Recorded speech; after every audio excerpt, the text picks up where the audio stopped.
the home of urban soul.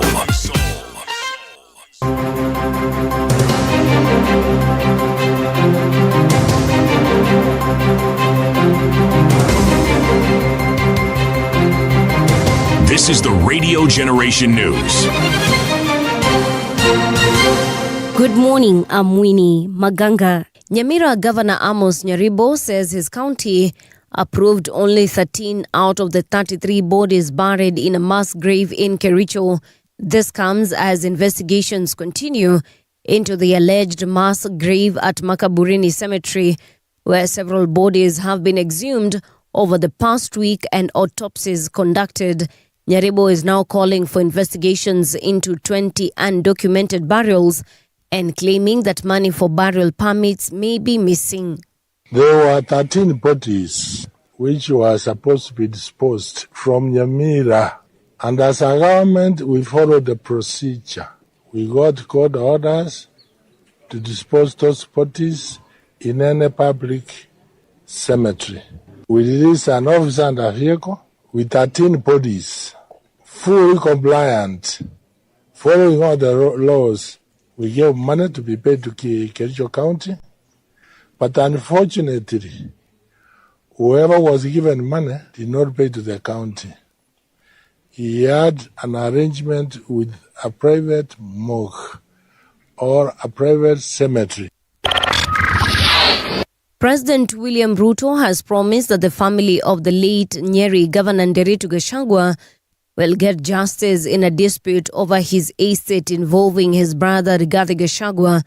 Speaking in Nakuru, the president said the issue is both legal and moral and warned that those involved must return any wealth meant for widows and orphans, assuring that they will be protected. Nyinyi endeleeni na matusi, sindio? Lakini mali ya wajane na mayatima mtarudisha. But hoteli ya wajane na watoto wa wajane mrudishe. Hiyo hoteli iko Nairobi, mrudishe. Sio kama tunaelewana. Ile nyumba iko Kilifi, mrudishe. Mali ya mjane na watoto mrudishe. Prime Cabinet Secretary Musalia Mudavadi has warned that Kenya's economic growth could suffer without peace and stability. Speaking during Palm Sunday at ACK Kanyagia Parish in Nyahururu, he said peace is key to attracting investment, creating jobs and keeping the country united.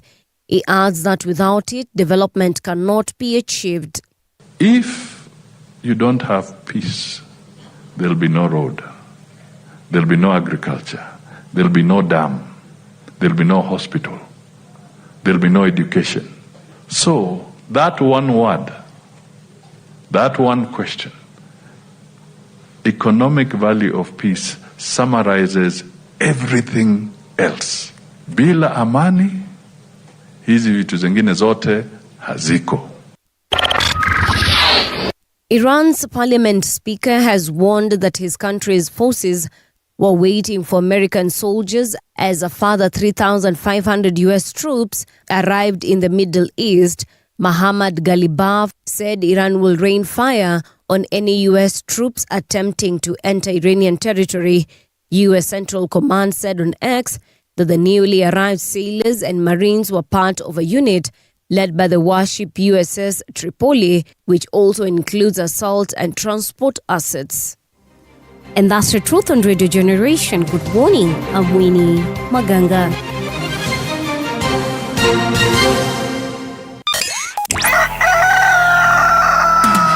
In the beginning, there was morning radio.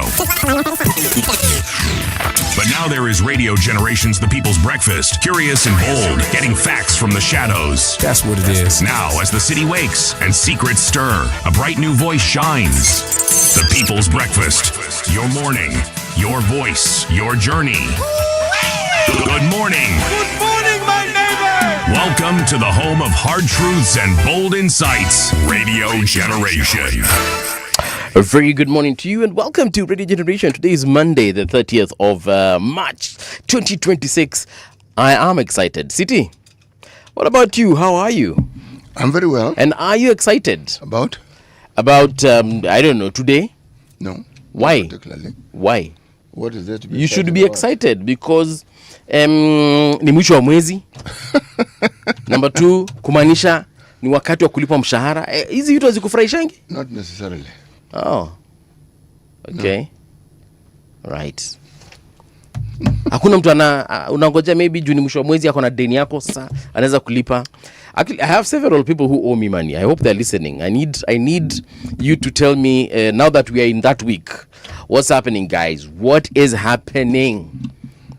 If you know, you know. How's your sitting?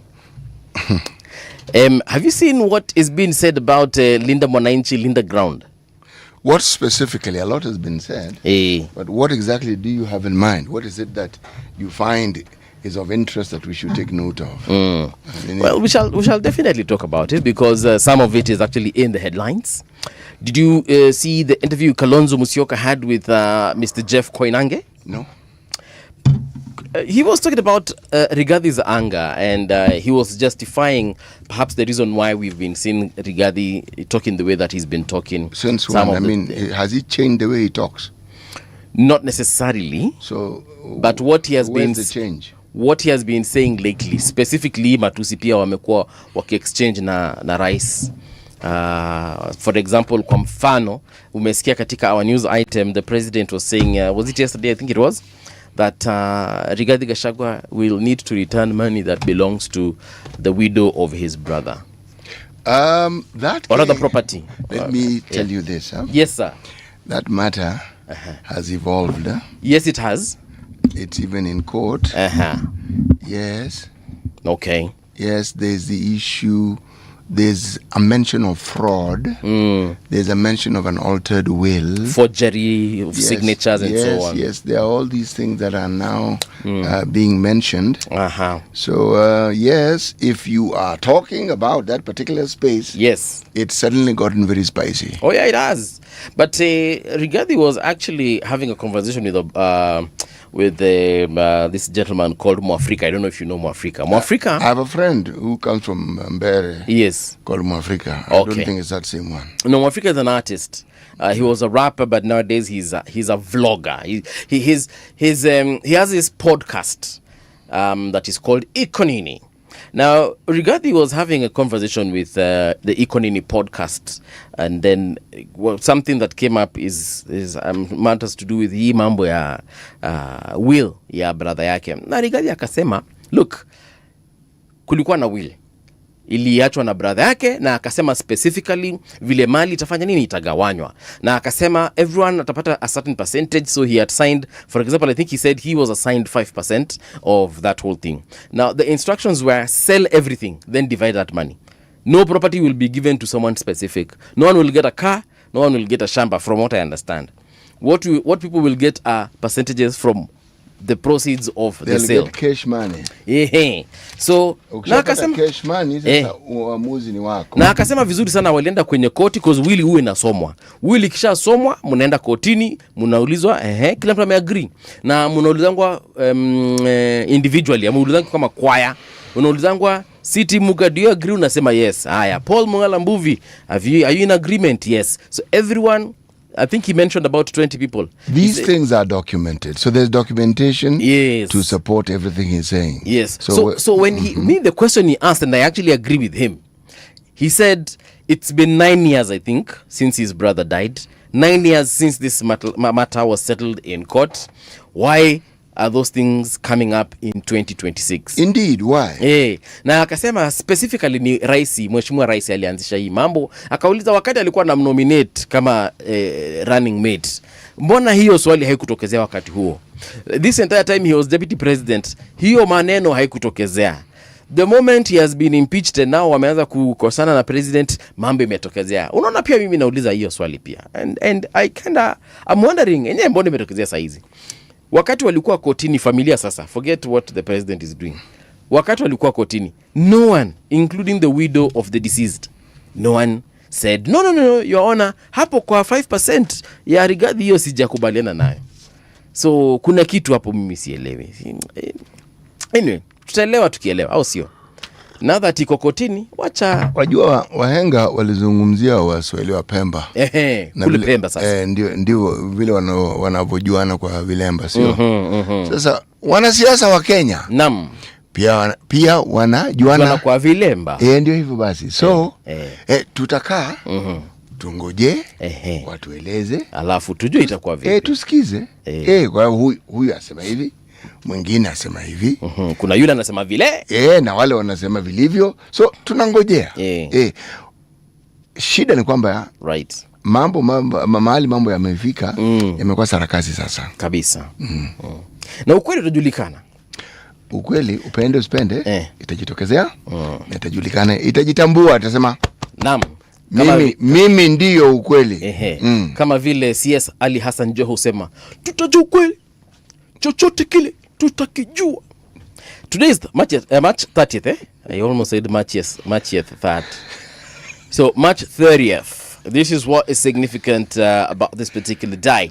The 1981 Reagan assassination attempt. So President Ronald Reagan was shot and wounded in Washington, D.C. by John Hinckley Jr. Hey, Hinckley Jr. Ndio hiyo. Hinckley? Alishoot mjamaa bwana. But apparently alimuund. According to this thing, President Ronald Reagan was shot and wounded in Washington, D.C. Right. By John Hinckley Jr. John Hick. Hiyo ndio kitu ilikuanga significant sana, tunaweza sema ati but in 2002 the death of the Queen Mother, that is Queen Elizabeth, the Queen Mother died in her sleep at the age of 101 as described on this very many websites. Umama alisukuma 101 my friend. Hiyo sawa kabisa bwana. Hapo Liza alijaribu sana bwana. Right. But pia in 1853 kuna jamaa anaitwa Vincent van Gogh alizaliwa hii siku. Alikuwa mtu wa Dutch impressionist painter. Ndio hivyo basi. Vincent van Gogh. But also Celine Dion, Canadian singer, was born in this particular day. Nani? Celine Dion. Kanaimbaga sana. Ana sauti ya malaika yule mama. Kabisa. Kuna msanii wa Nigeria anajulikana kama Rema. Wamtambua Rema? Simfahamu. REMA. Ameimba wimbo hivi, baby come down. Ananiambia baby come down. Ni Mwafrika wasio? Kutoka Nigeria. Alafu ananiambia baby come down. Alabika butika maneka dikisi kangao. So huyo jamaa hajui Celine Dion ni nani. Aliulizwa kwa interview kama anamtambua Celine Dion, akasema what? Huyo? I was like, this Gen Z needs to be slapped. How do you not know Celine Dion? We, lakini si ameimba calm down. Ameimba calm down. Mwimbaji mnoma tena sana. Ameimba na wasanii wakubwa sana kama Selena Gomez kutoka kule Amerika. Pia hujui Selena Gomez? Celine Dion namfahamu. Selena Gomez? Okay. Akona relatives? Selena Gomez? Alikuwa na mdate Justin Bieber kitambo.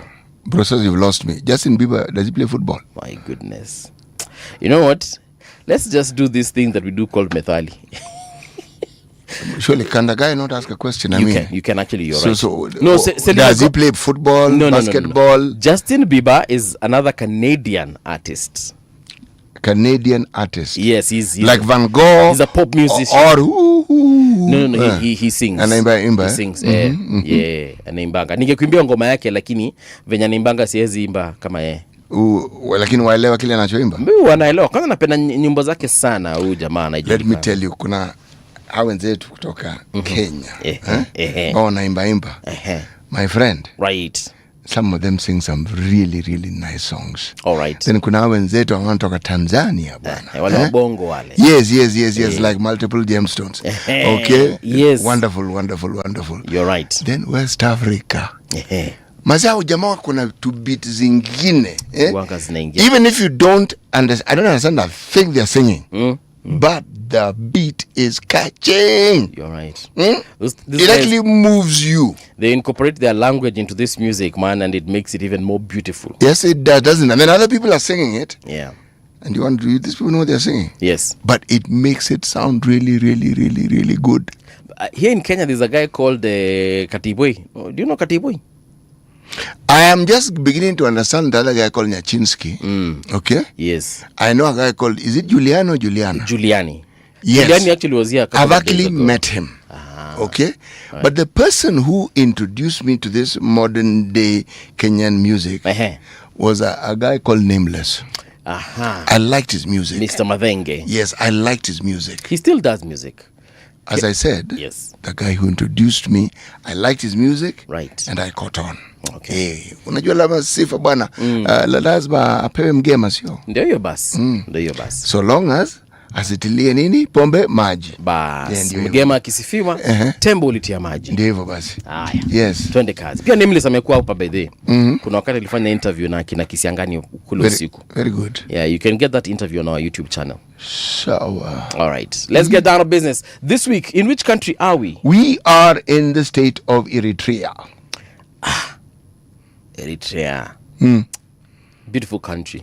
Beautiful country. It was once part of Ethiopia, for those who do not know. Right. Okay? Yes. It is not to be confused with Eritrea, an ancient Greek town in Eubea facing the coast of Africa. Okay. There's Eritrea, and then there's Eritrea. Okay. Eritrea is the Coco Asia. Greek town. Greek, brother. Okay. Yes, across Asia. Greek, okay? Santa. In a town called Eubea, and facing the coast of Africa. Okay? This country is in the Horn of Africa. Pembela, Africa. Okay? Capital and largest city is called Asmara. Asnani? Asmara. Right. Recognized national language, Tigrinya, Tigray, and Ruinama. Ruinama. Okay, Ruinama. Okay. They got independence from Ethiopia on 1st September 1961. Okay? It's a unitary, yani serikali party ni moja. Yes. Serikali ni moja. So there are one party state. Yes, na president pia ni moja. Ndio. Na kisema unasikia. Ninajua Eritrea imekuwa ikisemekana ndio the North Korea of Africa. But I don't agree with those particular how do they determine? I don't agree with that description. They were saying that it is a dictatorship and people do not have freedoms and so on and so forth. According to whom? I've seen several folks. Does it have people? It does have people. Has the population been declining? I honestly don't know. Not that you know. Yes. So clearly people are living there. They found reasons to live there, isn't it? Nikweli. Isn't it? But the country doesn't have a robust internet connection like the rest of Africa. And so? I'm just pointing out. And so? I actually think they are fortunate. They love their country, by the way. They don't have to be bothered with all these things. They don't have to buy bundles. Walisema nini hao wahenga wa Eritrea? All right. He who pursues the chicken often falls. But the chicken has to continue running. When you're chasing it, you want to slaughter it. It knows. Yeah. So this is how the chicken runs. Then it does phew. Kamata. Kuku bado. Yeah. Bado. Kaende. Why do you think children in the villages the ones who are given the task of running after children? Because they're agile. Yes. Yeah, because they might not keep up with the agility of the chicken, but they are more agile than you guys. Yes, exactly. And given their height, they're not too far away from the ground also. So, yes. I have a nephew anashikanga kuku hivi. Mtu kadogo sana kanashikanga kuku hivi na shingo. How old is he? Under 10. It's all right. Good age. Hey. Good age. All right. He who pursues the chicken often falls. Yeah. But the chicken has to continue running. And the chicken has got a very short memory. Inasaa wengi inataka kukula ukipatia mahindi hivi inarudi. That's what a short memory. The chicken understands the time for sport and the time for eating. When it's being chased, it's sport. Yeah. So it participates. Ikiekewa mtama inakuja nakula. Yes. Sawa. Now, if you change the rules of the game and you decide to catch it, it is you who has a problem. You are the one who's changed the rules of the game. The chicken understood you guys were sporting, so let's run. You're right. It is now that time. I read our website, that is radiogeneration.co.ke. Where are you listening from? You can let us know. We are live on our YouTube channel, that is at Radio Generation Kenya. Pia Facebook, Radio Generation Kenya. There we are live. We're also live on our X account, that is at Radio Gen KE. We're also live on Twitch. We are definitely live on our website, radiogeneration.co.ke. State vows, crackdown on traffic violations after deadly Nyeri Mwega road crash that killed. That thing was horrible, man. 50. Yeah, even the president made a statement on this one, man. That matatu, you're not sure what you're looking at. Yeah, it was so mangled. Yeah, so the Ministry of Roads and Transport has vowed to take firm and decisive action against... They always vow to take firm and decisive...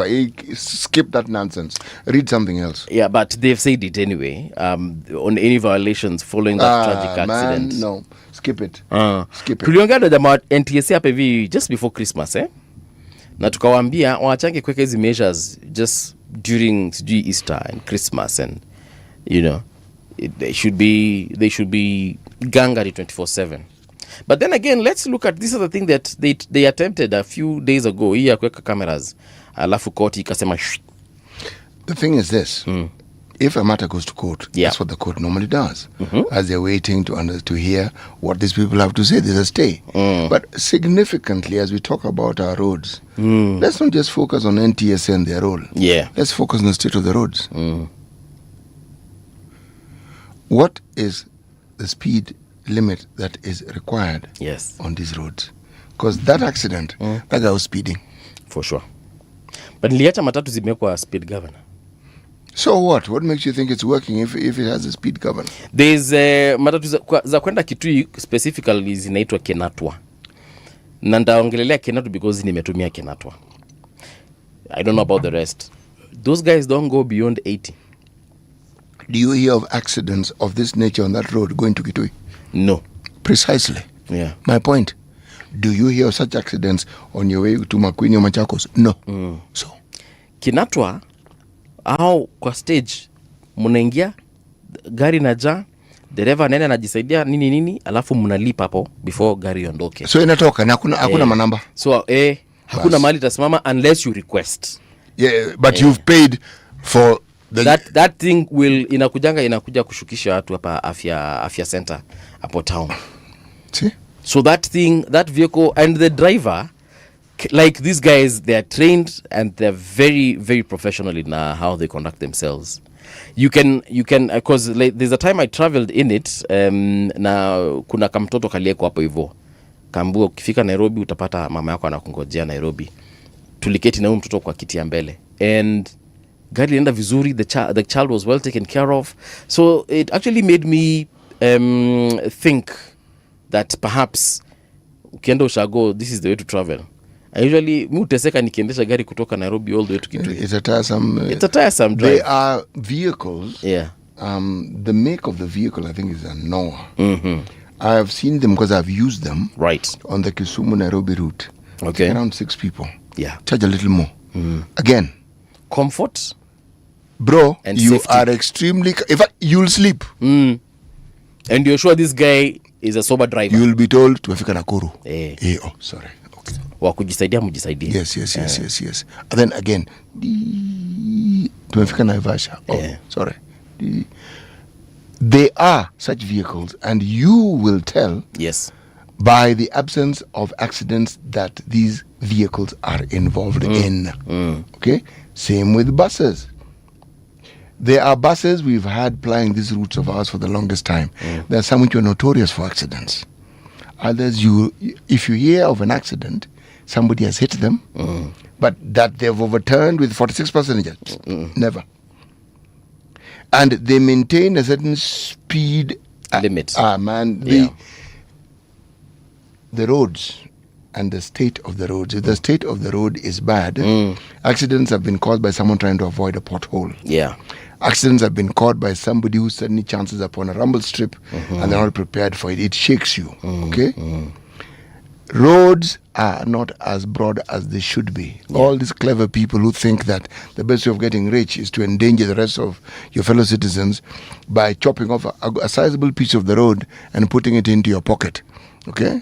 We are magicians in this country. We are. Yes. We are. So, again, look at the number of vehicles that move throughout the country. And look at the routes that have the most accidents. And then ask yourself the question, why? I agree. There's this story about Nyamira County that has disowned the extra 20 bodies in the Kericho mass grave saga. Yeah? Kick the can down the roads, man. Kick the can down the road. This thing has morphed into... Oh, yes, it has. Nyamira Governor Amos Nyaribo has distanced his administration from any form of foul play following the discovery of 33 bodies at Kericho Makaburini Cemetery. Nyaribo, speaking to the media on Sunday, said that the county only authorized 13 of the 33 bodies buried in the Kericho mass grave.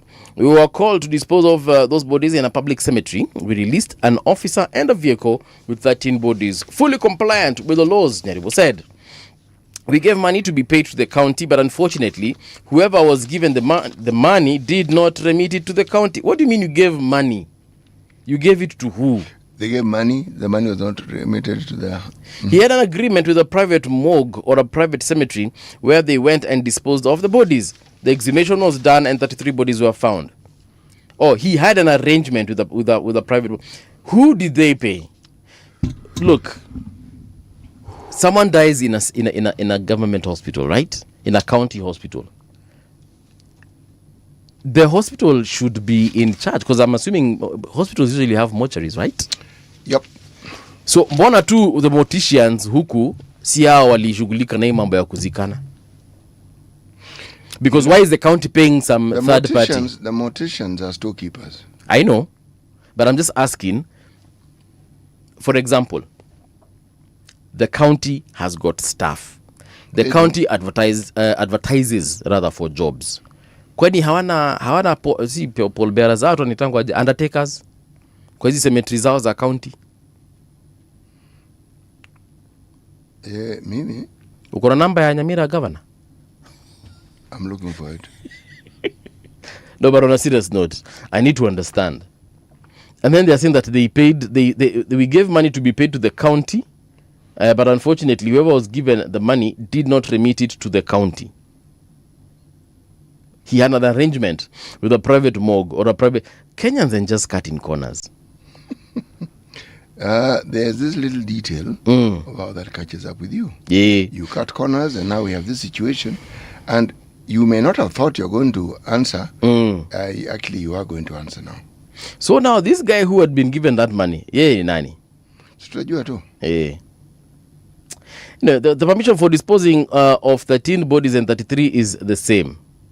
So those involved from Nyamira to Kericho, I think, are already in custody, he added. Sasa basi. Speaking on March 28th in Kiptemo, Kericho County, Murkomen said early findings suggest coordinated wrongdoing in the unlawful disposal of bodies at Makaburini Public Cemetery. The CS was addressing mourners during the burial of his longtime friend, Dr. Edna Chepkoni's mother, the late Mama Rachel Cherono Siele. Hiyo tutajua tukijua. Tuendelee kufuatilia kama wanavyosema, si ndio? WHO states extend talks on pathogen sharing annex ahead of May World Health Assembly. Algeria mourns former President Liamin Zerouol. Yeah. Wheelchair basketball. Kenya should not waste the chance to build. This is according to one of their players, Panyana. Is it a player or let me see this? South African Wheelchair Basketball Federation women's lead coach has praised Kenya's efforts at the ongoing Africa Wheelchair Basketball Championships in Angola, but warned that without investment in early athlete development and coaching, the country risks remaining participants rather than serious competitors. Tuli compete by the last week, tukachujwa. Yes, the key thing is the issue of actually not making to the next level. That is not just a detail. We participated. Yeah. We start somewhere, isn't it? Yeah, but naona tukikuwa a serious competition going forward, now that perhaps this sport will be given a little bit more attention going forward, au sio? Sasa acha tuangalie barabara zinakaa namna gani. Niwaambie ni wapi mmekwama, ni wapi mtasonga vizuri. Like nilikuwa nimewaambia earlier on, I think niliambia kina City tuko off air. Kulikuwa na traffic mahali bana, karibu kanicheleweshe siku ya leo. Acha tuone kama kamefunguka. Traffic. I'm looking at Ngong Road. Ngong Road inakaa iko fit kabisa. No complaints coming through as far as the roads are concerned. It's open. And it's only 6:30, so that means that you guys are moving quite well. Haile Selassie inakaa vizuri sana. Valley Road iko sawa, Kikambala Road, Gitanga Road kule, sehemu za Kibera Drive iko sawa kabisa. Sunview Estate, Ngumo kule watu wanapitia Mbagathi aka Raila Odinga Way iko sawa kabisa. Douglas Wakihuri iko sawa. That means kama unatoka sehemu za Langata Road, nyinyi mwasonga vizuri, hakuna shida yoyote. Magadi Road, watu ambao wanatoka kule Ongatarongai pia nyinyi mnasonga vizuri. Southern Bypass is looking good at this particular minute. Now, let me go back to Mombasa Road. There was a huge traffic earlier on. This is, where is this? The traffic is still there. So when you're approaching JKIA from Mulolongo, barabara hapo imeshikamana ni kumaanisha haisongi. The traffic there is actually quite huge. So if you're coming from Mulolongo, if you can get onto the expressway. Get onto the expressway. Yeah, and I'm telling you this so I can save you a lot of time and headache. A lot of pain. Hii utaumia. Tafuta tu ka 170, ingia pale hivyo alafu utokezee pale just before Cabanas. But the rest of the road is looking quite well. Old Mombasa Road is looking clean. Airport North Road is also good. Any complaints coming through, please let me know in case you're stuck somewhere. But I want to fly all the way to Mombasa County. Mombasa County is not looking bad. Kama kawaida, watu wa Mombasa wana stressi, waliamka mapema, watu wanauza kaimati pale barabarani. Naangalia Biashara Street iko fiti kabisa. Mwalimu Juma Mohamed Road iko sawa. Kule Nkuruma Road pia hamna shida yote. Mikindani Street iko fiti. David Kayando Road, Mama Ngina Drive uko sawa. Kote Moi Avenue sawa kabisa. Baringo Road iko fiti. Ukielekea sehemu za Mvita Primary School ukitumia Lumumba Road iko sawa. Ronald Ngala mko sawa asubuhi ya leo. Yani kwa ufupi gari zinasonga vyema. Traffic on Radio Generation. Acha niangalie gossip column before we get into some serious issues here. The Nairobian. Hey. Aya. Skuma uvumi baba. Front page of the Nairobian. Wanasema hivi, break up to burn inside the horror of lover's revenge. Dumped then doused, chilling revenge plot where love cuddled into hate, spiraled into obsession, control and betrayal before exploding in a savage and premeditated attack that left choir singer banned, broken and fighting for her life. Now the city reels in outrage while questions swirl over obsession, entitlement and the dangers that can lurk behind closed doors. Now you can get that whole story on pages 4 and 5. You guys know about this Mary Claire, who last week was fighting for her life, but she's out of danger. She's actually recuperating quite well, albeit the burns on her face because of that acid attack. You know, there's a lady who said some uncomfortable truths on TikTok, because when men say this, huwa wanatakiwa wanatukanwa, basically vilified for saying something that is on people's minds. And this is it. She said, because rumor has it, I don't know how true it is, that this lady chewed this man's money. Excuse me. Yes, sir. Did she extort the money or did the man give her the money willingly? The man gave her the money willingly. So where is the problem? But they are saying, then this is what is being said, because I'm not, mimi sikuanga na udem nijue hiyo kweli yote. Si jamaa kokotini saizi. But it is said that this guy volunteered to pay bills for this particular lady. School fees, for example, I think one of the bills that was mentioned. Na alafu anamtumia pesa. Udem anasema mjamaa kuna siku alikuja akanicha pay bill ya shule na akaanza kulipa. Mimi sikumwambia alipe. But the moment alitisha pay bill ya shule, ulimpatia ukijua anataka kulipa. Una get? So here's the argument. Because this is not the first time we've heard of such things. Sijui a man pays your school fees, then kishamaliza kusoma, you move on to another man. So what people are saying, and what that lady actually was saying in that particular video, she was saying, if you know for a fact you do not have feelings for this man, please don't take his money in any way, shape or form. Don't even allow him to take you out for dinner or breakfast or lunch, because you are actually leading this person on. All right? Na alisema, na unajua, unfortunately, kuna watu wanakuanga hivyo, both men and women, by them not blaming women alone. There are people who will take your money, knowing very well the reason why you are spending this money on them is because you are actually in the process of kumkatia. All right? Na ndi akue mpenzi wako. So unaendelea kuchukua hii pesa, unaendelea kukula lunch yake, unaendelea kukula hii breakfast yake, na unajua for sure you're not interested. So in this that person justifies the harm that was visited on this lady? It does not even for a second. But this lady was saying, so that we can stop such occurrences from happening, just refrain from accepting these gifts. He has the right to give you the money, but you also have the right to reject it.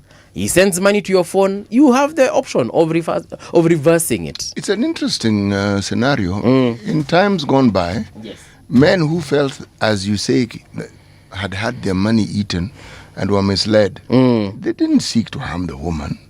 No, they sought to commit suicide. Yeah. Now, that clearly has changed. Look, when you place the element of commerce at the forefront of a relationship, the things that can go wrong will be multiplied. Yes. Equally. It is not complicated. At the very beginning of a relationship, surely certain discussions are supposed to be had. What it is that you are doing. Whether you're just having a good time, or you are thinking that this thing might be serious. Right. And if it turns out it isn't, then some more words should be exchanged. Or how is it done, Paul? I don't know how it's done, but this is how I do it. Number one, I do not force people to take my gifts. I do not force people to take money. I will make attempts of impressing you, but I will not force it on you. That's a fact. Number two, when things are reversed, if it is you who is making these attempts, I will reject them and just tell you no. And it's a wrap. Like, it's not a conversation. I'll just let you know, City, kindly stop. I do not want you, and you are wasting your time. So that isifike mahali pa ulikula chakula yangu, ulikula pesa yangu, umekuwa ukikula nimekuwa nikikulipia nywele. My friend, I hear of people complaining about the demands that young women make. You mean Openje? Anyway, Openje, you're going to be the brunt of these jokes because you are the young person here. Just so that disclaimer, none of the things we're saying, we're just picking on the man. For sure. I hear many people claiming that. It's not just young people. Yeah. I often wonder, I mean, how does it get to that point where you are complaining and the money wasn't extorted? You give the money willingly and then you complain.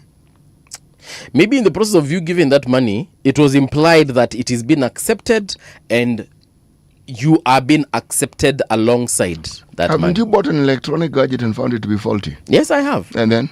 I return it to the shop. I have a warranty. And I get a new gadget. Precisely. Or I get my money back. Or you go to another shop. Because that can't be the only shop that's selling electronic gadgets. Yeah. You know, the subject of relationships and what it is that they are now, and the element of commercialization that seems to have crept into just the very subject matter of relationships, it's something that is worrying. Yes, it is.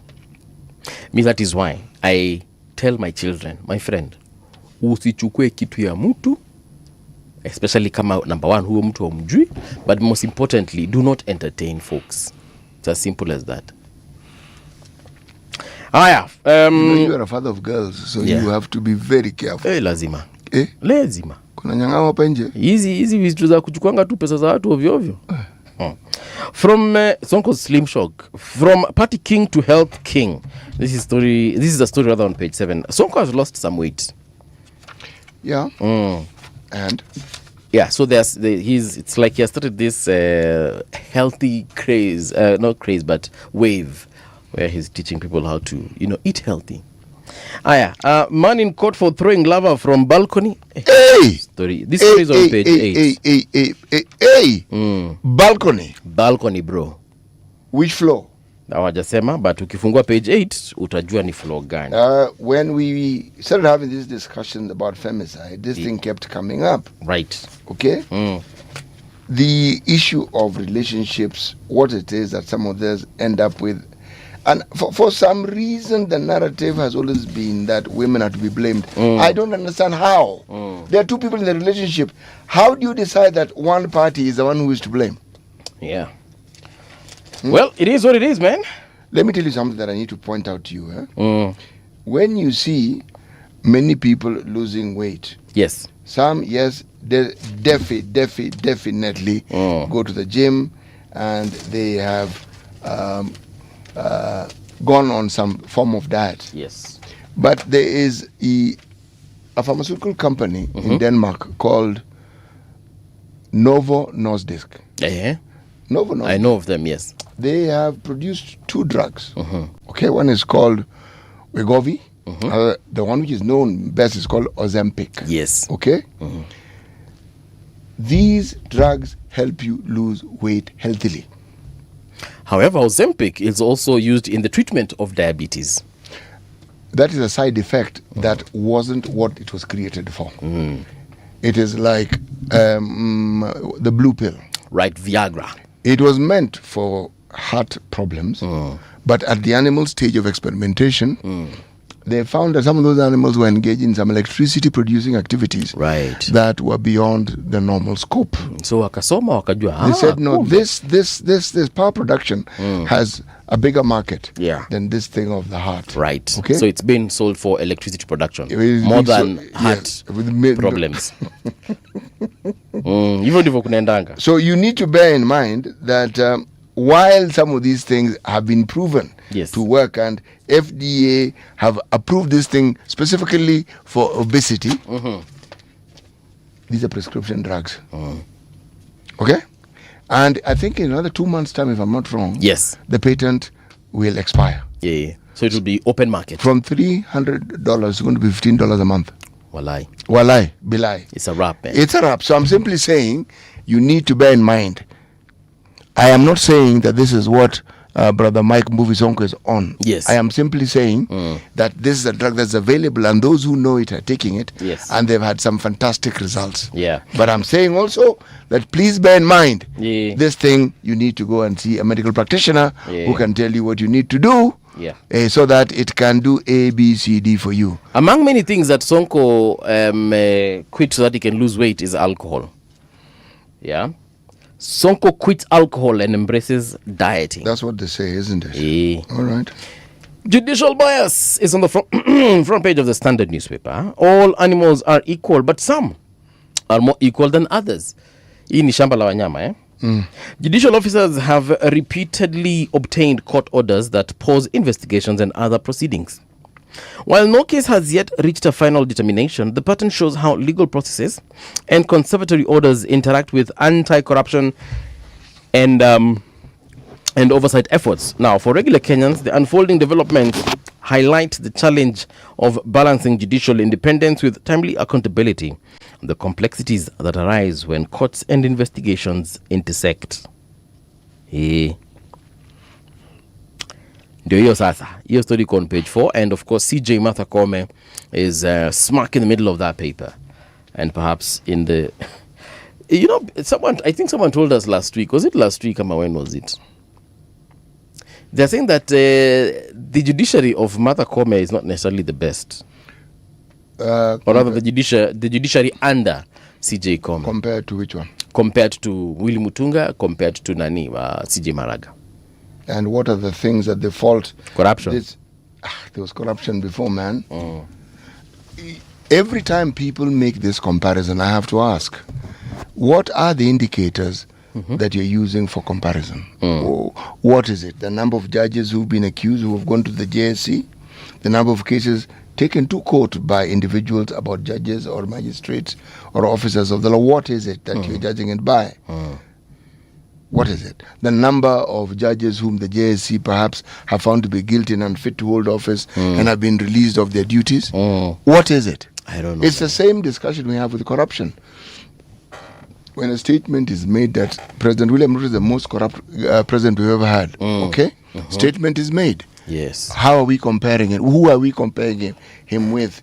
And what are the tenets of this comparison? So that we know. Okay. What is it that makes a president corrupt, number one? What are these things that makes them very corrupt? What are the things that makes them more corrupt than others? These are not questions that are answered. But there is a thinking that so long as you utter that statement, then it automatically becomes true. Right. Just because you have a nicely patented and packaged dislike for an individual doesn't mean that everything you say against them is of necessity true simply because you've said so. Yeah. No. If you want to say so by all means. Provide us with the evidence, please, so that we can also understand why you've taken that position. Front page of the Taifa leo wanasema hivi, Linda mwananchi wa timu Kambio. Wa timu Kambio kwa nini? Viongozi wa vuguvugu hilo wawashambulia vikali wenzao wa Linda Ground na kuashiria kuwa watajitenga hivi karibuni.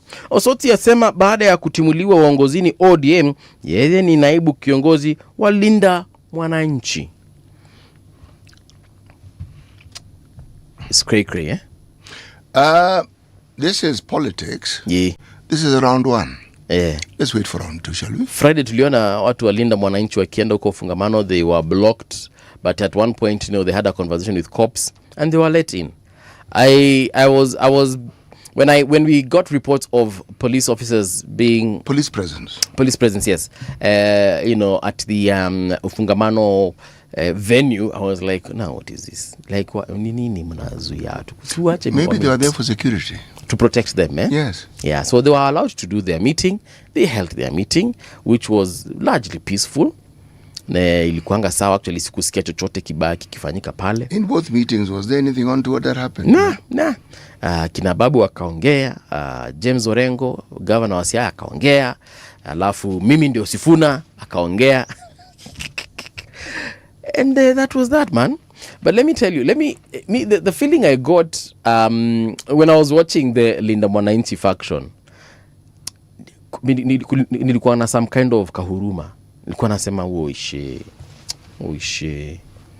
Like, this is the beginning of the end of ODM as we know it.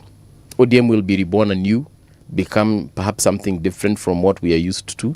But it was bound to happen, because once you have lost the person who embodied that group and made it what it was, that is ODM. But Raila, the late Raila Odinga, I mean, ODM was bound to undergo a metamorphosis. Actually, that's the common view and what I've heard.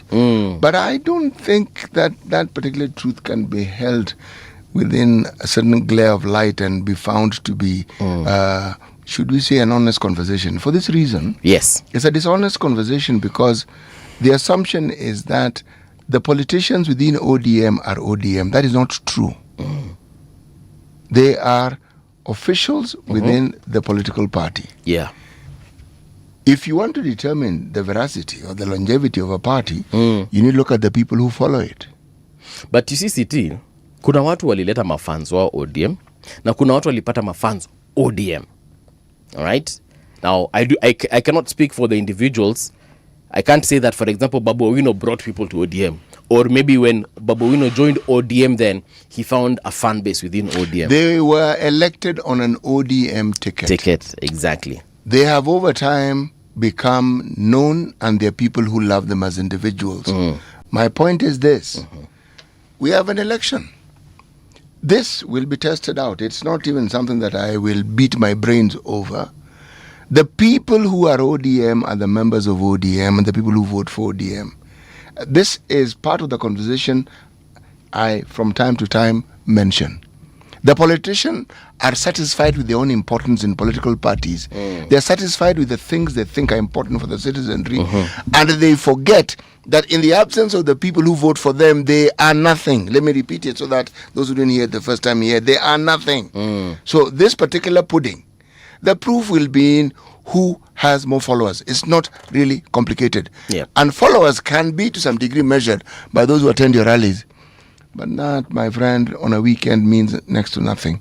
People who have had nothing to do the whole weekend, man, it's entertaining to listen to politicians. We will see. There'll be an election. When there's an election, we will know whether the ODM supporters are going to support ODM A or ODM B. So, tutajua. Yeah, tutajua tu. So, I am waiting for that particular moment in time. Yeah. Yes.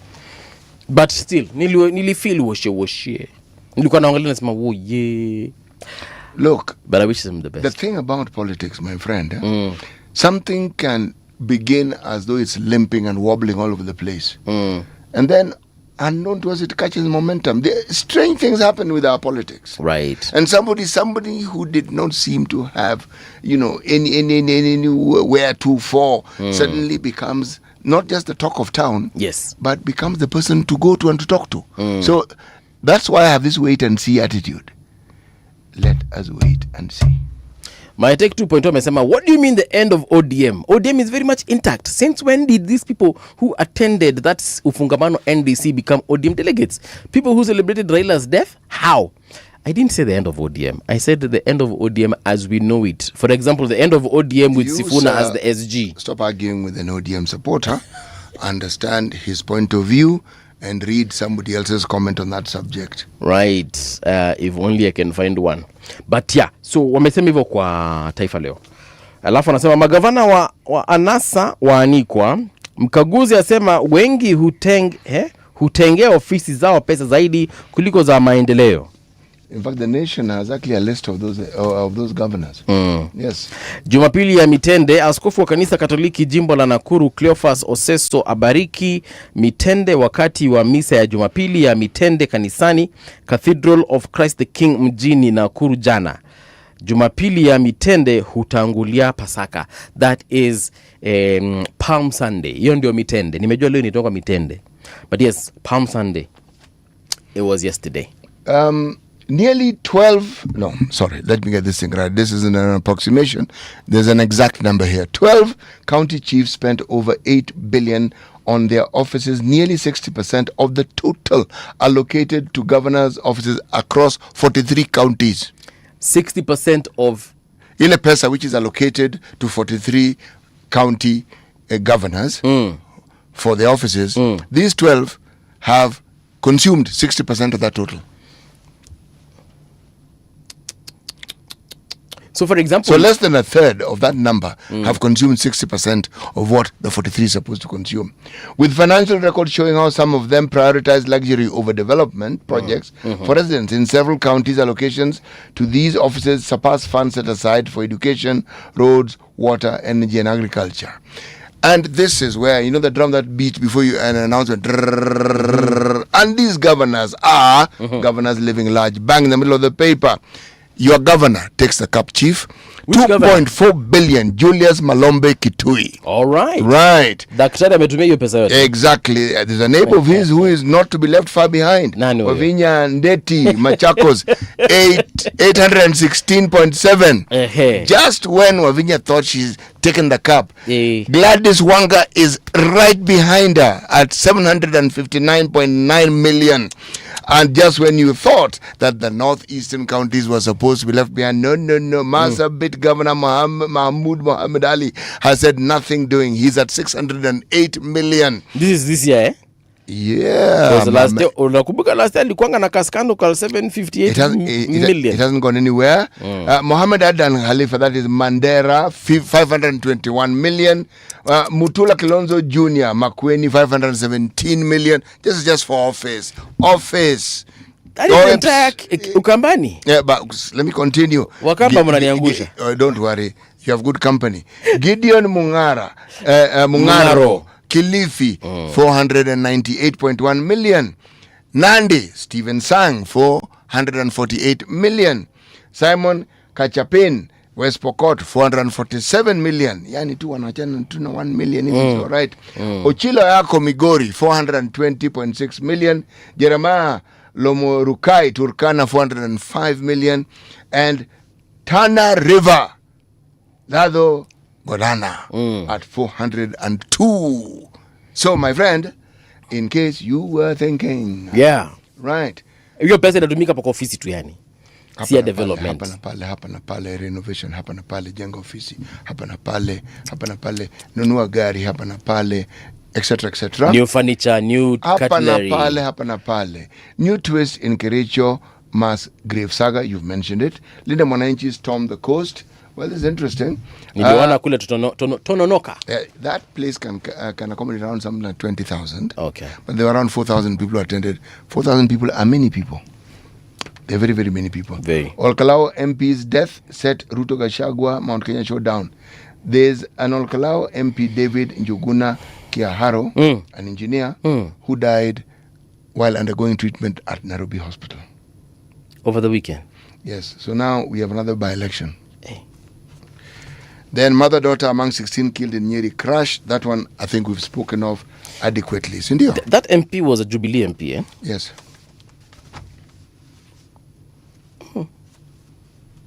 Okay.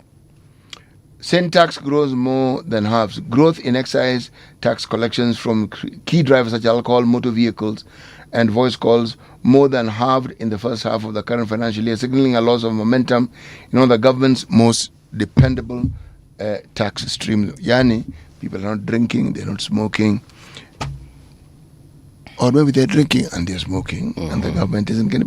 But this thing is taxed from source. So that can't be the case. Yeah. Certain people are not smoking as much as they used to.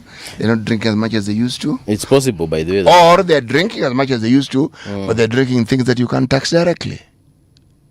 Such as? Busa. Changa. And Busa. They should make this Changa Busa thing legal. May they do so. M-Pesa uptake rises sharply in Ethiopia.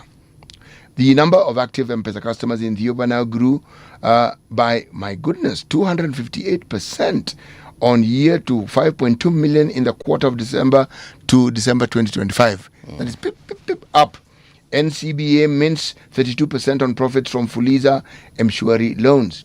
NCA Group Digital Loans business contributed 31.9% of its pre-tax profit in the year December 25, underscoring how financial institutions are reaping big from consumers' reliance on short-term mobile loans like Mshwari and Fuliza to meet daily expenses.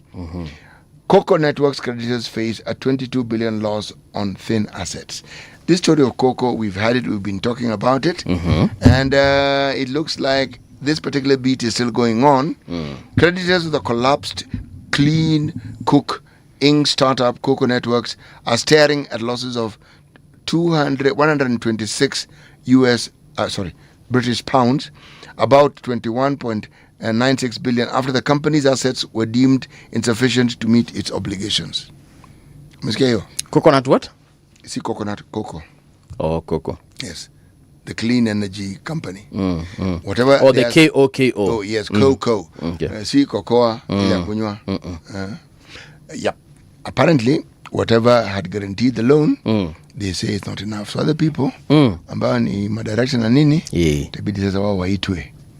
Top Kenyan bank investors reap 5.75 billion dividends. Equities, James Mangi set for single largest payout.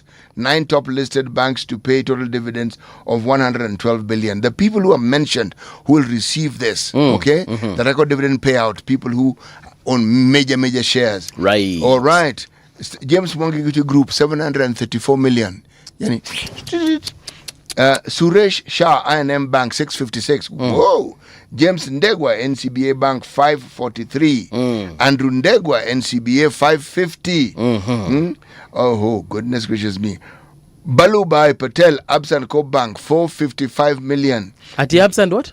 Absa and Coop Bank. He is the what? Share nyingi hapo. Okay. Share. Hawa ni watu wenye share nyingi.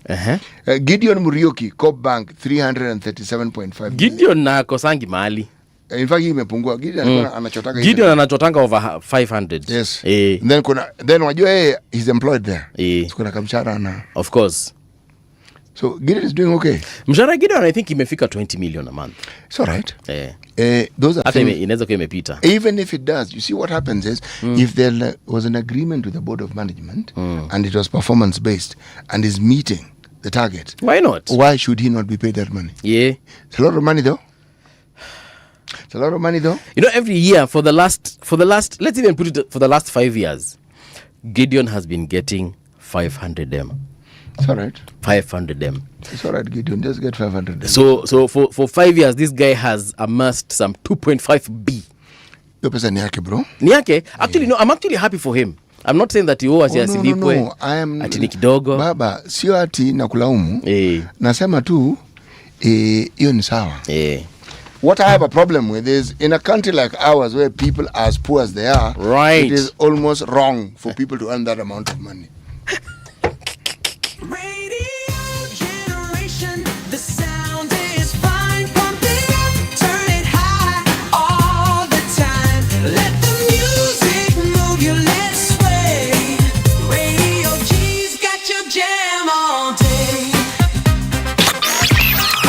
Radio Generation, the home of urban soul.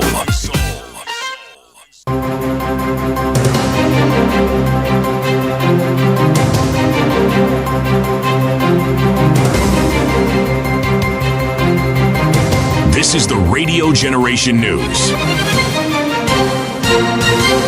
Good morning, I'm Winnie Maganga. Police in Nairobi have arrested a woman linked to a drugging and theft syndicate targeting revelers. The arrest followed a report filed at Embakasi police station after a victim said he was approached and hugged by a woman while socializing before feeling dizzy and losing consciousness. When he woke up, he found valuables missing, including laptops, a mobile phone, cash, and jewelry. Detectives later traced and arrested the suspect, Jane Wangare Ndungu, in Ruiru. Former Vice President Kalonzo Musyoka has announced that he will run for president in 2027. Speaking in a TV interview, the Wiper chief said he received green light in October last year and has been preparing himself for the race. Kalonzo said discussions are ongoing to form a strong political coalition ahead of next year's polls. To avoid any ambiguity going forward, I was given on the 10th of October last year the go-ahead, the mandate to seek the high office, and prayerfully we have accepted and we are ready for it psychologically, and I think we have the support of the Kenyan people. We are in the process of forming a formidable coalition. I was privileged to replace my late brother Raila Odinga as the Azimio la Umoja One Kenya party leader, and the chair as we speak of the council is former President Uhuru Kenyatta. Interior Cabinet Secretary Kipchumba Murkomen has accused the DCP leader Rigathi Gachagua of engaging in reckless incitement, warning that the government will take action against those threatening national security. Speaking in Elgeyo Marakwet on Sunday, the CS promised tough action against other leaders who engage in acts of incitement. The only threat we face in our security sector is no longer banditry in this area. It is not a threat of even the worst threat we are facing now in the country. It's not even of hooliganism and goons.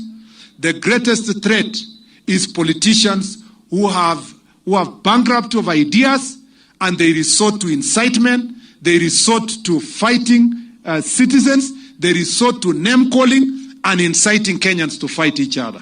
We will be taking very firm legal measures against everyone who is going to incite Kenyans to fight. DCP party leader Rigathi Gachagua has criticized the government, claiming key sectors are struggling. He said the Social Health Authority is failing and putting pressure on hospitals. He also claimed farmers are being forced to buy fertilizer from agrovets due to a shortage of subsidized supplies. Gachagua further questioned President William Ruto's priorities, accusing him of focusing on issues outside the country instead of addressing local challenges. That SHA will collapse in another 6 months, and we'll have a crisis of unknown magnitude in the health sector. Today, as we speak, our hospitals, especially the faith-based hospitals, are owed 90 billion, and they are almost shutting down. I want to give very humble advice, unsolicited though, to our hospitals.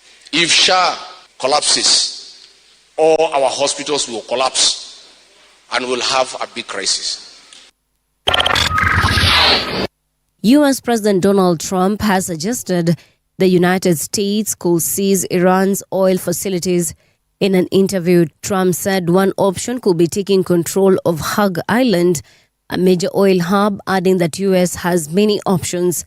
He also claimed that Iran has weak defenses on the island and said it could be taken easily, though he did not give further details.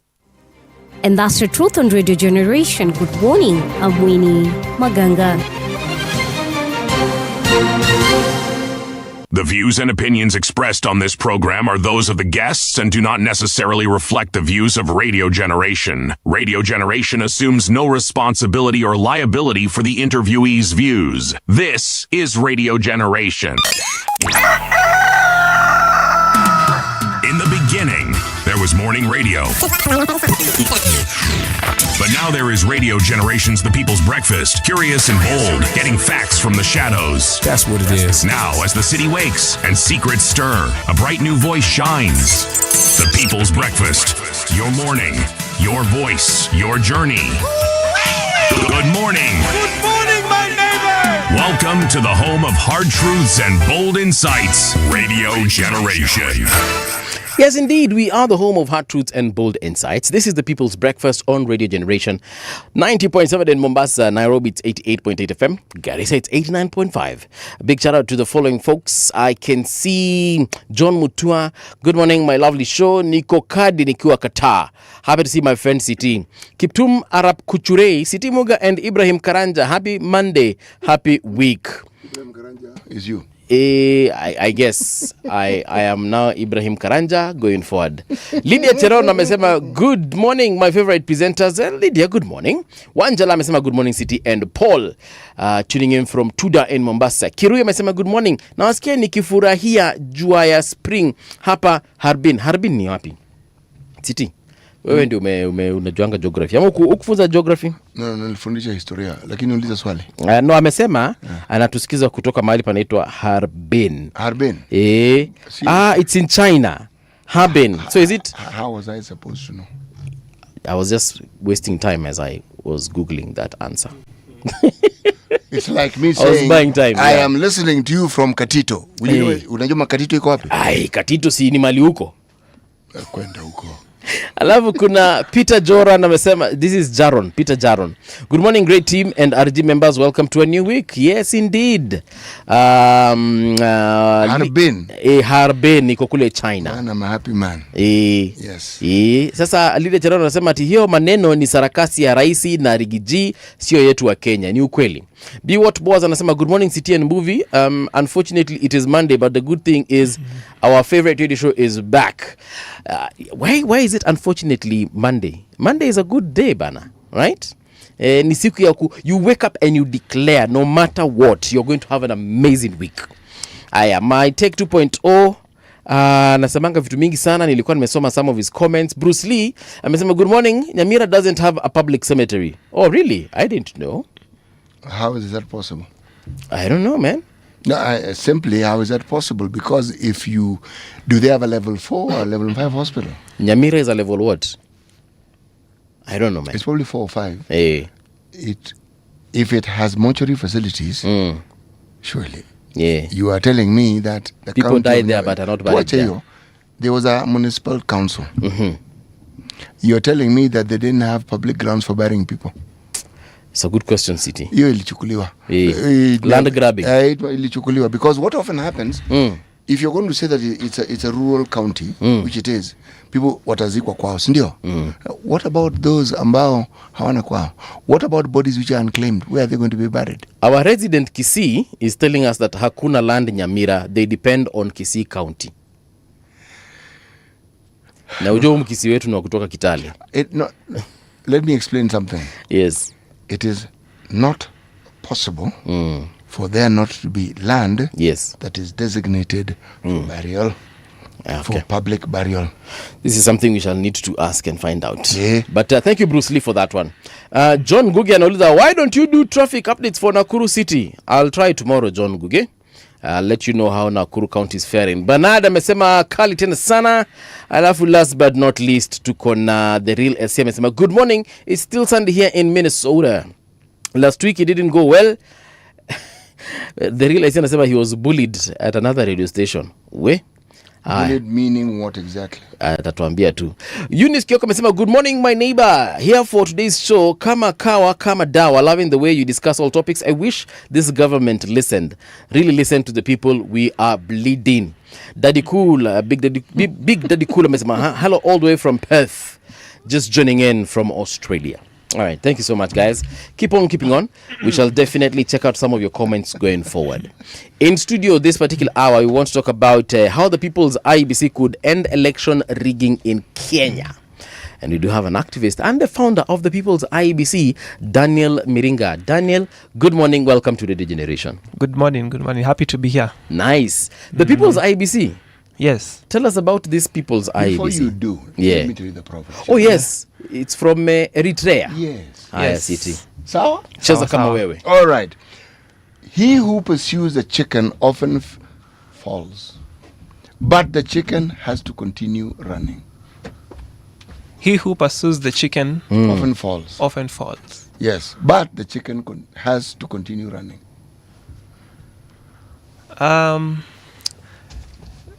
That's a tough one. I think how I interpret it is. Have you ever chased chicken as a small child? I've chased chicken. Oh, very good. Now continue. I have a feeling he still does. Yes.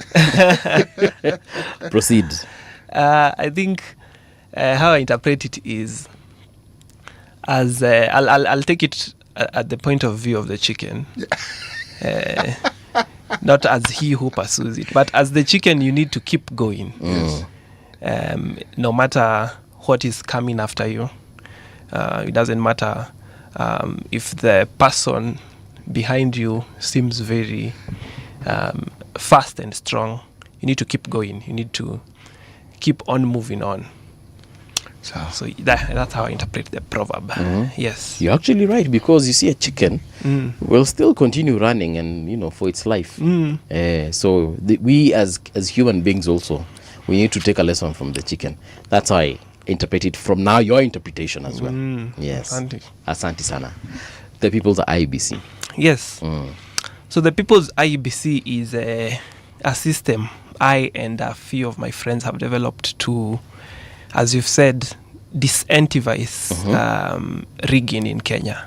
And how we plan to do that is to transmit results from the polling station. So receive images of the Form 34As, which are the presidential results at the polling station. We're going to analyze them with our system that we've developed. Right. We're going to tally the results and we're going to publicize it as it comes in. So to ensure that there's no period between the polling station where any form of rigging can happen and people get to see how people are actually voting. Yeah. Because I think when you create that dark period between the transmissions, a lot of rigging can happen, but even if rigging does not happen, a lot of distrust can come with the period is very long. You remember last election with the 7 days in Mombasa, it created a lot of unnecessary drama and tension. Yes. So that's what we are avoiding, and by doing that we aim to urge people to vote, because a lot of voter apathy stems from the fact that people think their vote won't count. I actually have a question before we get to the people's and apathy. Yeah. How will you get a hold of these forms? I guess there are usually several. Kuna SG Form 16, SG 34A, SG. I know there are several forms. They're not just coming to mind right now. How will you get a hold of them from every polling station in the country? First of all, you are only interested in the 34, which is the presidential. The rest... 34 now is the presidential form. Yes, the rest, the governor, the MCA, we'll see over time, but at the moment we're just focusing on the presidential. And how we're going to get these forms from there are going to be 55,000 polling stations. Yes. But there are 22,000, they call them registration centers, which are the schools, these are the camps, chiefs camps, whatever. There are only 22,000. So we aim to mobilize 22,000 Kenyans, 22,000 young Kenyans at each of these polling stations, the registration centers, who will transmit now the pictures, because by law they need to be placed behind the door after counting. They need to be displayed. Yes. And once they send the pictures, we do our thing, and we display to Kenyans. How will you recruit 22,000 Kenyans? And are they volunteers? Are these Kenyans being paid? Like, just give us the modalities. They are volunteers. We have actually started the process of recruiting. If you go to peoplesibc.org, yes, anyone can register to be one of our agents. We are at just under 2,000 currently. Yeah, so that's about 10%. And if you know, we have just 15 months, so it's possible. Yes, it's possible to get to 22,000. And it seems ambitious to some people. It seems not very achievable, and they are volunteers, so they are coming in as just so they're not getting paid. They won't get lunch on that day. Maybe they will, because we also have donations, but it's not guaranteed. But yes, that's how we are doing. That's how we are aiming at. Why 23,000, and yet, according to IEBC, the polling stations around the country are 46,000, and they're expecting it to rise to 55,000. Yeah, I've said the 55,000 are the individual polling stations, the classes. Yes. But you know, a polling station, many polling stations can be in one registration center, a school, for example. Yes. So these schools are the ones that reach 2,000. I see. You're talking about places where it's an environment like a school, but there are 3 polling stations within that particular compound. Exactly. Thank you very much. And do you have the numbers? Like I know you're mentioning it. Are these details you're picking up from the IEBC website? Have they been gazetted somewhere, and that is the information you're using? Or where did you get this info? Yes, polling station information is public information, so they need to publicize it.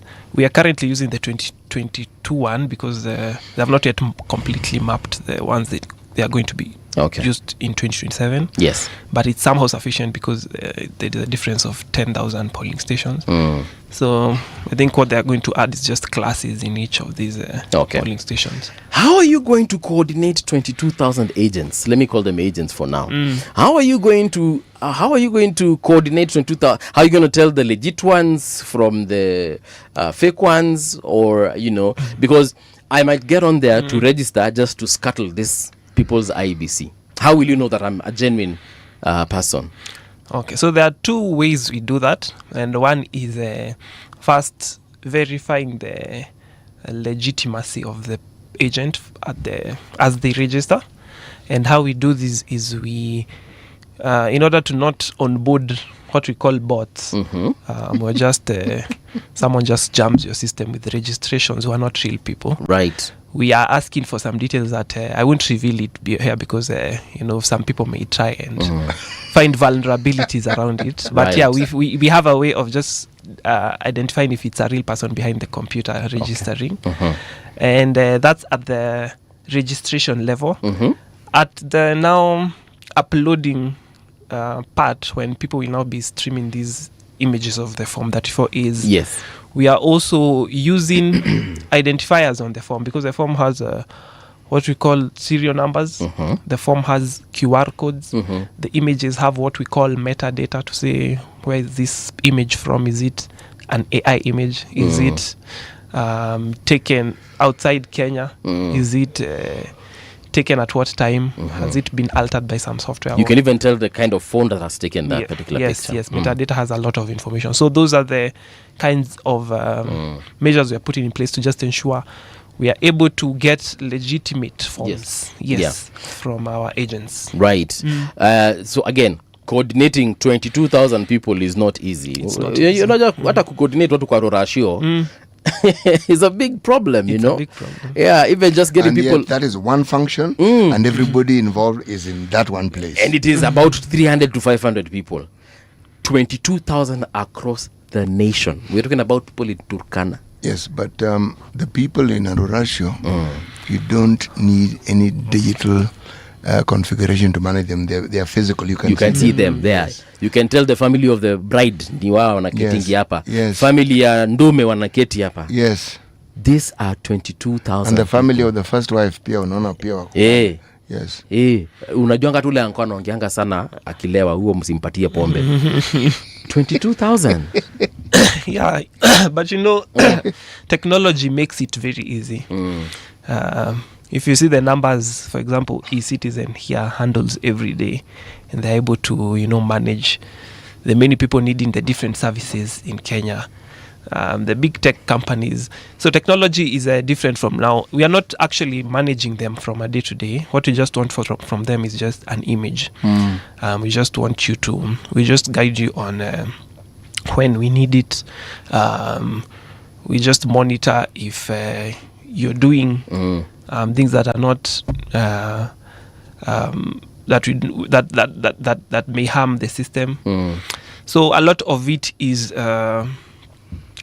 in systems and processes which are automated. Yes. So it doesn't require someone looking at each of these 22,000 people.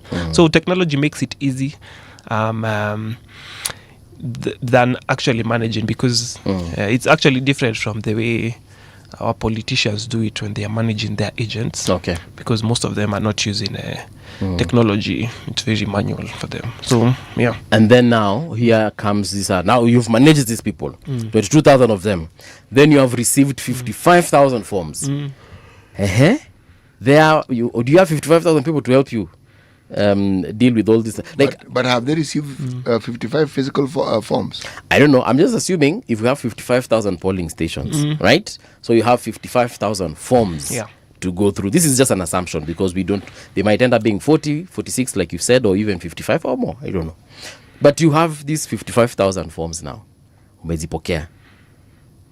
How are you guys going to do the tallying? Are you going to use AI? Or is someone going to be saying, okay, tuanze na za Nyamira. You count all the Nyamira ones, and then, sasa tuende za Kitui County. Like, how is this going to happen? I'm actually curious to know how you guys are going to do this. No, it's not going to be physical. We're not going to be looking at each of these forms. That will even create, it will be a lot of time, and we are losing the distrust, which is what we are trying to actually minimize. It's like reading 55,000 emails. Nani atafanya kazi yote? Yeah, it's impossible. Right. So yeah, we have, as you've said, we have AI, what we call image processing models that just take the forms, extract the values, because the presiding officers write down these values very clearly. They're trained to how to write them in a way it's very legible and readable for anyone. So yeah, our image processing models will just extract the values. These values will now be tallied. All of this is automatic. No one is manually adding numbers, root of votes and whatnot. So yeah, all of this is automated. That's how it makes it very easy. It makes it very fast for people to see the results as they add up, and to ensure no one can do things behind the backs of Kenyans. Because polling stations close at around 5, 6, so assuming people vote up until even 7, 8, depending on location. So at what time do you expect to start your tally? After the polling stations close, or as you receive these particular forms? And also, how soon are you able to announce a result or results? It all depends, because different parts have different number of voters. A polling station with few voters may close early. Yeah, may close early. It may finish counting the first. They always start with the presidential tally. Oh, they do. Yeah, that's the first box they open and count. So that's the first one we expect. And depending on the number of votes, depending on the situation, if there is no drama or whatever, we expect the votes to be counted at latest. Of course, earliest will be maybe 8 to 9 p.m. Okay. And latest probably midnight. Yeah. So how soon can the People's IEBC give us results? If in an ideal situation, by when people wake up, the results the next morning you should have over 90% of the. So on the 11th, the People's IEBC will tell us who we have elected as president. We'll tell you who is leading in terms of who has the most votes at that particular point in time. Yeah. If IEBC has been struggling, they've been giving us results after an entire week. What magic are you guys going to employ that the IEBC doesn't employ?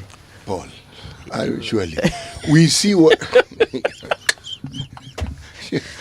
Forgive me, but... Yeah. We know that the results of the presidential election is determined at the poll. We know for a fact, yes. So how on earth do you expect the process to be speeded up when somebody has put the results on a donkey and is bringing it to Nairobi to Bomas of Kenya, where some 5 or 7 people will sit there going back to Standard 1 to count 1, 2. How do you expect that thing to work quickly? Exactly. So I mean, I'm asking this question because, you see, at the end of the day, what happens if your results and those ones of IEBC do not tally? If now the real IEBC. Nyinyi mtasema sisi tuliwaambia, whatever you do with this information is up to you.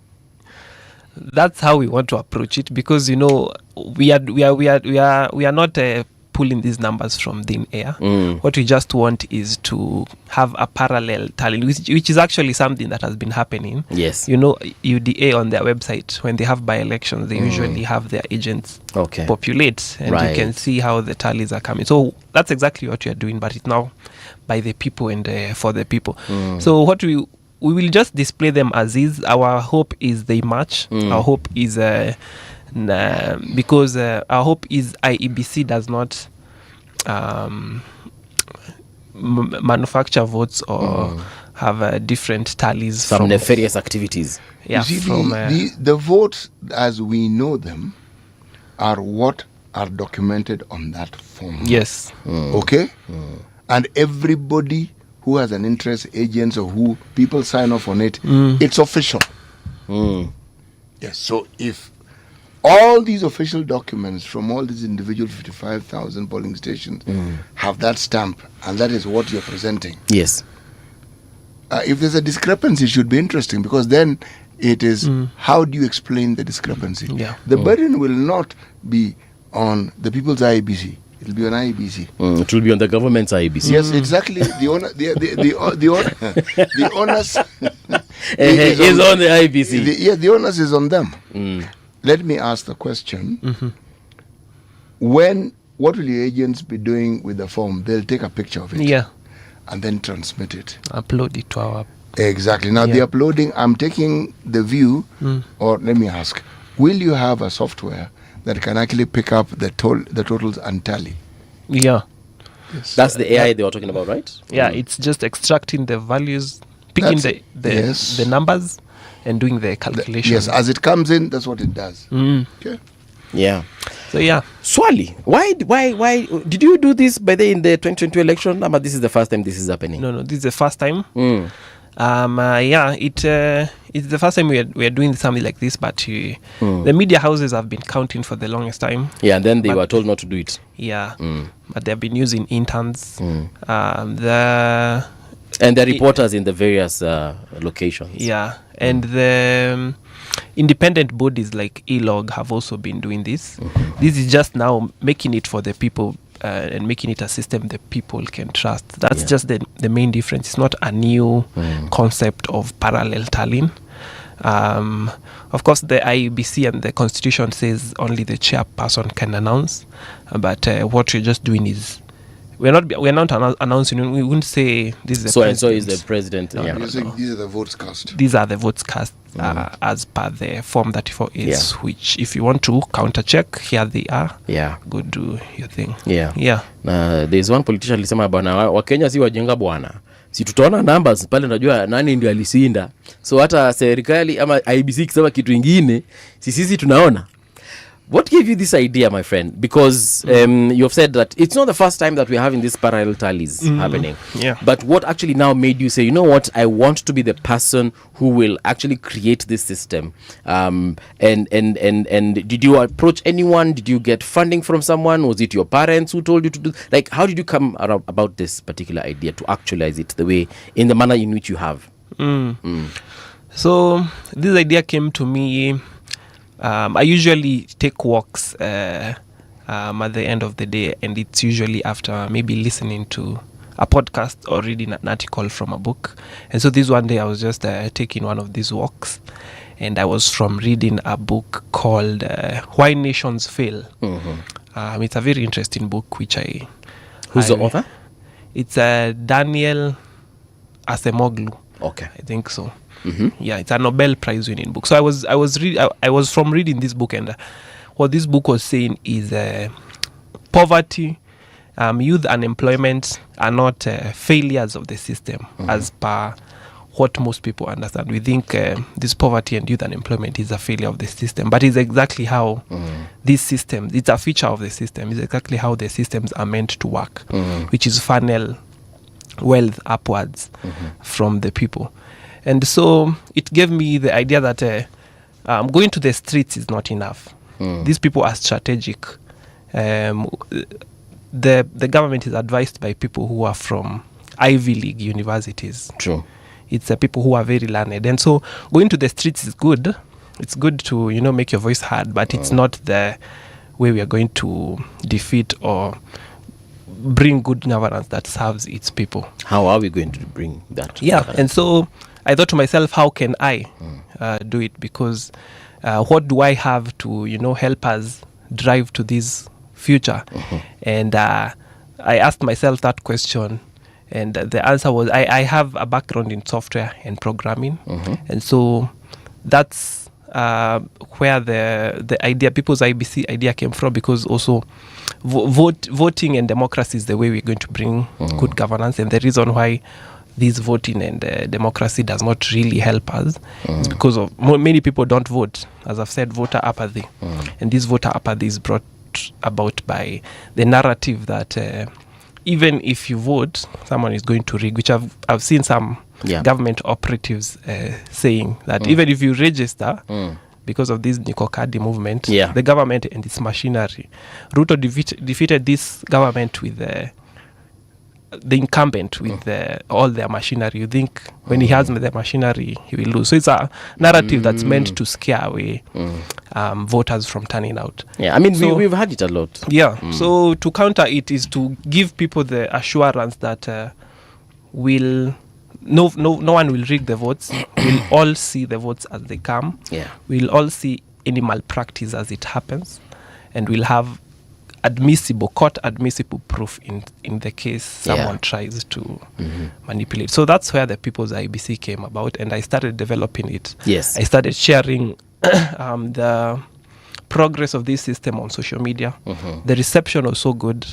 And yes, that's been the journey. We've been implementing, adding new features, getting feedback from a number of people. Yeah. And that's how the People's IEBC came about. In terms of the security of this particular system, like, are we going to get close to the election and then you tell us that, hey, a survey may crash, someone has shut down the website, so on a voting day or on election day, I'm sorry, we're not going to be able to give you these results? Are we going to get something like that? This thing is bulletproof. Is there such a thing really? I'm asking him. He's the expert as far as these things are concerned. How do you bulletproof this system? There's a number of ways you can do it, but of course the ways of bringing down a system are infinite. There are infinite ways of crashing a system. We'll guard against what we can, but the most bulletproof way to bulletproof this system is to have a group of people who are very ready to counter any form of attack. And that's what we are focusing on, because if we start focusing on the many different ways it can come down, it's very inefficient approach to go about. So what we are doing is just get in a number of very many talented techies in Kenya. So actually anyone who may be listening to this and is interested, we are onboarding techies.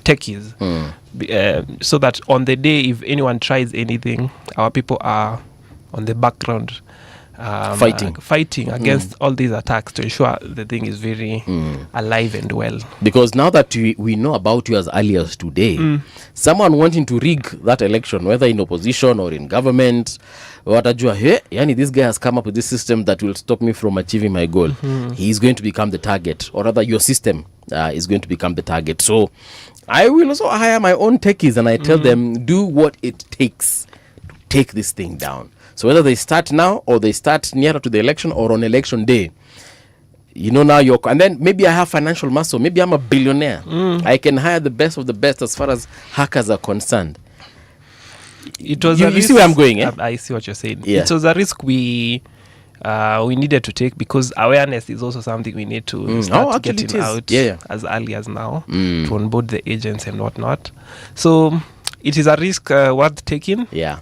Hopefully we are able to counter any of these attacks as they come, if they come, and we give people the assurance that their vote will count and that they need to show up at the polling station, vote out bad governance, and bring in a system that works for us and for the people. So in case anyone wanted to hijack the process, and they might not necessarily bring it down, but just hijack the process and then manipulate it. So you think you're getting legit stuff, kumbe system ili hakiwa kitambo sana, na vitu mnapata ni zenye nataka mupate. So that one you also have that's safeguards. We have safeguards around that. We have safeguards around those bot uploads, around uploads that are not at the designated polling stations. Like the way people sometimes log into their bank account, but it's not their bank account. So you think you're logging, if you bank with Bank A, for example, and you're there www.banka.co.ke, and then it routes you to something else, but an interface that looks like it's your bank. So you're there giving out your passwords only for you to realize unaendelea kuoshwa. I also hope you have something to counter that. We have cybersecurity people on the team whose only job or main task is to find these vulnerabilities and address them as soon as possible. Because in Kenya we have ballot stuffing, or rather we've heard of we've heard of ballot stuffing. We've heard of juzi KRA wamepoteza stamps kutoka kwa ofisi yao. So imagine someone has some vault. Now imagine someone has got this legitimately looking for 34A, you said 34, maybe niko nazo tu mahali nimeenda nimezijaza tu venye nataka. So when I upload them, the system actually recognizes them as legit because they are not AI. They have actually been photographed, like your agents in the ground, or rather on the ground, are photographing. But now I have hijacked your system and I'm uploading the information that I want you guys to get. And you guys are thinking, hizi imetoka Nyamira, hizi ni za Kitui, hizi ni za Mombasa. Kumbe mimi niko hapa 2 times towers na zi upload tu mahali tu pole pole. So I hope you have safeguards. The metadata, you can get location details. We are able to flag if the uploads are coming from one specific location place. And one device, and that's something we can quickly address before it manipulates whatever we are doing. Will you report such activities? Meaning, in the last election, and the one even before that, one of the things we heard was a lot of activity taking place within the so-called system and within what I was told is called the server. Somebody entered, somebody left. Another one came in, another one left. There was a Kamago somewhere. Yes. So all these activities, if this were to occur within your system, would you be in a position to report it? Or will you just document it and maybe report it at a later date? How are you going to go about this? Because it's going to be interfered with, that's for sure. Yes. We're going to be as transparent as possible. That's one of our biggest principles of the People's IEBC. Something the main IEBC has kind of not been able to successfully do, which is being transparent with the people and what is happening. So we will document all of this. We will publicize all this information in case someone is trying to manipulate. And we aim at just having a very clean results from all over the country, something people can trust, something that can be admissible in court in case of anything, because going to the streets again after the election will not be the ideal way to address such issues. So we want something that's very something that can help us get justice. So yes.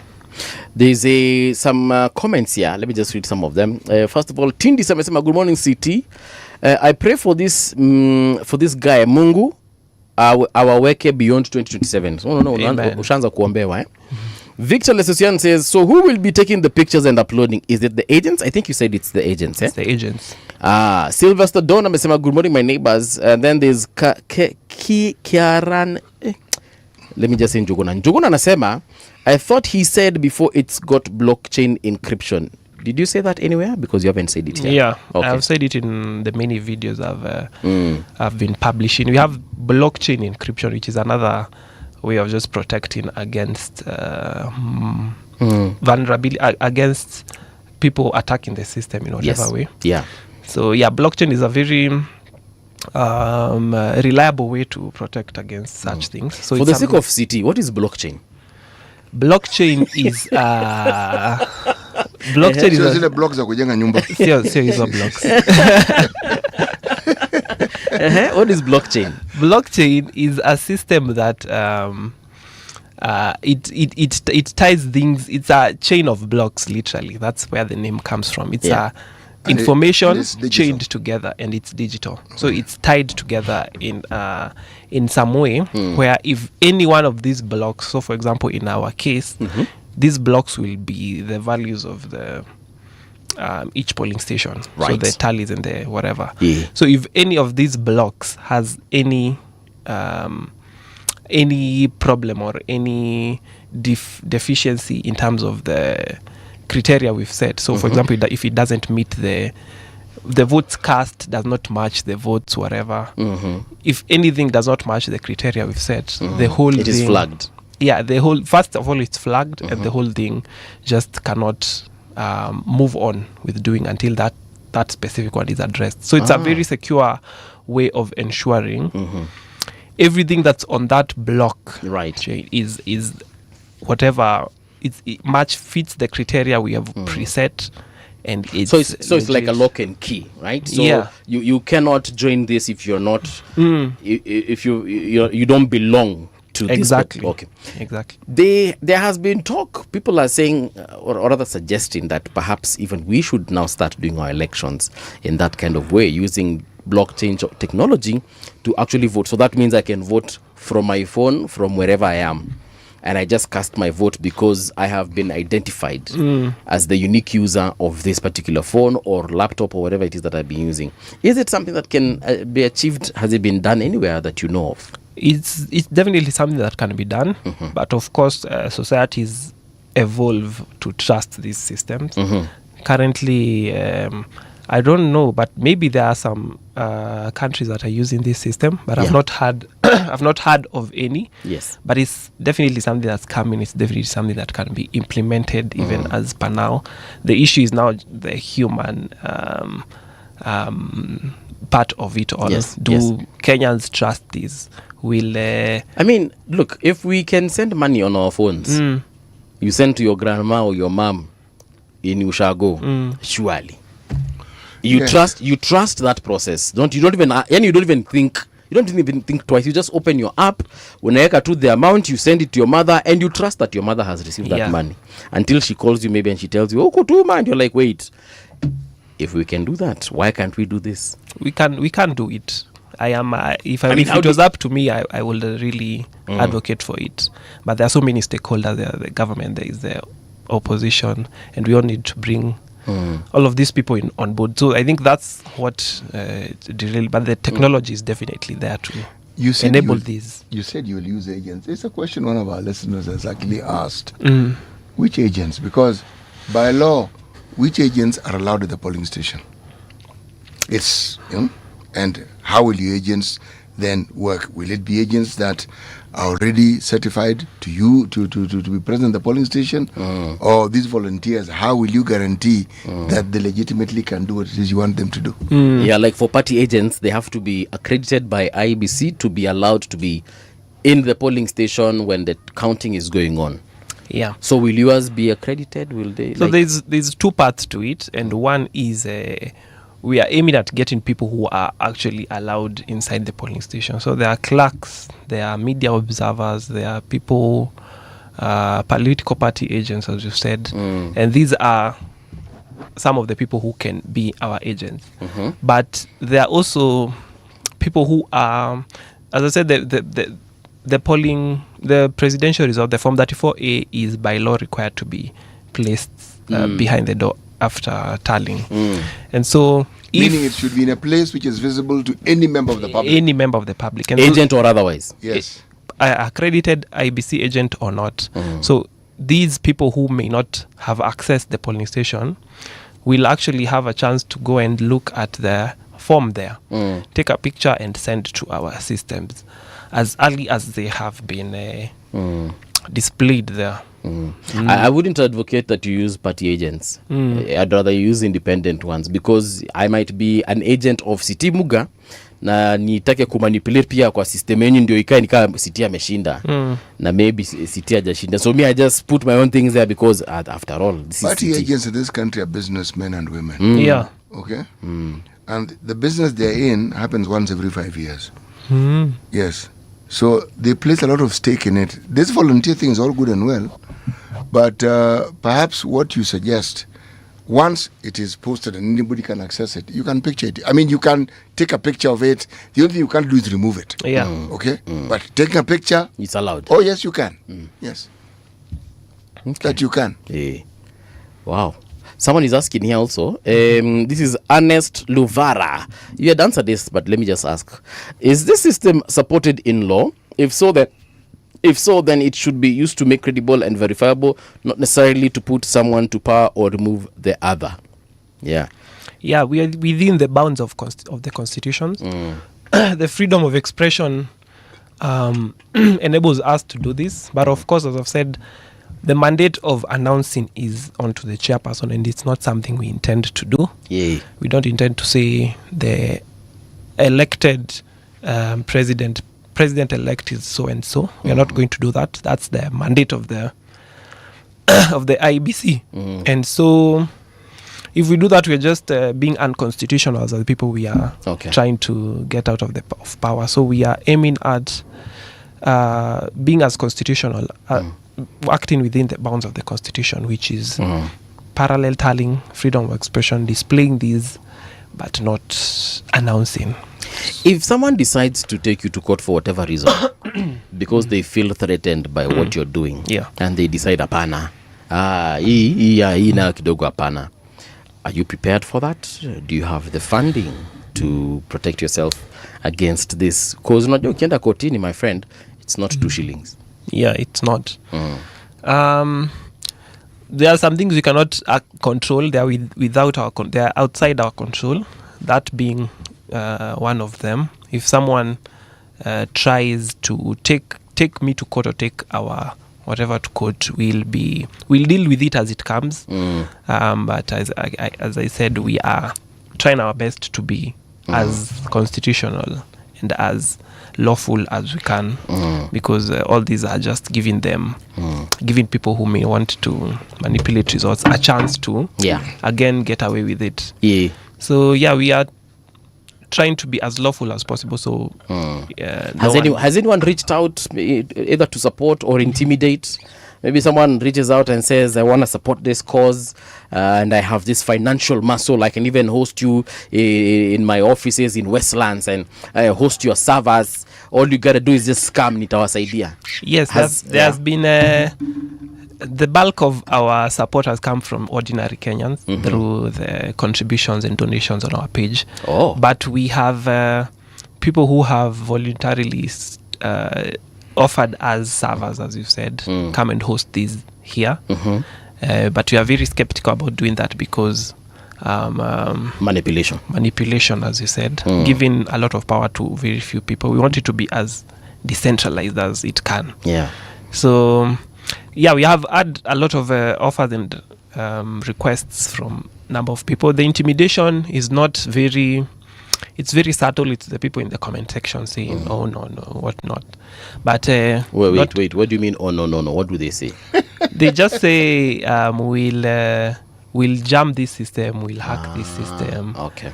But we are not taking those threats sitting down. We are very ready for anyone who may try to manipulate and what about tamper with the intimidations system. of harming persons, like sema ndakupata mali ndakupata wewe utakiona? Have you received those personal threats that are personal to the individuals? No, we have not received that. None to Not yet. Not. I don't think they'll come. The thing about a political system like the one we have, yes, they are entrepreneurs. They are people who want, the Kiswahili word is kujipendekeza, who want to show those in power that they have the interest at heart. And these people tend to be fairly creative in ways that may not necessarily be useful. But that, how else can they demonstrate that they are supporting a certain cause or size? Even the people who are threatening to shut you down, that's easy to do. Whether they actually even understand how to, use a computer is a completely different issue, but people will be creative. And I personally like the view you've taken that you will be ready. You are not underrating anything that is said. You're saying, oh, this is what they're threatening. Okay, let's look at how we can ensure that we protect ourselves against this. Yeah. The thing, though, about our elections, which is interesting, and the thing, though, about your system, which is interesting, you have chosen to meet the need of a certain deficit we've had for the longest time. The deficit is called apathy. Because nobody seems to have addressed apathy. They talk about voter registration. We now have this thing called Niko Kadi. And you're about to say, I was about to say Niko Nakadi. It's the same thing. No, Niko Kadi. You see, it has caught on. To understand just how it has caught on, politicians have jumped onto it. And they're now owning it, they're running away with it. That's a good thing. When you have an idea that so many people jump onto, it is a good thing because it achieves the goal that you had set. In your case, if people threaten you, it is a good thing. You know why? They probably understood that it's going to stand in the way of whatever nefarious plans they had. You're right. Yes. So it's actually validation. Yeah. That's one level. But back to the apathy subject. There is nothing that I've heard in the time I've been alive and able to vote or understand where somebody has dealt with the subject of apathy. Yeah. Because why I am gung-ho and happy about it is this. If people are motivated to not just register but to vote, no amount of hacking is going to win. There is, for you to be able to rig an election, you need a certain threshold. You need to have a certain number of votes. But that threshold can be overwhelmed. Once it's overwhelmed, there's nothing you can do. Yeah. Yes. Yeah. It'll be beyond any movements or anything you can do. So that, for me, the dealing with the apathy, getting people to understand that when they vote, their vote will be protected.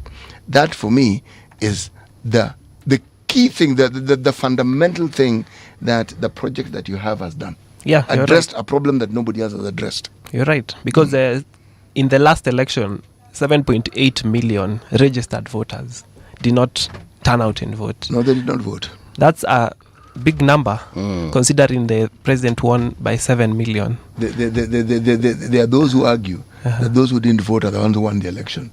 Yeah. Yes. and yeah, that's something we have addressed. Voter apathy. It's a big issue.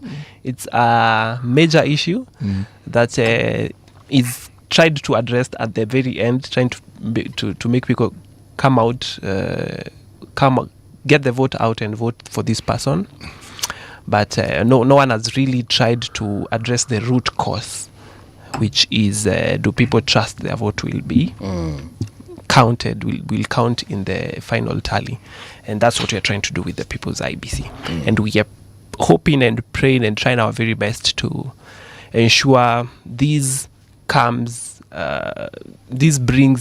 the trust that's lacking in the system and ensures we restore democracy and good governance in our country.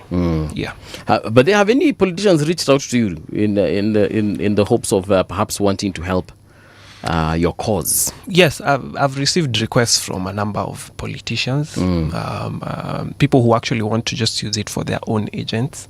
Not presidential, but even at the MP governor level, who wanted to just manage their agents in a very seamless way. So yeah, those requests have come through. So but we are not currently doing that because it's the people's IEBC. It's something we want to be for the people. But people. You can actually create a separate system, right? I mean, if they're willing to pay for it, why not? Yeah, it's an entrepreneurial.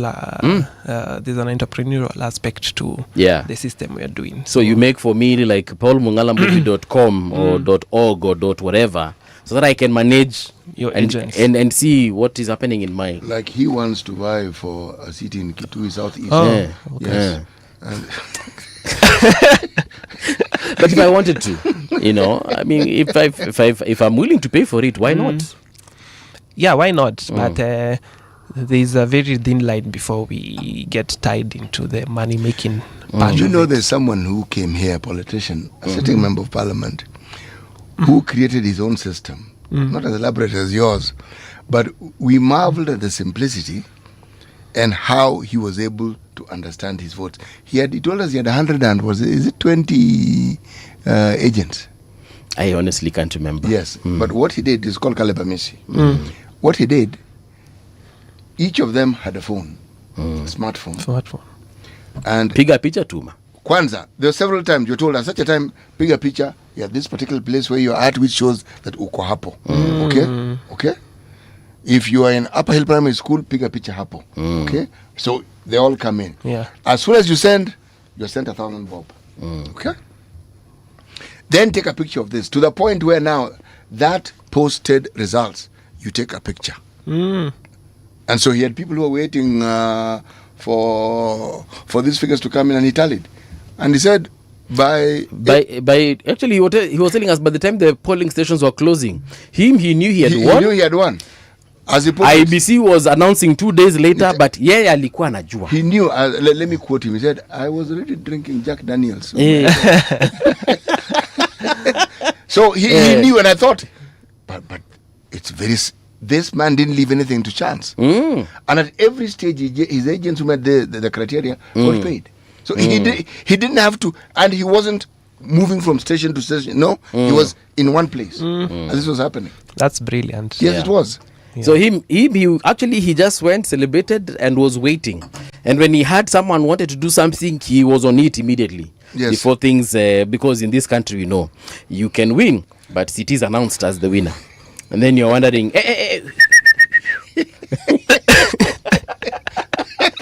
you know you have won. You even go, people carry you in the village, and then city emerges the certificate that he's the new MP of the area, and you're like, ngoja kidogo, guys. Yeah, but that's that. So if they are approaching and you can do this, bwana, hii ni side hustle poa. Ni side hustle. Tengeneza pesa, my friend. You said that you have a website. Can you remind us of this website? The website is peoplesiebc.org. So that's where the agents can go and register. Let's get to this 22,000 number before August 10th. Yeah. peoplesiebc.org is the place you can get also the details, the fine details, the technical details of what you're doing. Right. And also the people who want to support in whatever way, whether it's the financially, the techies who want to come on board, give in kind, which is the servers we've mentioned, and any other architecture we may need. That's all at the peoplesiebc.org. Are you also publishing? No. Do you have a website? You have a website. Yeah. Are you publishing? Yes, you're publishing. But are you also publishing the monies that you get and what you're using it for? Yeah, the donations page is very public. We are the main principle, the main guiding principle of the People's IEBC is to be as transparent as possible. And transparency is not just in the IEBC part of it, the tallying and relaying results part of it, but also what we are doing, the team that is involved. The donations, as City has said, all that is public. People can see where it's coming from, where it's going, what we are doing. All this is to just get the trust of the people. The aim is for all this transparency, trust. Something people can trust. So people can actually get to know what their money is doing. Ernest, the guy who asked the question earlier on, is asking, where do you get finances to fund this? Because it's not an easy task. Yeah. The donations. And it started with me, but over time, the donations and contributions have really been the ones pushing through. People, it's surprising how much people want transparency and a system they can trust. It tells you how much people love their country, actually. Yeah. And how they've actually wish that things would work the way they should. Exactly. And that the apathy is because they feel we've tried and it isn't working. Yeah. But when they see that there's someone trying, they give. Think of the times when we've had droughts or floods and there's been an appeal for Kenyans to support. We've always surpassed the target that was set. I usually like using this example because it's the one that most people know about. Eric Omondi anasemanga tu, anapostingi picha, anasema huyu jamaa anahitaji 20 million tuende kazi. And in less than a few hours, sometimes even within minutes, they achieve their target. And I'm like, wow, Kenyans actually do care. Yeah. Yeah, they do care. They do. Give us that. Is it a pay bill number? Is it a bank account? Is it a till number? What is it? It's a bank account. I can't even remember the details because they're very long. But all the details are the But People's if you look at IEBC. People's IEBC at .org, you'll find it. you find the details. People's IEBC.org. Yes. Not at org. Dot. Oh, .org, sorry. Yes. Did I say at org? .org. Yes. .org. .org. All right. Thank you so much. I mean, we've come to the end of this conversation, but like I say, wewe endelea kufanya kazi ya bwana. And if anything new emerges, kindly let us know. We'll definitely be open to hosting you and having these conversations going further. And especially as we get closer to the elections. But what's next? So, after mkishamaliza kutali, the People's IEBC is dismantled and we move on to other things. Yes, my goal is not to become an activist forever. Okay. I want to run businesses and grow and thrive in this country. And make money. Yeah. Yes. Just need to fix the country first so that it works as efficiently as it can. Right. Yes. Sawa sawa basi. Asante sana. That is Daniel Miringa. He is an activist and founder the People's IEBC. The People's IEBC.org it is, right? Yes. Go right there, check it out, and please let's support rather this Kenyan who is actually doing the change and making it actualized, as opposed to the rest of us who just sit around and pray that something good comes out of it. Right now, though, here's the news with Winnie Maganga.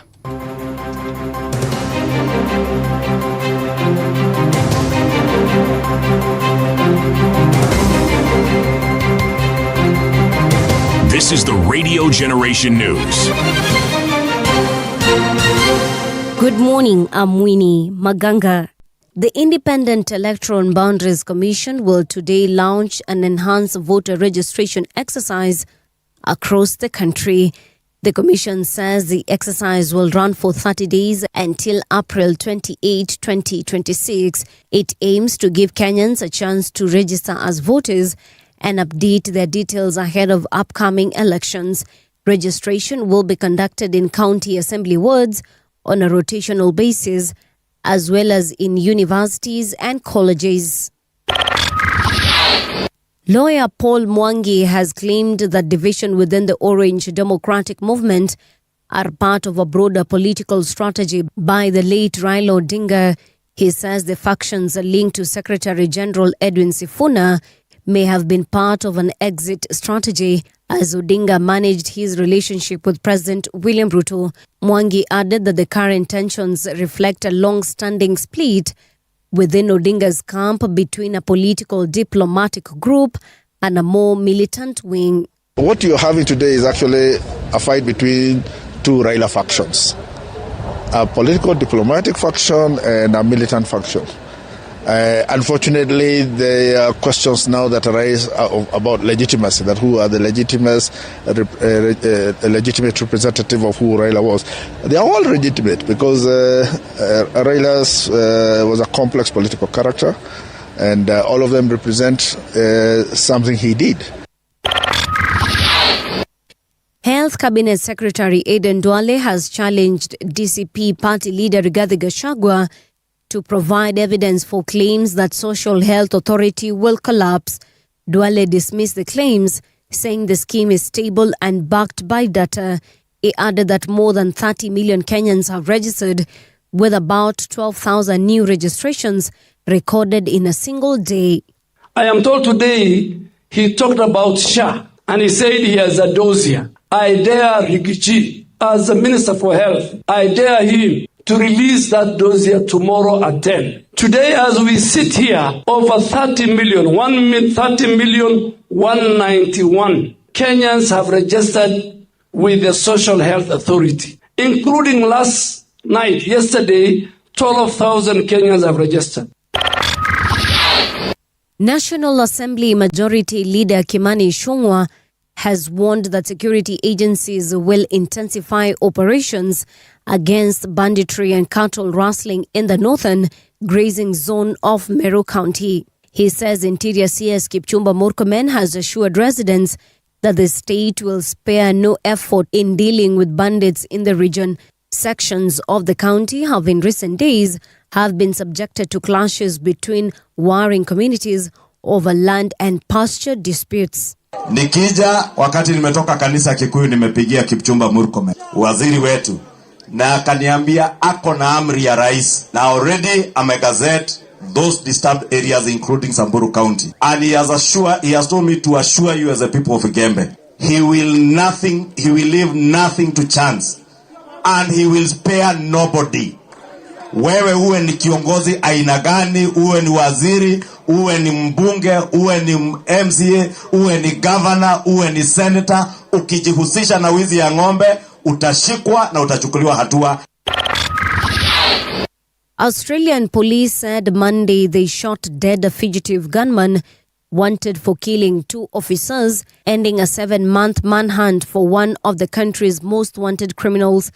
Desmond Freeman fled into dense bushland in August last year after shooting and killing 2 police officers on a rural property in Victoria State. For the past 7 months, hundreds of police have pursued Freeman through the region's rugged terrain.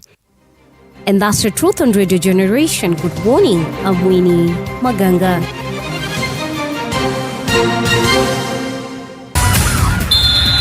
Sports on Radio Generation.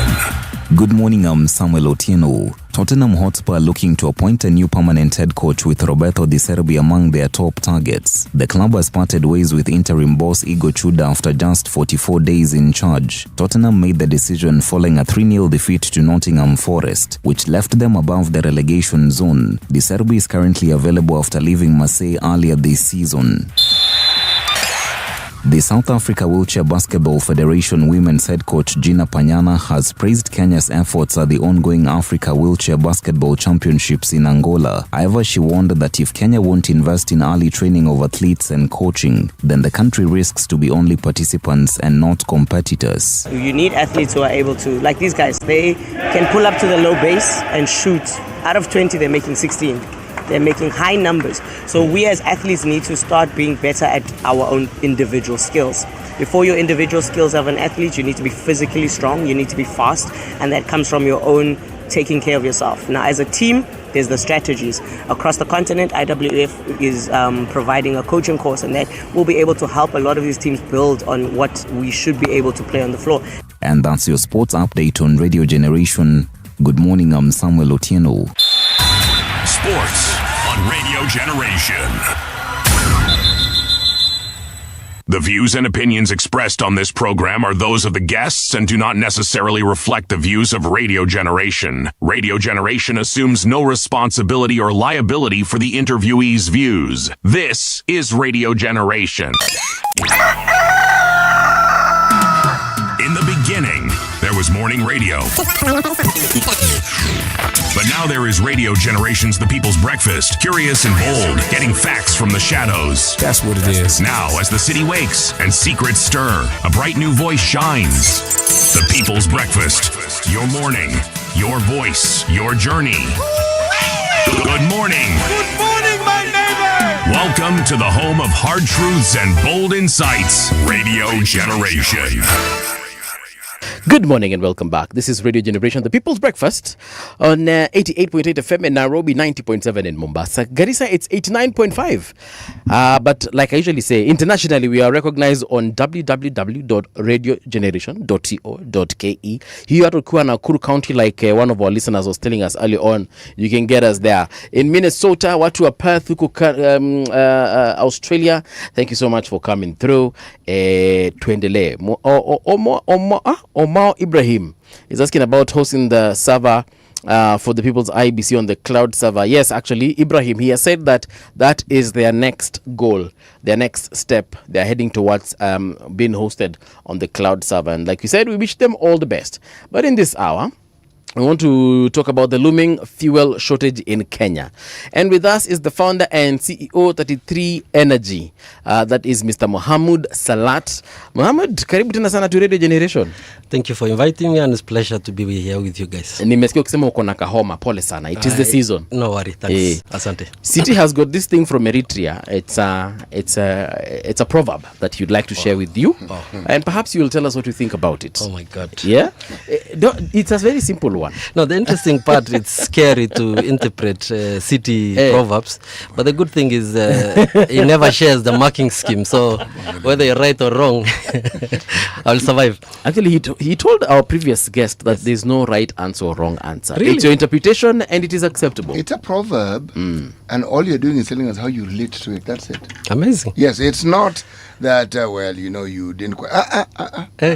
You listen to the proverb, and you tell us. If the proverb has elements that you've never come across, you say, well, I can't answer this because mimi sielewi hizi vitu. Pass. Yes. Yes. And we will say, but fine, but what do you think? We never actually let you pass. I pray one day you'll share the results. All right. One day. I will mention the proverb and I'll share the results immediately after. Oh my God. You'll sawa. He who pursues the chicken often falls, but the chicken has to continue running. Oh my God. He who pursues the chicken often falls. Yes. But the chicken will keep on running. Yes, it does. Maybe until it's caught. Interesting one. Yes. And my interpretation.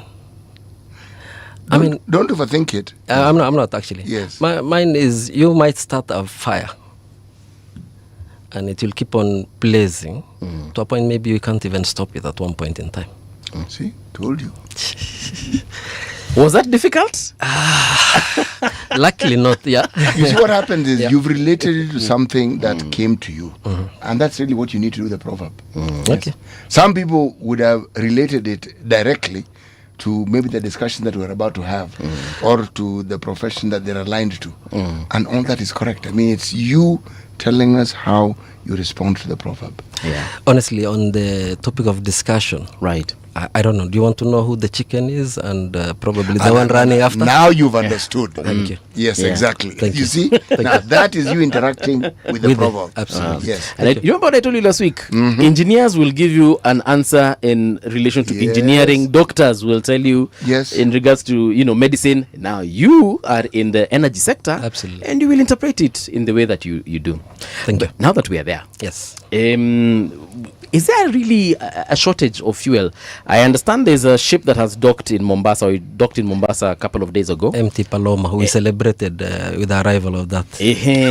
So mafuta iko. Okay. Yeah. That deep breath, my friend, needs to be interpreted. Yes. No, honestly, and first I'll take you a bit back, because before we talk about whether we have fuel or not, we really need to appreciate what is going on. Okay. So what actually happened is there's a war between Israel, US on one side against Iran. And once we had that war, then everything else led to where we are. I'll take you a bit even further back. Right. When you talk about Iran, you're talking about a civilization that predates Christianity, Europe, America, and it predates in the old Islam. Absolutely, it predates Islam. Yeah. So when I talk about predates Christianity, then it means even it predates Islam, because we believe Islam came way after Christianity. So what that means is you have a civilization that existed for that long, never colonized, Never colonized. You know, when the European Empire were that powerful, they went and colonized the whole India, the larger India, what is today India, Pakistan, Bangladesh, combine all those areas, right to the border of Iran. Yeah. Because India shares Pakistan shares 900-kilometer borderline with Iran. Okay. And to date, they could not conquer Iran. What they did, and good for them at that point, is they had a relationship where once Iran found out they had oil, there's a relationship with the British at that point when they formed this company that was supposed to do exploration and extraction of oil. What we today call BP, those time was called Anglo-Persian. Some people even say the first B stands for British and the P is for Persian. So they did that. They did the oil drilling and all that. So to where we are today. So today, US attacked Iran. And if you look at the geography. Yes. I'll just take you back. I printed some map. I said, let us go back to the geography. Can you see where Kuwait is? Yes, I see where Kuwait is. Wait, Iraq. do I see Kuwait? Kuwait, I think. Yes, it's pink or something. Yeah. next to Iraq. And next to Iraq, yeah. Yes. Saudi Arabia. It's a very small country there, the pink one. You can see Iraq as well. You can see Iran itself. Yes. Bahrain, USA. All those people have their infrastructure, oil infrastructure, mostly along this Persian Gulf. Okay. So for them to export, they have to go through the Strait of Hormuz. Yeah. And this is why we're talking about 20% of the global oil demand. That's like 20 million barrels out of the 100 million barrels a day requirement that the world requires. Once that 20% is stuck, you're looking for replacement. Where can you get replacement? And look, maybe something that we can easily relate to is 2022, is it around 23 when Russia attacked Ukraine. The world lost 3 million barrels of Russia production. Okay. Because of the sanctions and all that. You could feel the impact that had on the oil prices globally. Yes. You're talking about 20 million barrels. That was 3. The 1979 shock, that time, it was about 5 million barrels. Yes. So, when 20 million barrels is lost, and I don't want to say all of it is lost, because I'll take you through what the world has done to circumvent the Strait of Hormuz. All right. It's so significant, we see the reaction we are seeing. And today, by the way, the reaction that we are seeing is not the physical reaction. We have what we call paper trading, and then the physical. So paper is just anticipation. Yes. Where do we expect the oil prices to go and all that? And because of that, the oil prices go up. But there is the physical which catch up with the paper, because paper comes first. Yes. So the reaction of what has happened is the oil prices after this war has risen from about 60s to 70s range per barrel, the Brent, to today's 116. Okay. That's a significant jump. Now, once the oil prices have jumped, once this fuel is not accessible, then the question becomes energy security. How do you secure yourself in person? I'll take you back to Kenya at some point in time, because I know that's what is more interesting for most people. Okay. But these 20 million barrels, the good news, because that's the bad news I've shared, the good news is in the Iran-Iraq war of 1980s, yes, luckily after that war, Saudi Arabia realized the impact of this. So what they have done is they have done a pipeline that runs from the west, which is the Gulf, the Persian Gulf, all the way to the east, to the Red Sea. So you can see they can pump fuel from the west. So wait, and the Red Sea is this one on the side of Africa, right? Absolutely. Next to Egypt. Absolutely. Okay. So with that, you can see now, you can pump fuel from that pipeline on the west to the east. Yes. Then load it from the port of Yambu. Yeah. Then circumvent the whole Strait of Hormuz. Unfortunately, the capacity of this is about maximum 7 million. But the capacity of loading of Yambu itself is about 4 million, 4.5 million. Yes. So the 20 that we lost there, up to 4 5, at least Saudi Arabia can circumvent and take it through this other corridor, and sell to the rest of the market. Iran on its own, about 1 million, 1.5, what they do. Yeah. They are giving, of course, priority to themselves, so you don't expect them to export. Yeah, export. You don't expect them to hold their own vessels. So at least that one is exporting. UAE also have done a pipeline that runs from the side of the Persian Gulf, it's Fujairah, to Habshan on the Gulf of Oman on the other side, just circumventing the Strait of Hormuz. Yeah. That does about 1 million, 1.5. So there's a little bit of circumvention. That Iraq had a pipeline all the way to Turkey. Yes. So instead of coming through this Persian Gulf and the Strait of Hormuz, they can. So we might have saved probably 10 out of that 20 million. Hold on. Who is pumping the oil to Turkey again? Iran. Iraq. Oh, Iraq. So As a Iraq, pipeline. them they're not using. So they're using Turkey to sell their oil. But not all of it. So the capacity of that pipeline is about 2 million. So this as circumvention that has happened, we might have saved 10 out of the 20 million. So the oil that we receive, sorry. So all that said, still I come back to the point. If the world loses 10 million barrels a day. Yes. That's a significant loss. Significant. It's actually the Russian war, and it's worse than even the Russian-Ukraine war, plus the 1970 shock combined. So it's a bigger volume.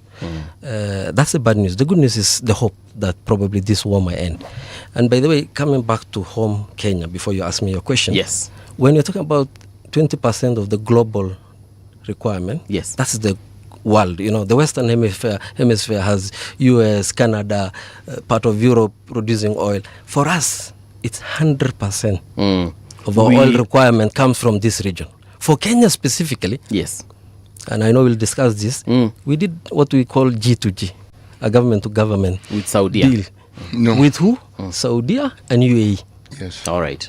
So 80% of our fuel was coming from UAE as per that contract, because UAE, we had two companies, ADNOC, Abu Dhabi National Oil Company, and ENOC, the Dubai one, Emirate National Oil Company, given part of the requirement, which is about almost 80%, 8 cargoes of the 10 cargoes. Yes. And then 2 coming from Saudi, Aramco. So you have a contract, a long-term contract with these two countries to supply you fuel, and then those two countries are affected. Of course, I said Saudi has an option to circumvent, UAE, very limited option.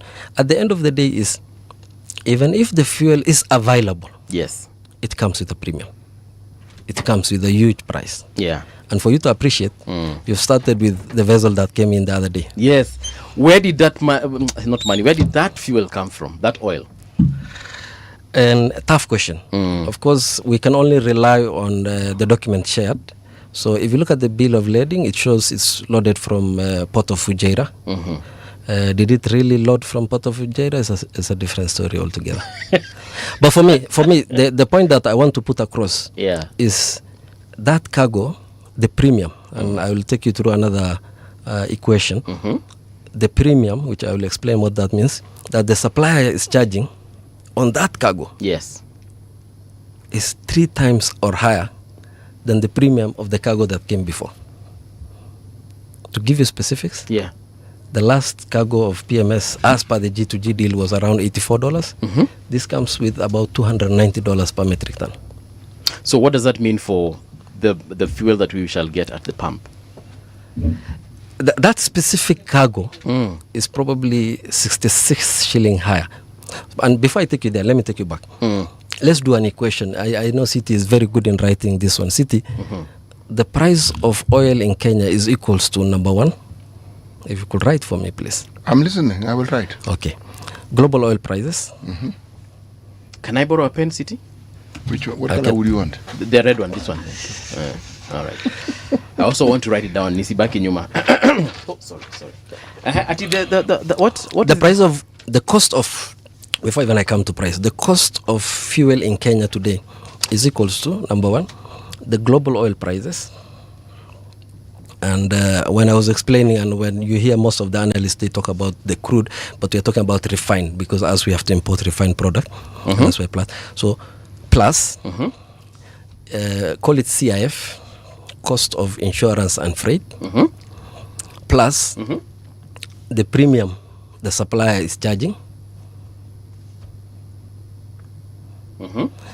plus I will lump it, call it other costs, but these are duties, levies, handling of KPA, and so on and so forth. Those are the 4 parameters.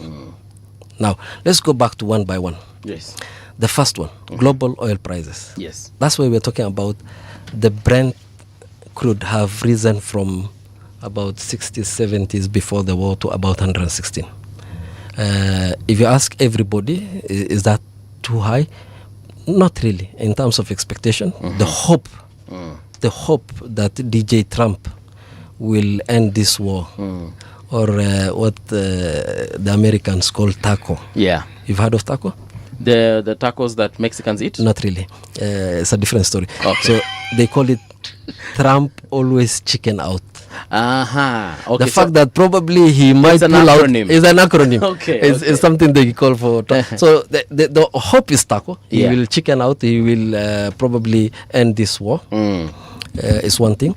All right. The second thing that has happened is after this war, and IEA has released reserves. I think we're talking about 300 million barrels. That's equivalent to almost a month plus. 300 million barrels is expected to be released to the market. That comes down thing.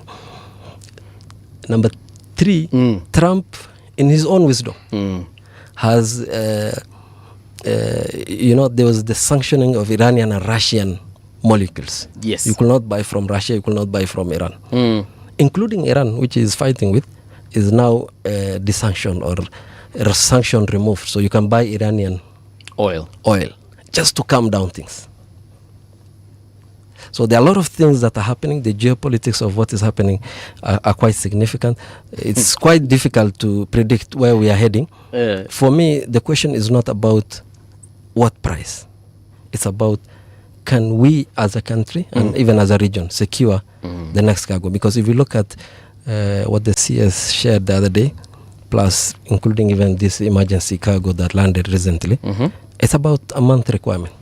So the question becomes, after a month, if this war doesn't stop, what happens? Where will we get our volumes? I remember Philippines last week said they only have about 45 days worth of fuel remaining. And that is actually a security risk above all else. True. Are we facing such or a similar situation after the cargo that arrived last week or over the weekend? If we deplete that, we are cooked. Not necessarily. Not necessarily. Do you know how it is that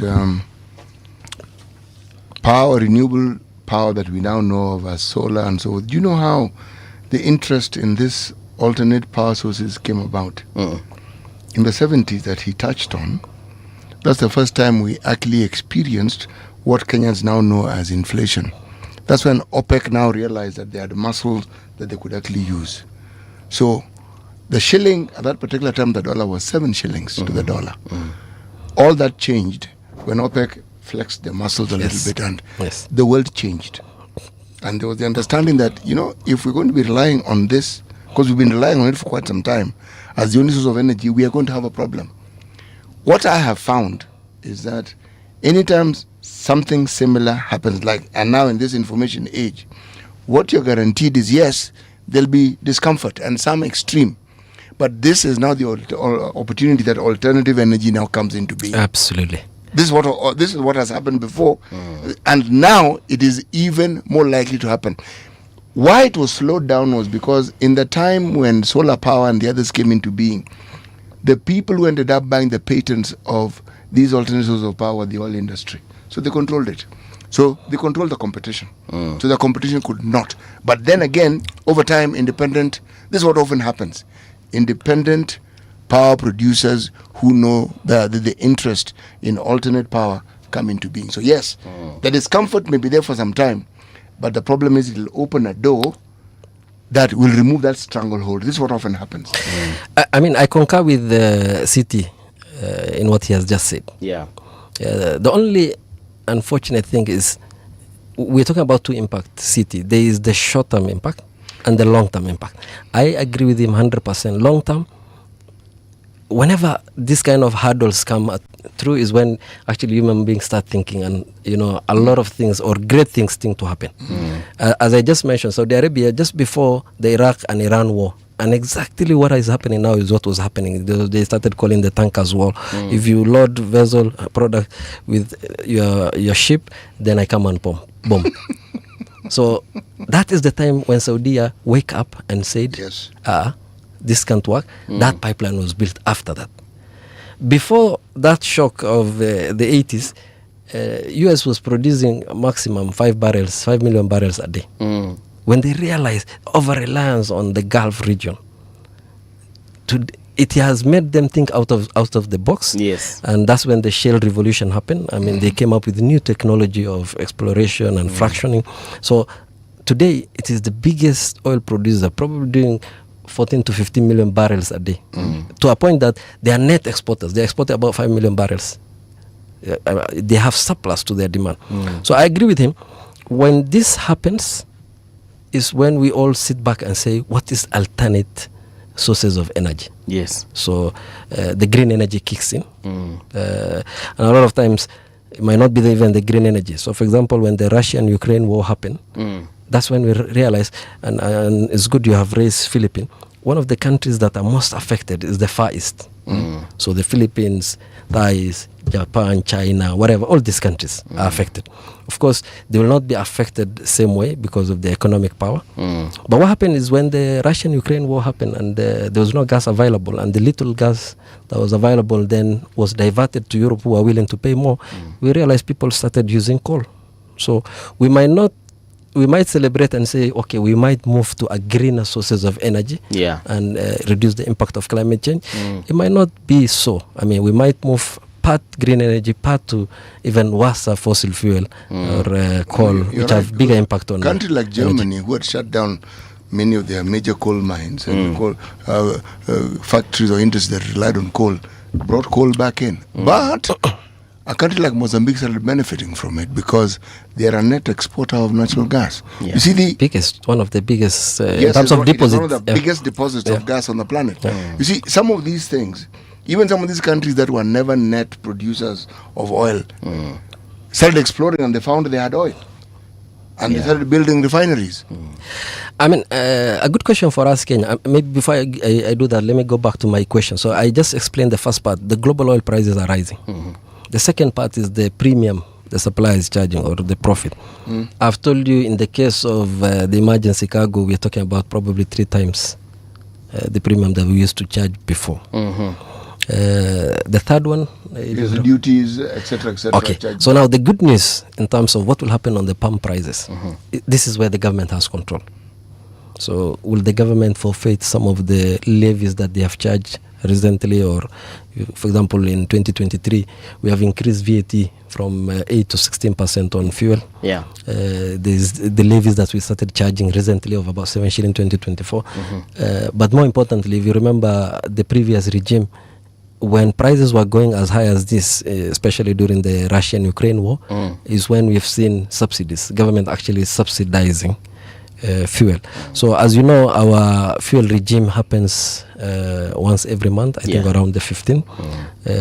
Where I sit, the numbers in terms of cost have really gone off the roof. We're talking about probably both grades going above the 200 shilling. But whether it will be that or any other number depend with the direction the government takes. I have to ask this question. When we had this G2D arrangement, what did we predicate it on?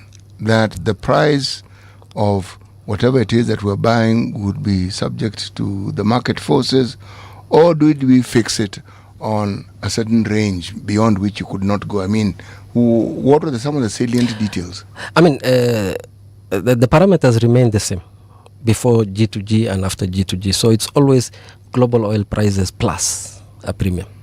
So before, what used to happen, we used to have an open tender where oil marketers who want to supply will compete and give their numbers.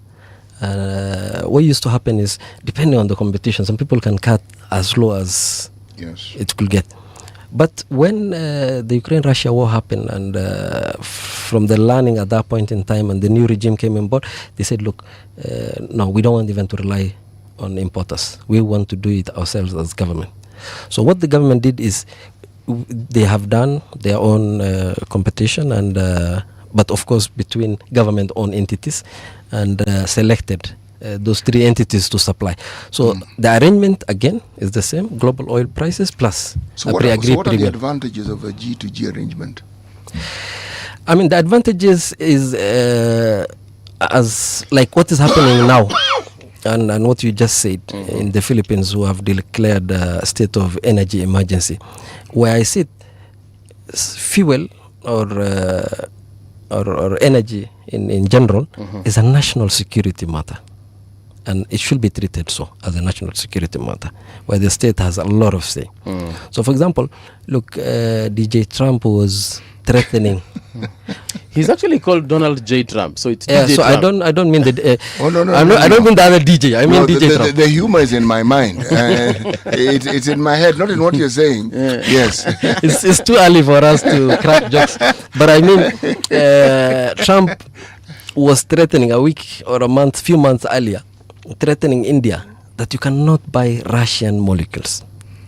You must, stop supporting Russia by buying Russian molecules. I mean, you can imagine India as a big nation as it is, the fight back and their willingness to, of course, align themselves to what Trump is asking for to another nation or buy somewhere else. It has brought problems for Modi in his country. Yeah, but now the question is, coming back home, fuel or energy supply should be a national security where nobody dictates to you where to buy from, who to buy from. You should be able to look at your own, position, regional location, the plaza, and decide that I will be buying from here. And so some of the learning points I'm sure the policymakers today are learning from is consideration risk. We ended up buying from two people of the same region to a point that we have been affected. So probably one of the learning points going forward is diversification. Should you be able to buy from another country that could not be affected by, say, Bab el-Mandab and Strait of Hormuz? And by the way, the bad news over this weekend, Houthis, who are based in Yemen, who are not part of the war, have now attacked Israel. Have attacked Israel. Now, attacking Israel is one thing. If they do what they did in the last war of now threatening Bab el-Mandab or the Red Sea, I mean, we have lost even the only alternative or option available to us. So there are a lot of not so very good news out there. And what options are available? I mean, I was hearing we have reached to as far as Nigeria in terms of securing supply. Dangote Group is now supplying oil to various destinations within Africa. Yes. Yeah. But the not so good news is that is a installation that does about 600 million barrels a day. So not 600,000, not 600,000. Not million. Yeah, 600,000 barrels a day. So when you talk about 20 million barrels a day, and then you want to replace with 600,000, it's not that significant. Of course, for the region, it could make a lot of sense.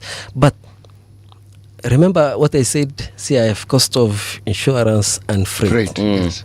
Now, when you load from Nigeria and come round the Cape, yes, you are losing, I don't know, as good as maybe another 10 days and about $1 million in additional freight.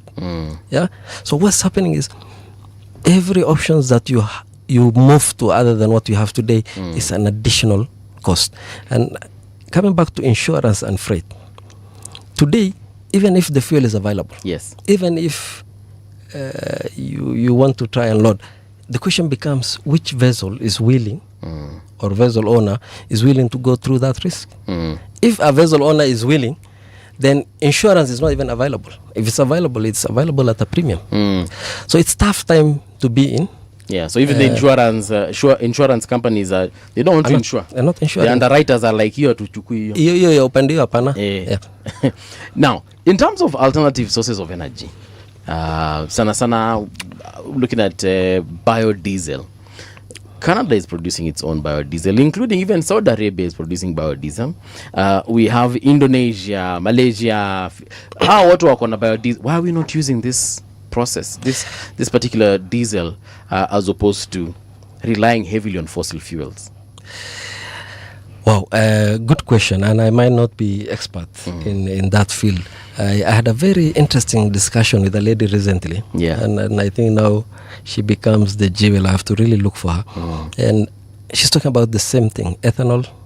Yeah. To come up with now that biodiesel. Yes. And she could convince me beyond doubt that it could be done at a lower cost than fuel. I'm not really sure whether that is possible. Okay. So the why, I think, is a question for policyholders, but the direction, I agree 100%. Those are the direction that we want to take. Look, we have the materials here. We can actually produce it. I don't know why we're not. We have actually experimented with it at some point. Brazil have got entire fuel stations, what we call petrol stations here, purely for biodiesel. They don't serve anything else in those particular stations. Let me repeat again, we have experimented with it. Tell us, City. Yes, we used to call it gasohol. At that point in time, the one sugar factory that produced ethanol was called agrochemical. It is attached to Moroni Sugar Factory. Okay. But now, Kibos Sugar Factory also have the same. Okay. Our problem is when you look at the way we produce our sugar or the industry, it is not competitive. We have many middle scale and small scale farmers who contribute to this. We can't even compete with the Kanana, which is in Sudan. Yes. These fellows don't have tens of acres. They have hundreds of thousands of acres. Wow. Brazil, the same. Yes. So when they produce this, Mauritius around the corner here has the same. Yeah. So when they produce ethanol, it is very easy for you to infuse it in with fuel. We experimented with it. I have no idea where it is that idea of experimenting ended up, because it somehow disappeared and went back to the norm. It was a discussion that was very, very serious at a certain point in time. Every time there's a shake-up in this industry, people come up with ideas. Discussion and then when the problem sort of like dies away, that discussion also dies away. But of significance, why aren't we talking about our own oil? We have oil. Excellent. That's what I actually want to say. So before you talk about alternative sources of fuel, we've got our own oil. Yeah. So why not fast track? And I guess it's a topic of probably investigation and understanding. From the point when we declared that we actually have a viable option in terms of exploration of oil in Turkana, to date, not significant efforts were done. Why? Is a good question. Oil was discovered like 10 years ago, right? Yes. To a point that the people who discovered and the investors at that point, which was, we always hear about Talo, but Total was also part of it. Yes, it's a big one. They've done across the region and so many other markets.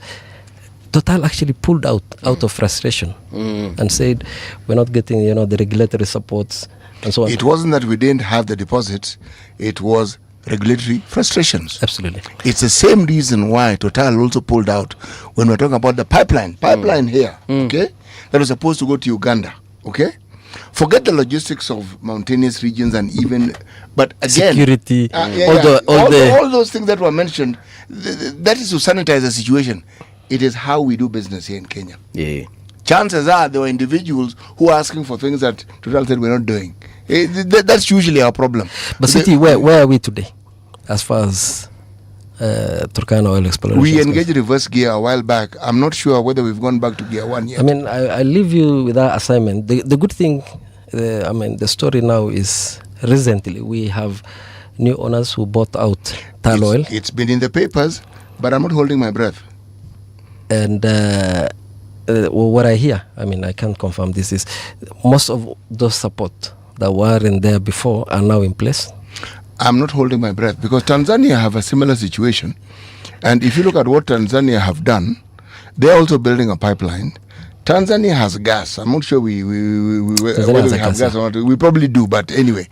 So Tanzania's crude is the same as ours, the heavy variety, okay?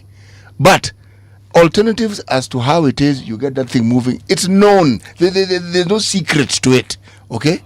Tanzanians are already preparing their gas, their line, and they're already putting in place how the infrastructure to ensure that their oil actually does what it's supposed to do. Us, it's still a story. Yeah. So when I tell I'm not holding my breath, I'm not holding my breath. If they are new owners, good for you. Yes, we already have a refinery, man. True. And we've had one for a very, very long time. So again, it is a functional refinery, yes, so that you understand. Yes. I mean, the not so good news, Mongala, is to again on that same oil. Yes. Is we will produce crude.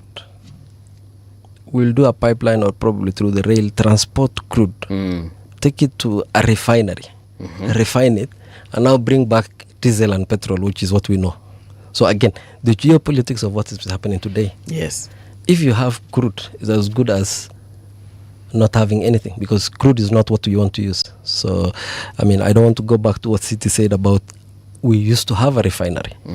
So I think the solution again goes back to the region. And unfortunately, I think what we struggle with as Africans is, you see the arrangement of now counties. The economies of scale. What county can do is not equivalent to what the country Kenya can do. The national government so can today we can do a refinery. We can put up a refinery, but refinery as modern as what we want to compete probably in Aramco and in other places will be quite costly for one country. So I pray and hope one day the region builds a refinery that belongs to the region, so that the crude that is now available in Kenya and what Citi mentioned in terms of the crude in Uganda, and Uganda are the ones who are supposed to do, Total was supposed to do a pipeline from Uganda to port of Mombasa or Lamu, that was diverted to now go to Tanzania.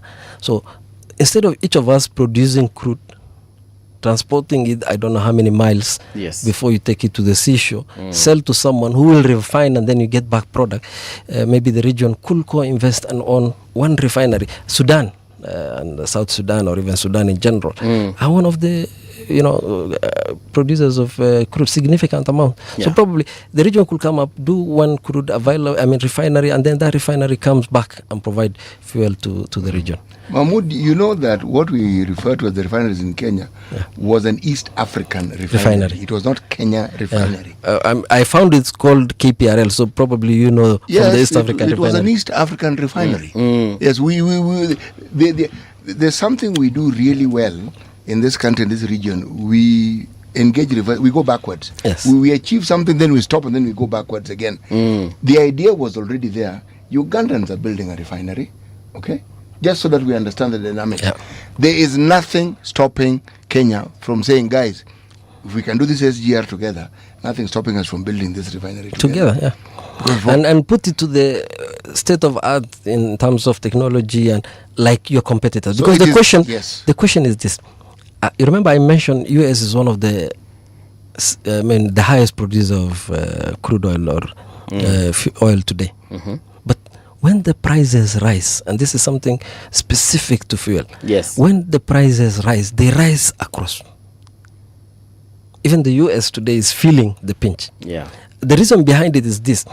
Because Kenya now produces oil, if you just say, oh, okay, I don't care about what is happening in the global economy, I will not benchmark against the globe, I will do my own pricing, my cost plus a small premium or a discount, then you'll have a cheaper oil than your border or neighbor countries. And then what happens? You all this fuel end up into those other regions, and you end up supporting or finance. So global oil prices for some reason go up.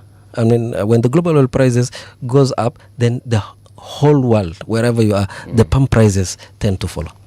There's a comment here. Anthony Ndungu is saying, while you're on this topic of renewables, please talk about cocoa cooking fuel, which shut down recently. Gloria Mancini says, this is the point that as a nation, we also consider hydrogen as an alternative energy source. It can power both industry and transport. Kenya should also consider this route in the long term. Hydrogen, actually, for me, and we've had this conversation here, I think, some time back. We said that we're not looking at all these other sources of energy that we. Is it because we are blinded by these guys and we have to buy from them? No. Or is it because we just don't want to innovate beyond what we're already getting? No, none of that. If we do not see how it is we will benefit personally, those decisions don't really move forward. Now it's a question of, and this is not something that is peculiar to this government. It's peculiar to almost every government we've had. You see, there is what is in the national interest. Okay? We have sufficient rivers sufficient water bases for us to determine the hydroelectric power that we need. We have the water power to do so. We don't advance that. We don't dredge our rivers. We don't make sure that our dams are efficient. So we talk about geothermal power. We have it in abundance. There are few things as renewable as geothermal. Believe me, few. Just the purity of its renewability is something amazing to observe. We have it by the bucket load. So wind, we have more wind than we know what to do with. So I'm simply saying, look. What about solar? Yes, solar now, you know, in fact, that one, in fact, now we are, so we already have the sort of means by which to actually stabilize just our energy power before we go to crude oil and the purification of it. Now, if we start jumping from this and we go to crude oil, what makes you think that we are going to take this thing to its logical conclusion for the benefit of the citizenry? The problem isn't what we have and what we don't have. It is the mindset of leadership historically and currently to make decisions that benefit the citizenry. How we hydrogen is 75% of the universe. How we are not using that thing by this beyond me.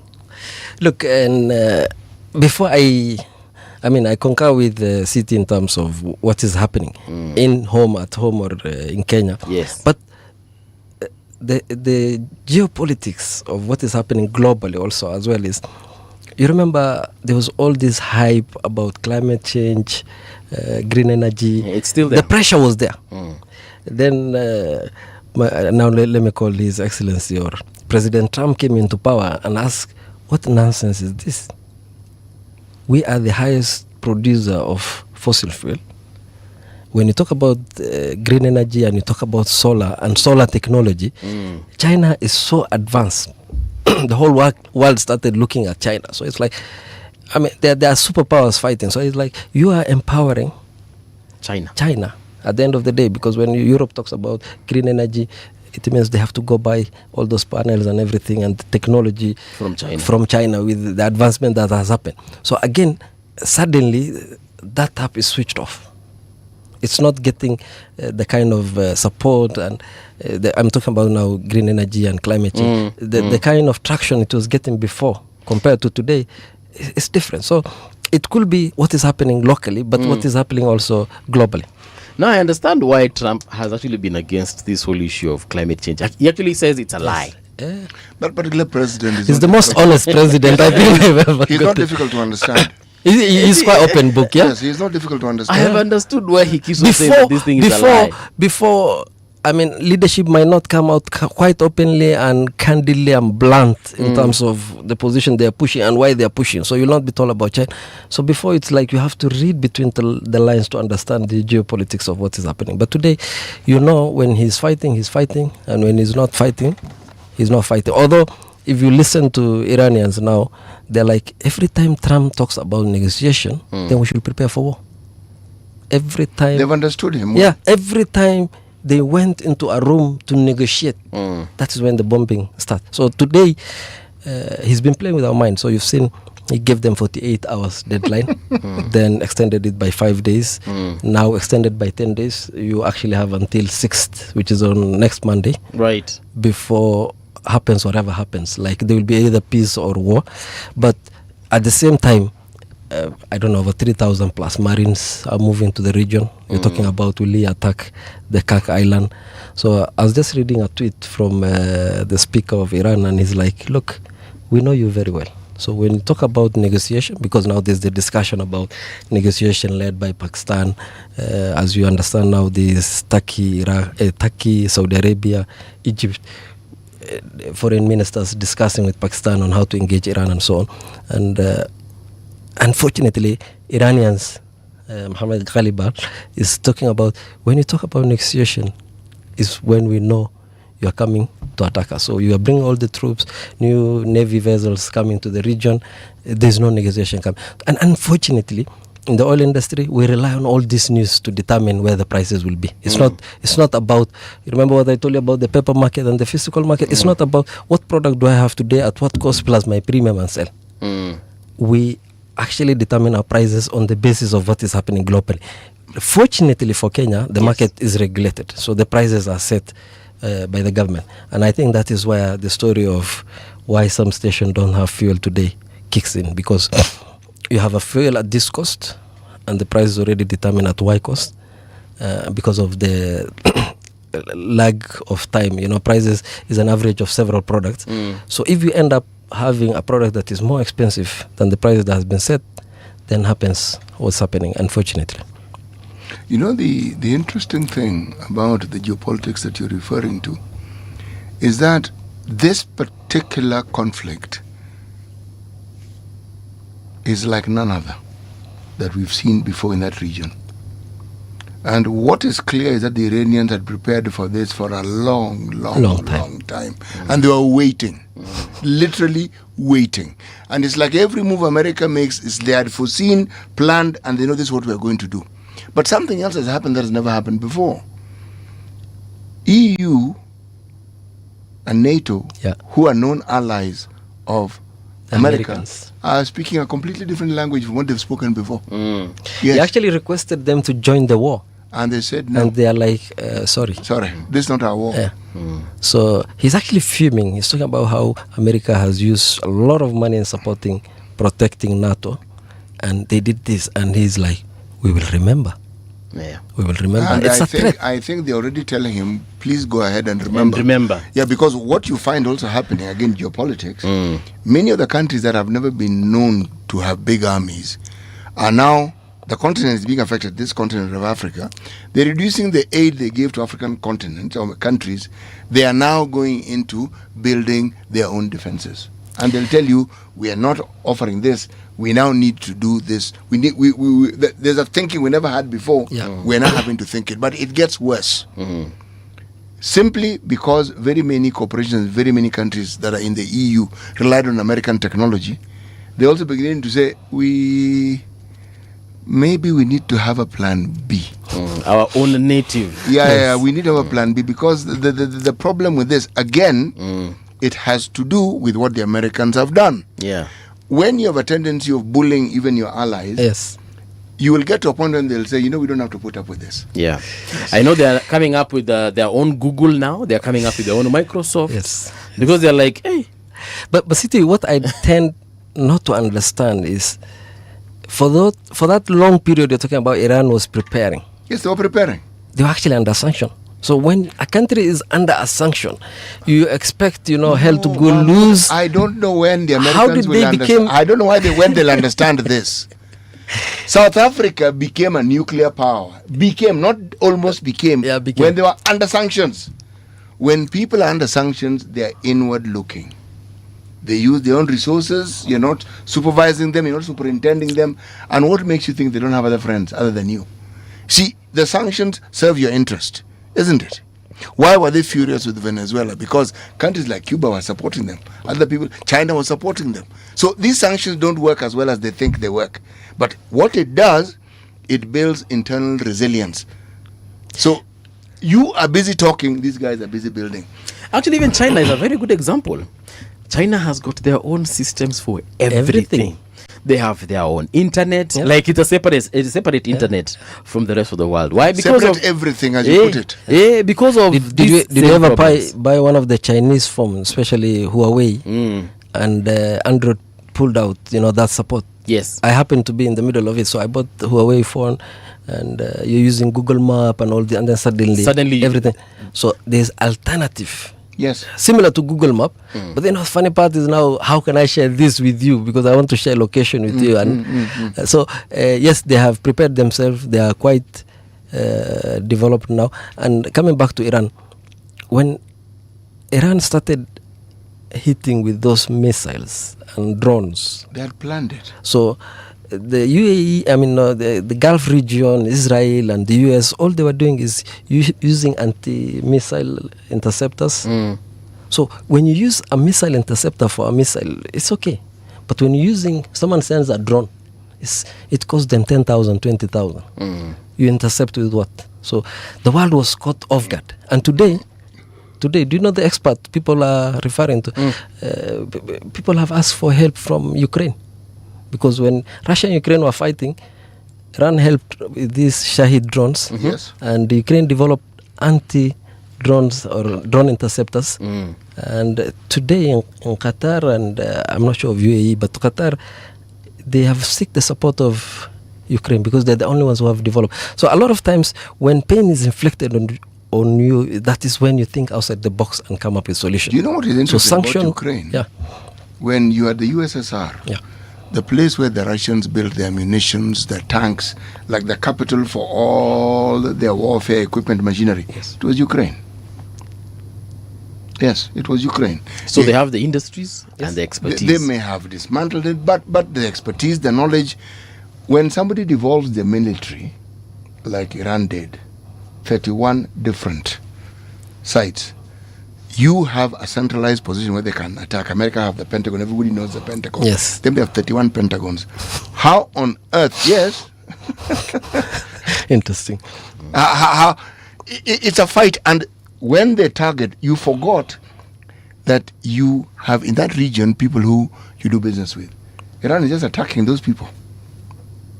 They're attacking this business, they're attacking that oil insulation, they're attacking this. They're crippling your interests. Among the sites that they attacked was a British base in Cyprus. Yes. Disabled it completely. So the Americans are hoping to piggyback on that. That's another story. I'm simply saying it's a different kind of war. These are wars that America had in Vietnam, they lost. These are the sort of war that America had in Afghanistan, they lost. They don't learn. I guess at the end of the day, it is us to learn from it, especially on matter energy. We should stop over relying on third parties. We should diversify our sources of energy. Yeah. The one that is very interesting to me is a country of our size caliber should have a strategic fuel reserve. So when you're talking about US is releasing 300, 400 million barrels, they've actually built a strategic reserve. That's why they're able to release it. China have 1.3 billion barrels kept aside for strategic reserve. For days like this. So the question, and if I'm not wrong, and because I remember once in a while interacting with them and trying to buy some fuel out of the strategic reserve, our neighbors Rwanda here has a strategic fuel reserve. Fuel kept aside for a day like this. For a rainy day. But the good question is, where is our strategic reserve? Should we have one? We should.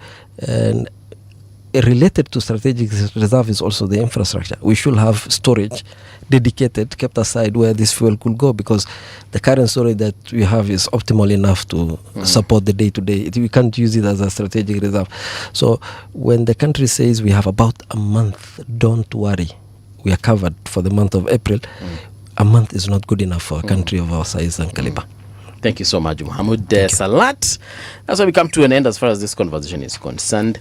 But in the next hour, we are hosting the MCA Wakileleshwa Award, that is Honorable Robert Alai.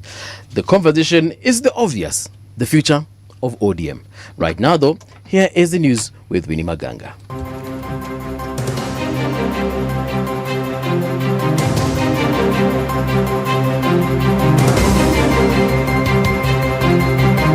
This is the Radio Generation News. Good morning, I'm Winnie Maganga. Activist Daniel Miringa, founder of the People's IEBC, says he and his team have developed a system to make Kenyan elections more transparent and reduce rigging. The plan involves mobilizing thousands of volunteers to collect results directly from the polling stations. They will take photos of Form 34As, which show presidential results at each station, and transmit them to a central system for fast analysis and tallying. So the People's IEBC is a system I and a few of my friends have developed to, as you've said, disincentivize rigging in Kenya. And how we plan to do that is to transmit results from the polling station. So receive images of the Form 34As, which are the presidential results at the polling station. We're going to analyze them with our system that we've developed. Right. We're going to tally the results and we're going to publicize it as it comes in, so to ensure that there's no period between the polling station where any form of rigging can happen, and people get to see how people are actually voting. Yeah. Because I think when you create that dark period between the transmissions, a lot of rigging can happen, but even if rigging does not happen, a lot of distrust can come with the period is very long. You remember last election with the 7 days in Bomas, it created a lot of unnecessary drama. Nyamira Governor Amos Nyaribo says his county approved only 13 out of the 33 bodies buried in a mass grave in Kericho. This comes as investigations continue into the alleged mass grave at Makaburini Cemetery, where several bodies have been exhumed over the past week and autopsies conducted. Nyaribo is now calling for investigations into 20 undocumented burials and claiming that money for burial permits may be missing. There were 13 bodies which were supposed to be disposed from Nyamira, and as a government we followed the procedure. We got court orders to dispose those bodies in any public cemetery. We released an officer and a vehicle with 13 bodies, fully compliant, following all the laws. We gave money to be paid to Kericho County, but unfortunately, whoever was given money did not pay to the county. He had an arrangement with a private morgue or a private cemetery. National Assembly Speaker Moses Wetangula has congratulated ODM for naming Siaya Senator Dr. Oburu Oginga as its new party leader. He said the move puts the party on the right track ahead of the 2027 elections and brings stability after the death of Raila Odinga. Wetangula also praised ODM members for successfully holding the Special Delegates Convention at Jamhuri grounds to elect the new leadership. The U.S. government is now in its longest shutdown ever. The shutdown has lasted 44 days as politicians in Washington argue over funding for the Department of Homeland Security. Airports are facing problems because TSA officers are not being paid, causing delays at security checkpoints. And that's the truth on Radio Generation. Good morning. I'm Winnie Maganga. The views and opinions expressed on this program are those of the guests and do not necessarily reflect the views of Radio Generation. Radio Generation assumes no responsibility or liability for the interviewee's views. This is Radio Generation. In the beginning, there was morning radio. But now there is Radio Generation's The People's Breakfast, curious and bold, getting facts from the shadows. That's what it is. Now, as the city wakes and secrets stir, a bright new voice shines. The People's Breakfast, your morning, your voice, your journey. Good morning. Good morning, my neighbor. Welcome to the home of hard truths and bold insights, Radio Generation. Right, welcome back. How are you doing? This is Radio Generation. The People's Breakfast it is. Anthony Ndungu, thank you for your question about Coco. Hii maneno ya Coco tutafanya nini hii kitu? Hii kitu ilienda tu hivyo tu, yani there's nothing much that can be done. It is what it is. It's a wrap. Imefungwa hiyo. Yes, and what they blame are just regulatory hurdles. And which yes. Karibu. How are you, sir? Good morning. All right. Karibu sana. Karibu. And then we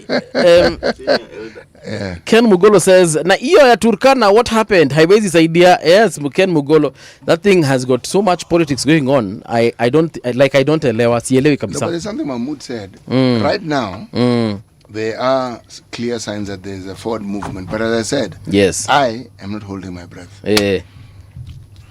Sawa. Then there's Roy Ken Mbije mesema It has got nothing to do with oil. Let me introduce our guest for this particular hour. We're talking about MCA wa Kileleshwa Ward, Honorable Robert Alai. Alai, good morning and welcome back to Radio Generation. Asante sana. Thank you. Good morning. Good morning. We saw what happened on Friday. Yes. Everything is okay. Yeah, we were there. We were members. Every member must have. It was a very well-organized event. Yes. Najua hata mkisema serikali alikuwa to fund. Yeah.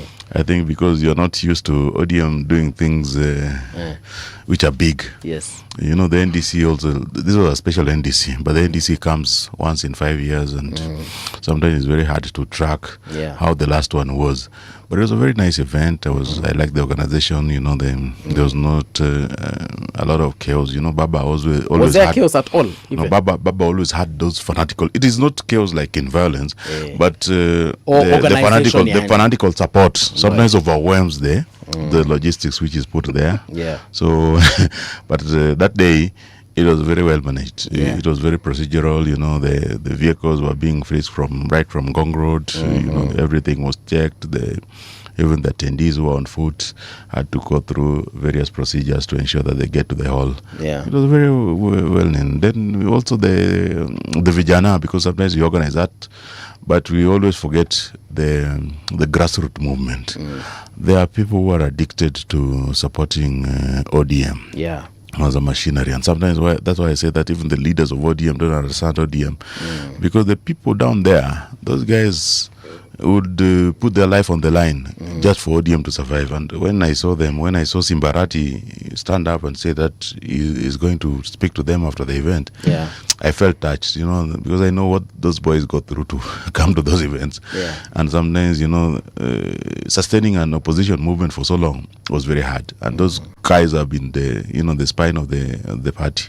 And sometimes you forget them. When you get into your car, you forget about them, and you go to wherever you want to go to, as long as you've been taken out of the event. Unawasahau. It was very touching to see Simbarati sit with them there, taught them, and everybody asema kwa nimetoka vizuri. I also saw that is Senator Sifuna saying that he can no longer serve under Dr. Oburu. Yes. So has he resigned? What's the deal now? No, I think it is not the mistake of Sifuna. It is not. I think it's the mistake of the party leadership as currently is. They don't understand that, for you to run a disciplined formation, you need to, put some things in order. And when President Ruto realized that he was not going to be on the same line with Malala, he went out very fast. People didn't even realize how fast that guy left the position. Saa 12 asubuhi mtu ashatoka kwa ofisi. You see, so you can go to court after the fact, but you have gone out. As currently ODM it is, even Oburu, as late as I think 2 months ago, was saying that Sifuna naongea position ya party. You see? So they have given him so much powers. Paka saizi, they don't know what to do. Even his seat was there. There was a reserved seat for him. Yes. There was he didn't show up, of course. He didn't show up, yes. But the fact that there was a reserved seat means that he has some power and influence over them. And they can do nothing. Even today, the vehicle he's using around is still on ODM facilities up New Prado. Yeah. He's still the sunroof he's using is ODM property. So say all those things. So I don't blame Sifuna at this point, because Sifuna is in politics you have to be very brave, and Sifuna is very brave to do all those things and get away with it, and that what is inspiring to others. So I wish these people realize that the people destroying ODM is not Sifuna. It is the leadership of ODM, the chairman, the party leader. They have to wake up and say, Baba taught us one thing about political parties, that loyalty is rewarded kama peremende, kama chloroquine. Nachukua 4 leo, 3 kesho, 3. You see, in installments. But disloyalty is punished there and then. That's why Margarero Langat had to leave the party the way he left. That's why Ababu Namwamba didn't realize he had been. That's even Sifuna took out the position. This is how it's done. But I feel like some people have been treated in the way you said, like Sifuna ni kama anashuka kama mayai. But someone like Otsoti, mulimchuja hata. Soti, it is not them. They didn't, even the leadership had no way of handling him. Yes. And the people there just woke up because also, even Sifuna, if he was mentioned there, those old guys, because they were properly aware of, where to follow, they would have said, Adutaki Sifuna. Yeah. And that's how he would have gone. But he was not on the agenda. Okay. The agenda was the party leadership. The party leader and the deputy party leaders. Right. You see? So, and when Ososi's name was called, kila mtu alisema hapana, and that's how he went. And that's how he went. But if Sifuna's name was there also, he would have gone through the same. So Ososi was not removed by the party leadership. It was the delegates. The delegates said no. Yeah. You see? So Sifuna's name was not on the list of people who were being removed or who are being discussed by the... Yeah, he was not on the... He was not on the agenda. That's why I'm saying that the agenda of that day, even you for the media, it was anticlimax because the most important agenda in ODM should be the Secretary General because they say that's the voice of the party. But if you didn't sort that, even Sifuna recognizes Oburu. You can say all those dirty things, but you realize that this opposition ya Oburu hatuwezi kuitoa mbali sana penye iko, hatuwezi kumnyang'anya. Even Adhiambo made a lot of noise. Hata Winnie amesalimu amri, amekuja. You see? So those guys have resigned to the fact that Oburu, how was Oburu the most important agenda kushinda Sifuna? Actually, you've mentioned Winnie, and I remember she was talking about this new ODM over and over. What do you think? Because I'm not sure that you had a discussion with her, but what did she mean by that? No, I think I try to understand. And in the context of we have ignored the voice of the young people in ODM, and that is very true. And I've reminded. In fact, my last letter, I think 2 months ago, I reminded the ODM that every decision you make at the NEC and the Central Management Committee can be easily nullified because the person who is representing the young people there is close to 50 years. You see? To be honest, I don't know who that is. Ketora. Okay. He's a youth leader. Yes. A youth leader, by definition of youth, must be youth. Must be young. Yeah. So I said, how do you allow somebody when you saw Ketora being mentioned there? The young people were like grumbling. No. Because you have enough young people. I don't understand how, for you to inspire these young, they are very important to the party. I don't know if it is by design. Sometimes I ask myself that, are you guys shooting yourself on the foot? I don't know how many votes Ketora brings to you, but please, even if you want to put a Maasai there, look for another Maasai. There are very many young Maasais there. Look for another Maasai, put him there. But these young people need leadership. They need somebody who can talk to them, their language, Somebody can speak relate like to them. This thing we are doing today, ODM should be having its weekly podcast. They are discussing their matters. How do we grow the political movement? How do you do the volunteership? How do you use Super NDC? These young people can host. They can, with a phone, cell phone, they can be doing wonders for this party. But you're so focused on very,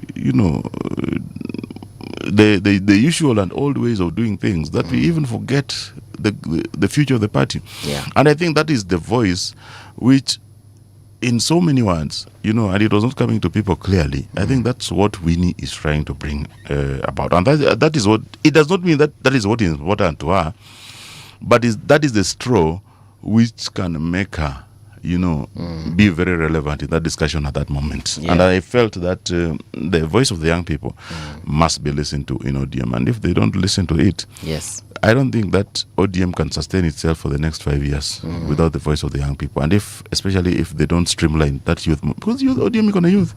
If you put Kijanawa, UDA, Jubilee, ODM, Wiper on the microphone, you'll see what opposition politics has done to our young people.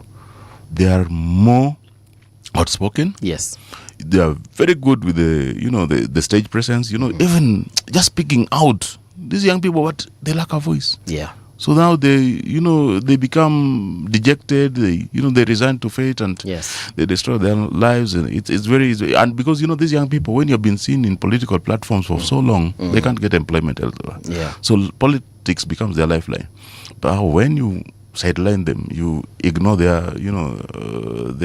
talent and power and so on, and it becomes very difficult. And I feel that Winnie Odinga was making a very important point when he talked about listening to us young people. Yeah. And then now, getting back to the question I think I asked you earlier on in terms of where does this leave Sifuna now? Has he resigned? Are you guys going to kick him out? Is he still SG? Like, Sifuna ako wapi? Mimi kama mwanachama wa ODM na nimechaguliwa Nairobi. Ndio. Like they would say, Houston, we have a problem.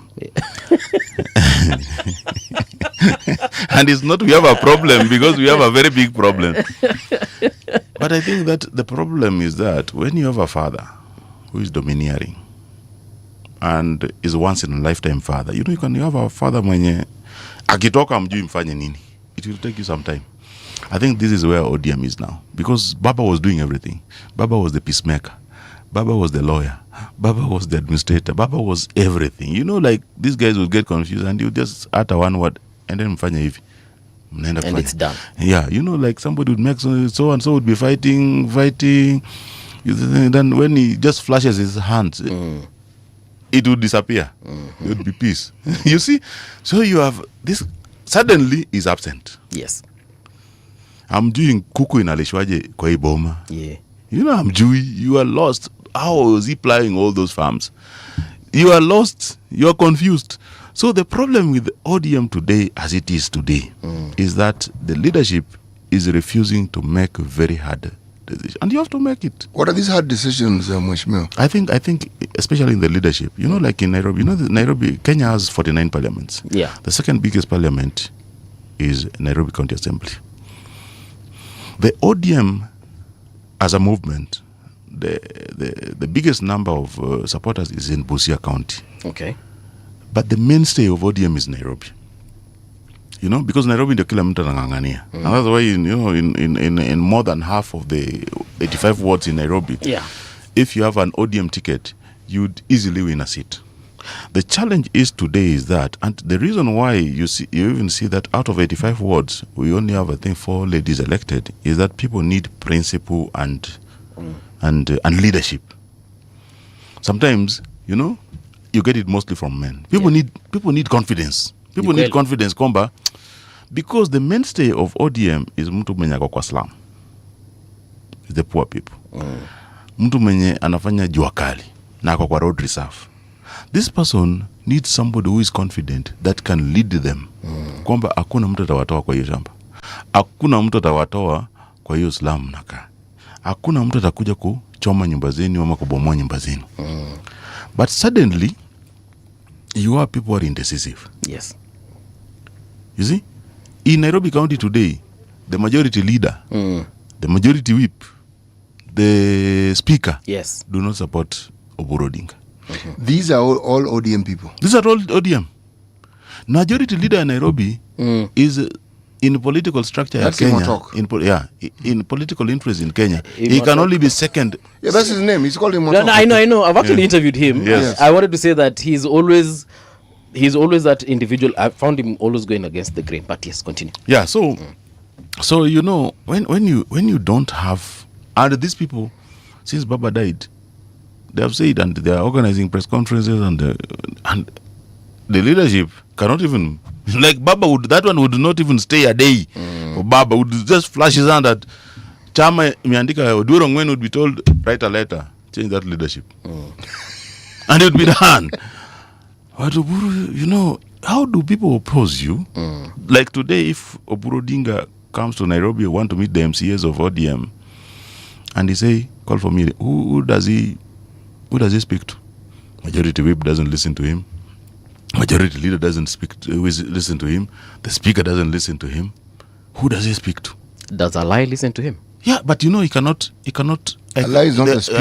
I'm not part of the leadership. He's not the leader of majority. Yeah. Yes. So the leadership needs to call the members, the 52 members of ODM. Okay. The only person who can do that one easily is the majority whip and the majority leader. Who's the majority whip? Ogeto, where you are. But Moesh, how then did ODM get here? Domineering leader. Suddenly, we didn't prepare for Baba's absence.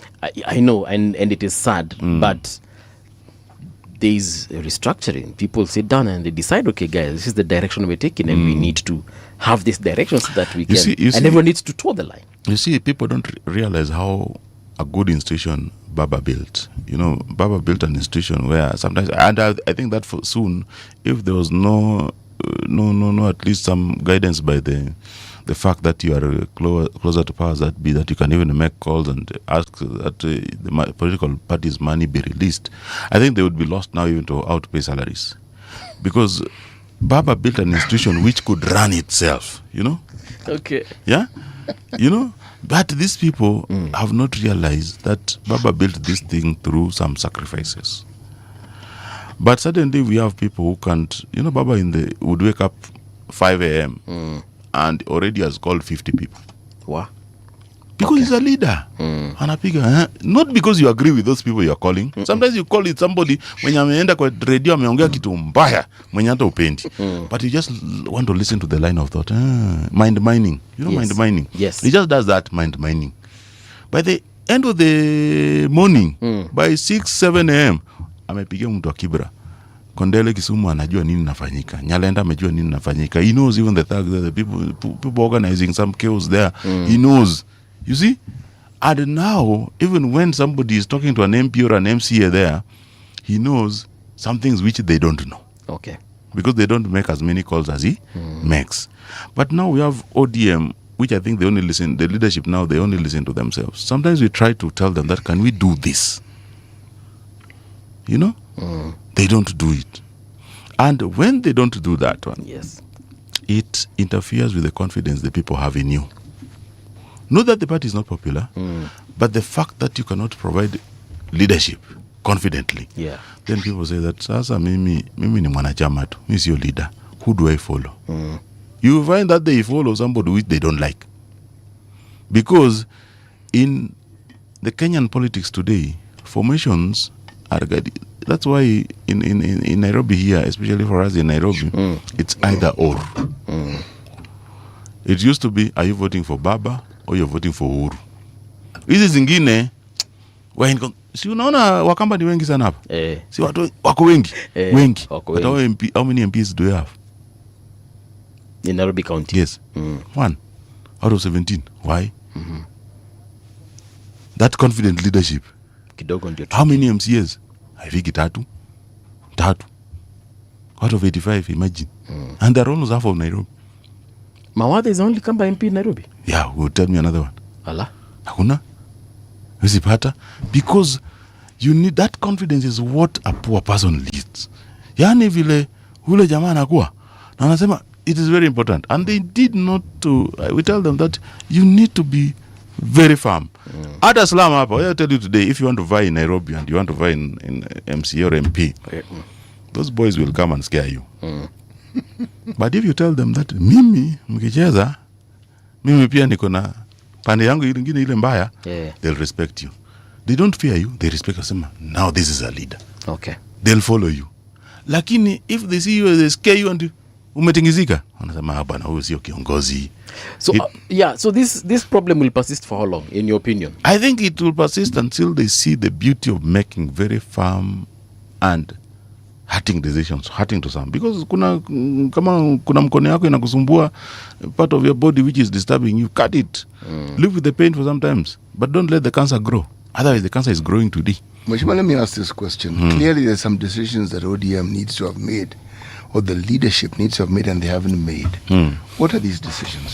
I think first they needed to have ensured that the party secretary general, if you don't, because that's the Sauti ya Chama, that is the voice of the party. Today people can say, oh, we have a deputy party secretary general, but is that voice inspiring?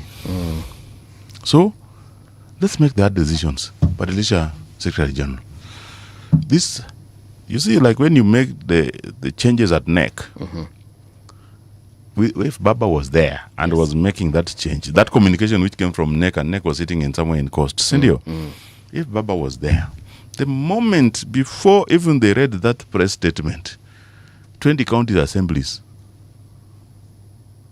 or 20 grassroots movement would have been called and told, kila mtu communicate your position, tujue mkona sisi, you are with us or against us.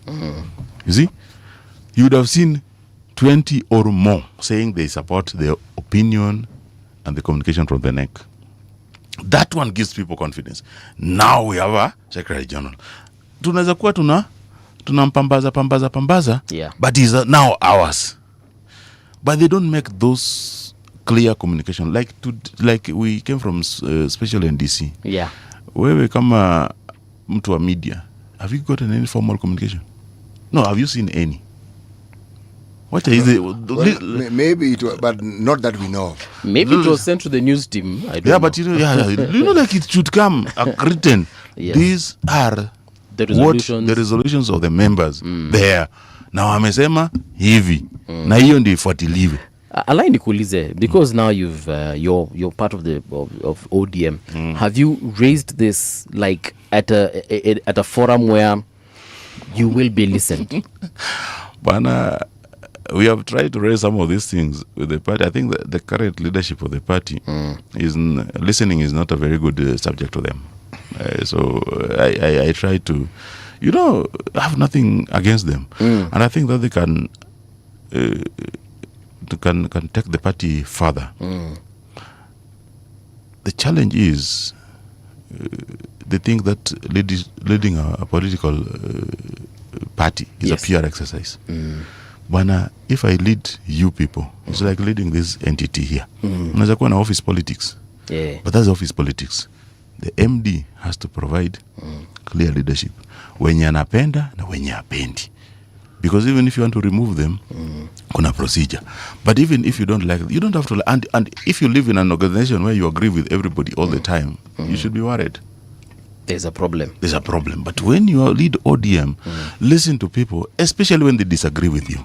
Then you say, this is what we have agreed to do. But today, if you say something which the chair or the leadership there don't agree with, hata simu yako hatashika.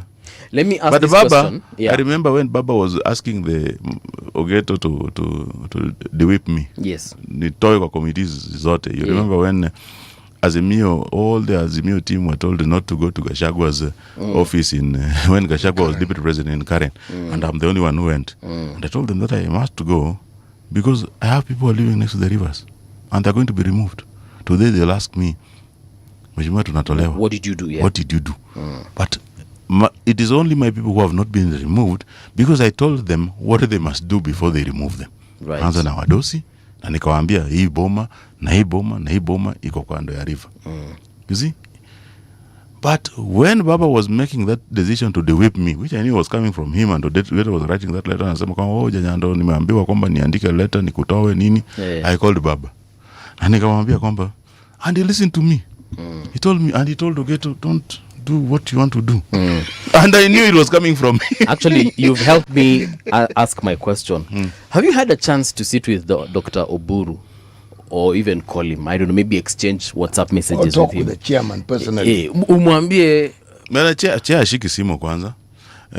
Iyo mpaka saizi ashiki simu because she felt like tunamcriticize. Governor Wanga. Tunamcriticize sana, ashiki simu. So nafikiri anashika simu ya watu wenye na agree now. Dr. Buru, yes. I think because of his age, the people receiving the phone ni PAs. So the challenge with ODM is that getting a direct line to the party leader. So today if I want to watu ambao wanashika simu huwajui. So unajua people unajua how political parties work. I wish you knew. Tell us how they work. If somebody receives your phone call aji kwamba mzee atapenda hii simu ya huyu jamaa ama hatapenda. You know, sometimes so they don't even relay the message, or sometimes they just sit on it. They decide or they just become brokers. Anasema kwamba sasa mimi nitaamua. Mheshimiwa akitaka nifikishe hii message. But we need somebody. Yes. Yeah, but you need to, especially your elected leaders, you need to speak to them directly. That was Baba who was doing this. Yeah. Baba would speak directly to his MPs.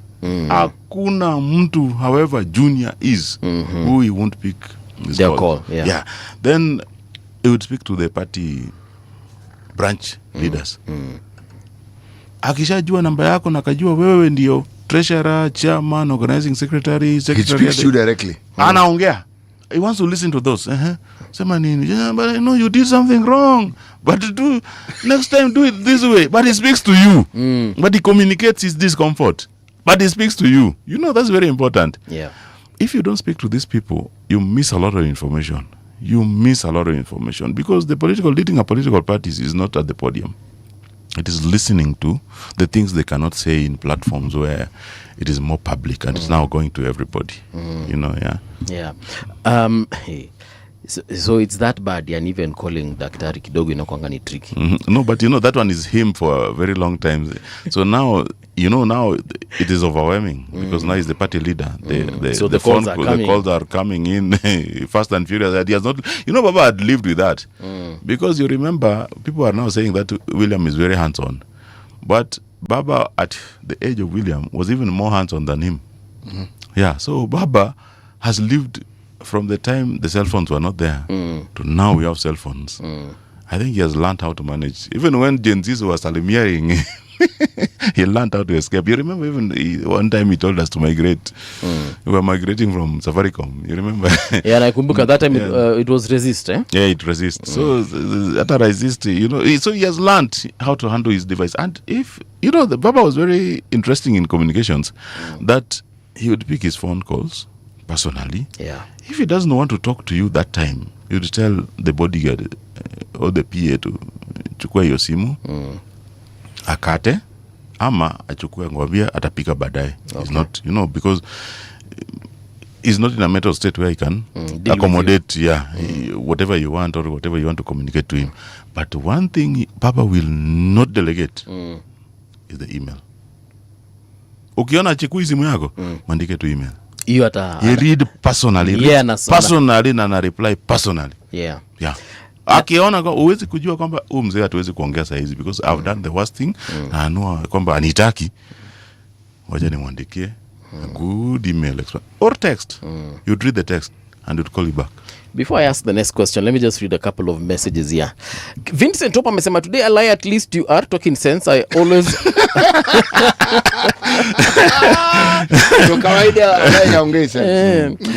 that's according to Vincent. So amesema, today I lie, at least you're talking sense. I always abhor listening to you, but today at least. Then two-way anasema, yes, super MCA vocal always, but during the Nairobi Dam discussions ulikuwa mtini. I agree with your views on ODM though. I think umeongelea story ya Nairobi Dam. You know, people forget that I'm the champion of when we got into power. I cleared and I championed the idea of clearing Nairobi Dam. Lakini wenye wamechukua shamba ya Nairobi Dam, you know, the people built right next to the dam. Yes. And hiyo shamba ya dam ime subdividiwa. In fact, put it this way, there is the dam, the water body, and there's land around it, which belonged to this entity you call the Nairobi Dam. Hiyo ardhi ilichukuliwa na ilikuwa si eka moja. It was a lot of land. Okay. Hundreds of acres. You know, and it should all be brought down. And then magorofa. Mtu amejaa gorofa saba.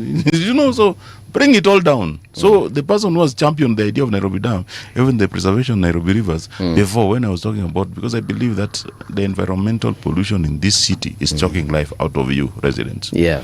I think the vehicles, but also it was very cool at some point to go and build next to a river.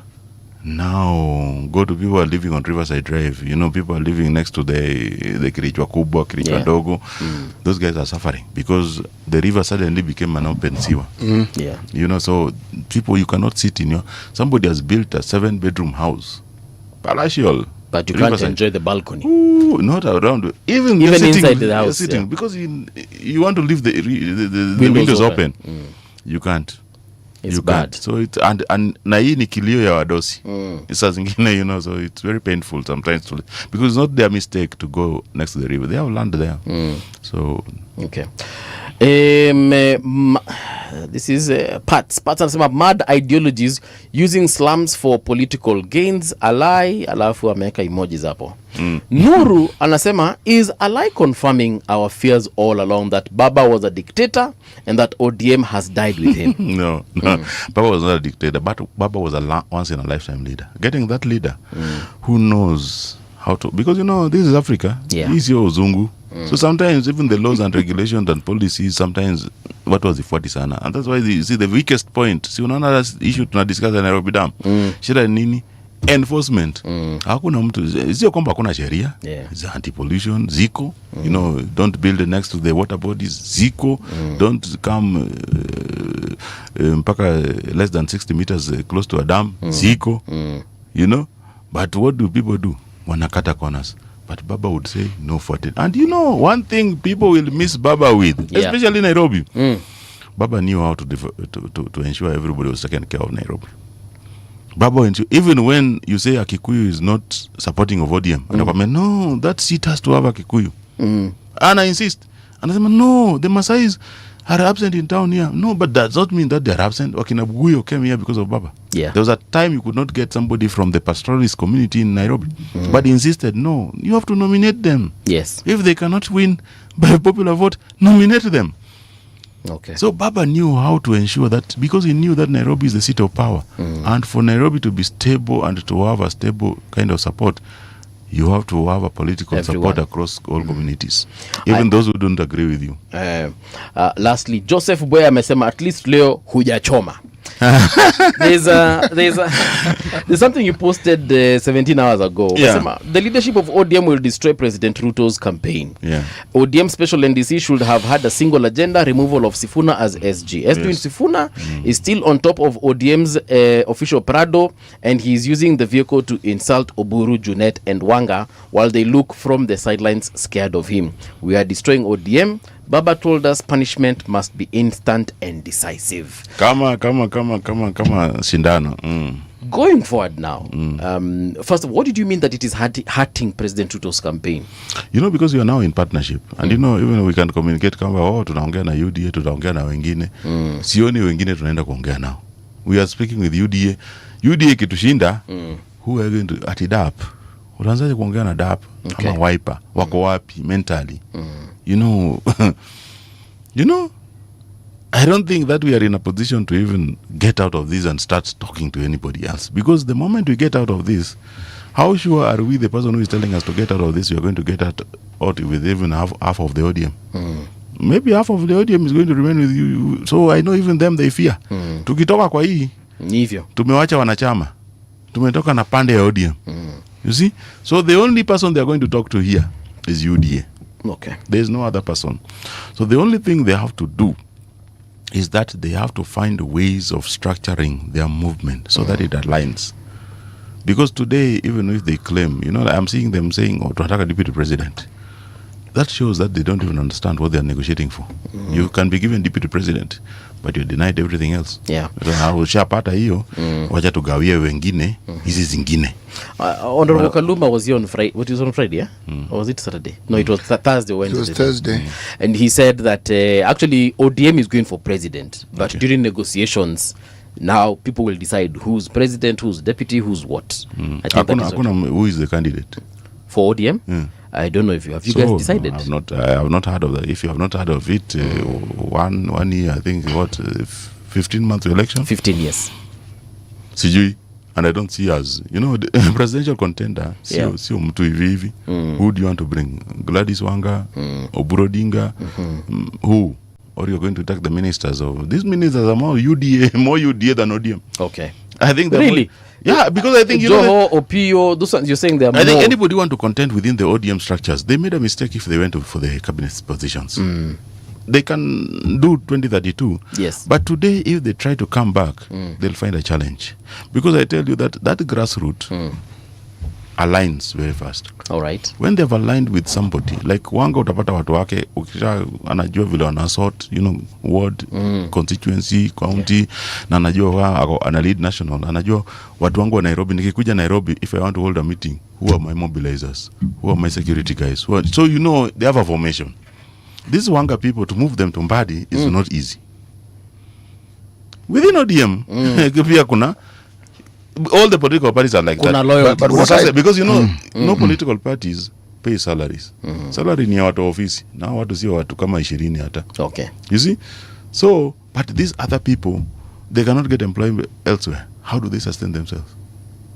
Through somebody anasema kwamba wewe fanyanga hii activity, wewe unafanyanga una print t-shirts, wewe una organizing security. That's how they make a living. Yeah, that's how they make a living. That's how they sustain themselves. But something I don't understand, this idea of wanting power. Yeah, power. Yes, no. By which I take the view that you are in some sort of coalition with the people in government. What I wonder is, you have Opio and I, you have Oparanya, you have Mbadi, you have Joho. These are ODM people. Yes. ODM, yeah. Is ODM not already represented in government in a way that they have actually never ever been represented in government before? I think they are very much represented in a way, and also because you can be represented. You can, even the Grand Coalition government, they had. But apart from Orengo, everybody else was given departments. You found Nyong'o was leading a department in the Ministry of Health. So. But now these people, but the most important thing is that they have found somebody who is actually interested in ensuring that your strongholds are developed. It comes from Ruto's heart. We can say that mmepewa ministries. Unaweza kupewa ministries lakini haina nguvu ama mnyang'anye nguvu. You remove the strength. But Ruto actually, and he follows up. And before he gave you those positions, anasema kwamba nataka mtoe watu wenu kwa maskini. He sits with them for 2 days. Tells them, I want you to ensure that your people develop. I want you to ensure that people get electricity connection. These are meetings he held with these people when he was appointing them. I have not given you this position so that you look for money for yourselves, for your political move. No. Ensure that watu wenu wanapata development, so that we don't have this problem of saying kwamba sisi hatuko kwa serikali. That is the difference between Ruto and anybody else, because anybody else would give you, but the power schemes would remain the same. But him, he says that me now, what have I not been? Nimekuwa rais. So as a president today, and people Kenyans sometimes don't understand Ruto, and I wish that they would understand. And the reason why some of us say that he's very unique is that before becoming president, this person had every scandal to his name. Every. Alikuwa naitwa huku. But I tell you that even if we mention them today, we would struggle to link him to any scandal. Because at some point he said, I have been president. This is the most important seat in the Kenyan political leadership. The only thing I have to do is that hata ukitaka kutafuta usaidizi wangu saizi, please pay taxes. Please ensure you do the right thing. Because if you don't do the right thing, at some point, Mimi, it's very easy for me to sacrifice you. So, people, when he aligned that, and when he told these people that, you see the difference. Because you would not tolerate some behaviors which were very common. You are given a position to enrich yourself and, or do what. No. You say, nataka kwanza, it's the people. Why are you there? The people are supposed to get your services. If you are in the health docket, watu wenu huwezi kujenga kwingine na watu wenu wanakufa kwa sababu ya malaria. So tell me how you're sorting that thing out. Can you do programs to ensure that at least you help your people, so that when you're helping others, watakuangalia na waseme kwamba hata wewe unajisaidia mwenyewe. But you don't jisaidia by self-enriching. That's not helping yourself. That one is, sabotaging my government. So I think he has done something which is very unique, and I wish that ODM would go for positions which matter. And positions which matter, I don't think the deputy presidents matter. Let me ask you this question, because everything you're saying, I'm listening very keenly. So it isn't so much the position as the individuals and whether they actually understand what it is that is meant by making sure that your people benefit. Because if you have the means to ensure your people benefit, first of all, if you are a member of parliament, should you not ensure that issues that pertain to your people are budgeted for? So that by the time you want that so-called development project, it's already mainstreamed, and that there's a budget line for it. So it's a question of the process taking place so that it is achieved. My question now, these members of parliament who are in ODM, and do these people think like that? Are they people who focus in their region? The reason why, I think, because this was the first serious budget for the handshake government, the broad-based government. So we excuse them, because also a very long time in opposition gives you only one way of sustenance: pinga, oppose, and that's why you find a good number of MPs are still struggling. You know, juzi I had to sit some MPs down when we had clashes at the border. Yes. And I was, I had their language, and how they were, throwing tantrums, but I asked them, mko serikali. Instead of throwing all these tantrums, the contacts of the regional county commissioner, regional commissioner, can you just raise this one? If it fails to get to that point, raise the PS Interior, talk to CC Murkomen, ensure how, these are border clashes at the Moroni and the Nini border. How do you solve them? But also realize that you are in government now. Why don't you sit down? Look for your colleague in the Kireja side. Call a peace meeting.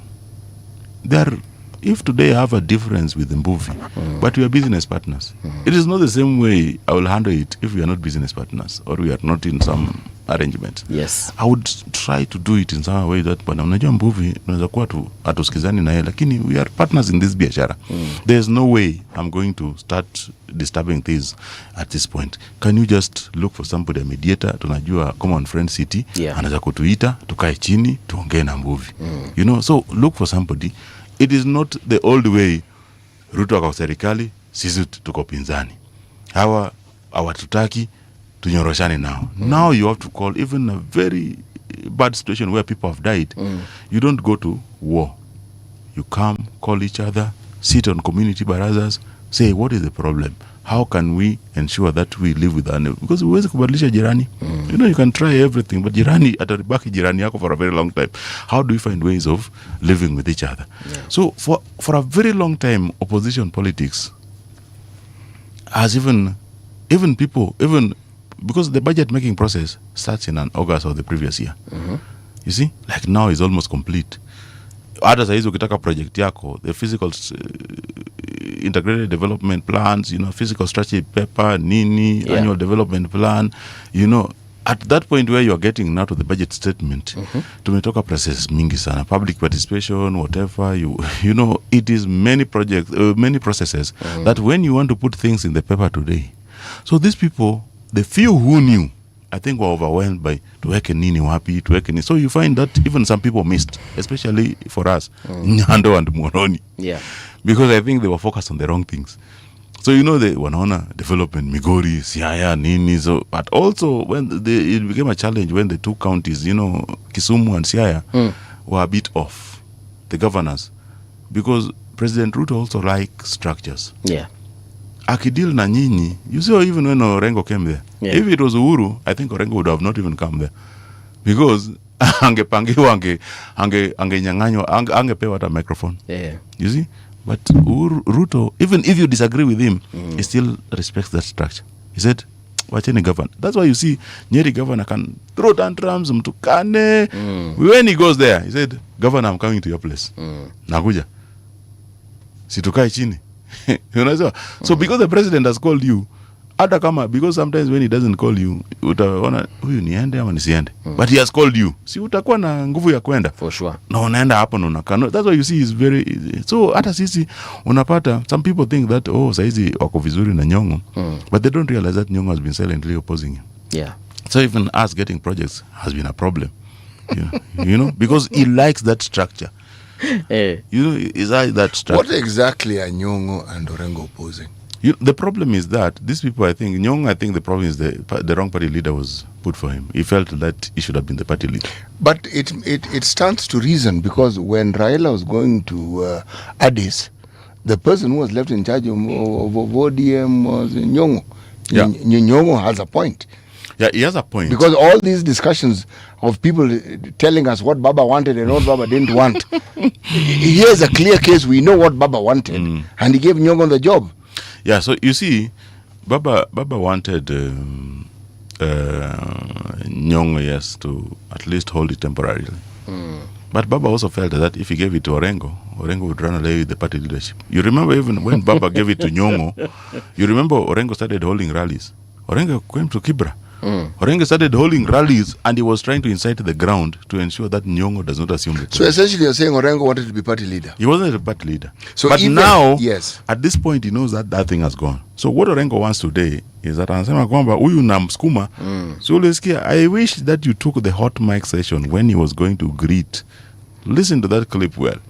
when he's going to greet the president at Usengepaya, and he's saying, unajua kitu nataka. He wants the deputy presidency. That's what he wants. Anasema, if you're considering somebody for the deputy presidency from ODM, lazima nikuwe number one. But I ask myself, if that is the strategy, does he realize that, when you are antagonistic and he has come from a point where he has removed somebody from feeling like he can challenge him, you would not be number one? Because he has removed Gachagua. So what I hear you to be saying, Mheshimiwa, is that somebody doesn't just start wanting to be party leader. It means even when Raila was party leader, Orengo still had ambitions of being party leader. Yes, he knew that he knew that I want to lead this party. Even Nyong'o just didn't come out. But you realize that even Raila, the reason why Baba had to go to Dubai and the announcement for the cabinet secretaries from ODM had to be met while Baba was Dubai is because he met Nyong'o. And Nyong'o told him, don't take that. Because Nyong'o was countermanding everything Baba was going for. At some point, Baba was saying, no, you have to stabilize government. Immediately after that, amekutana Nyong'o, amechange mind, na amepotea. Because he has been told, don't do that. Yeah. So Nyong'o didn't challenge him openly, but he was countermanding through himself. So essentially, we were back to the SDP days when Nyong'o was in SDP. Yes. Orengo wanted to be president at the same time. So we're back there. Yes. So we are back there because these people felt, and sometimes you feel like, and this is the challenge with the ODM is that somebody feel, oh, I'm too senior to Wanga. So Wanga can't lead me. I was in this politics before Wanga. Oh, it's called founder member syndrome. Yes. But you listen to CT and I like, what is the worst case scenario? Let's say today the president. Why am I being included in that question? Am I a member of ODM? Siweni Mjaluo.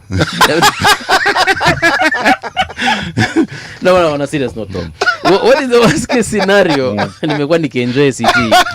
Mwambie Wajaluo wote wanakuanga ODM. I always tell them, mtu ananiambia, don't talk to me about ODM matters because mimi ni UDA. Nikasema wewe, you are just a borrowed man, or you are on loan.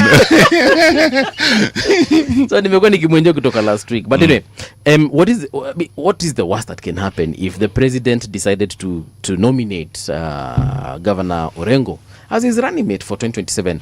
Would that make things better for ODM? No, I think it would be the worst decision because first, I don't know for the president, because the person who is going to be the deputy president must wholeheartedly be the champion of his project. That is the most important job. Okay. And the moment Orengo, because how old is Orengo now? 74, 72? What, 70? 72, yeah. So when Orengo is heading towards 80. Yeah. So when, Orengo would see himself as a presidential candidate, immediately get that position, he would start campaigning for 2032.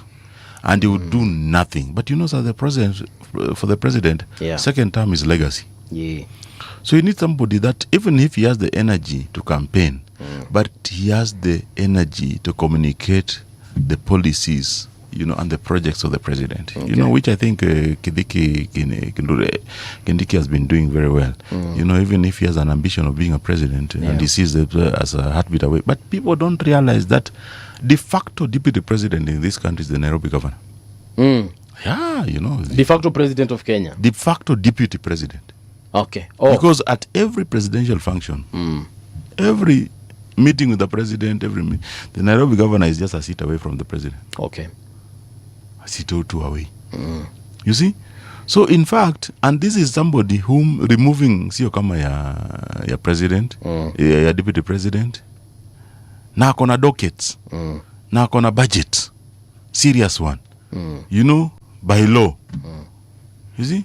The other one, duties are allocated by the president. Ni assistant, ni PA, and it depends on their relationship with the president.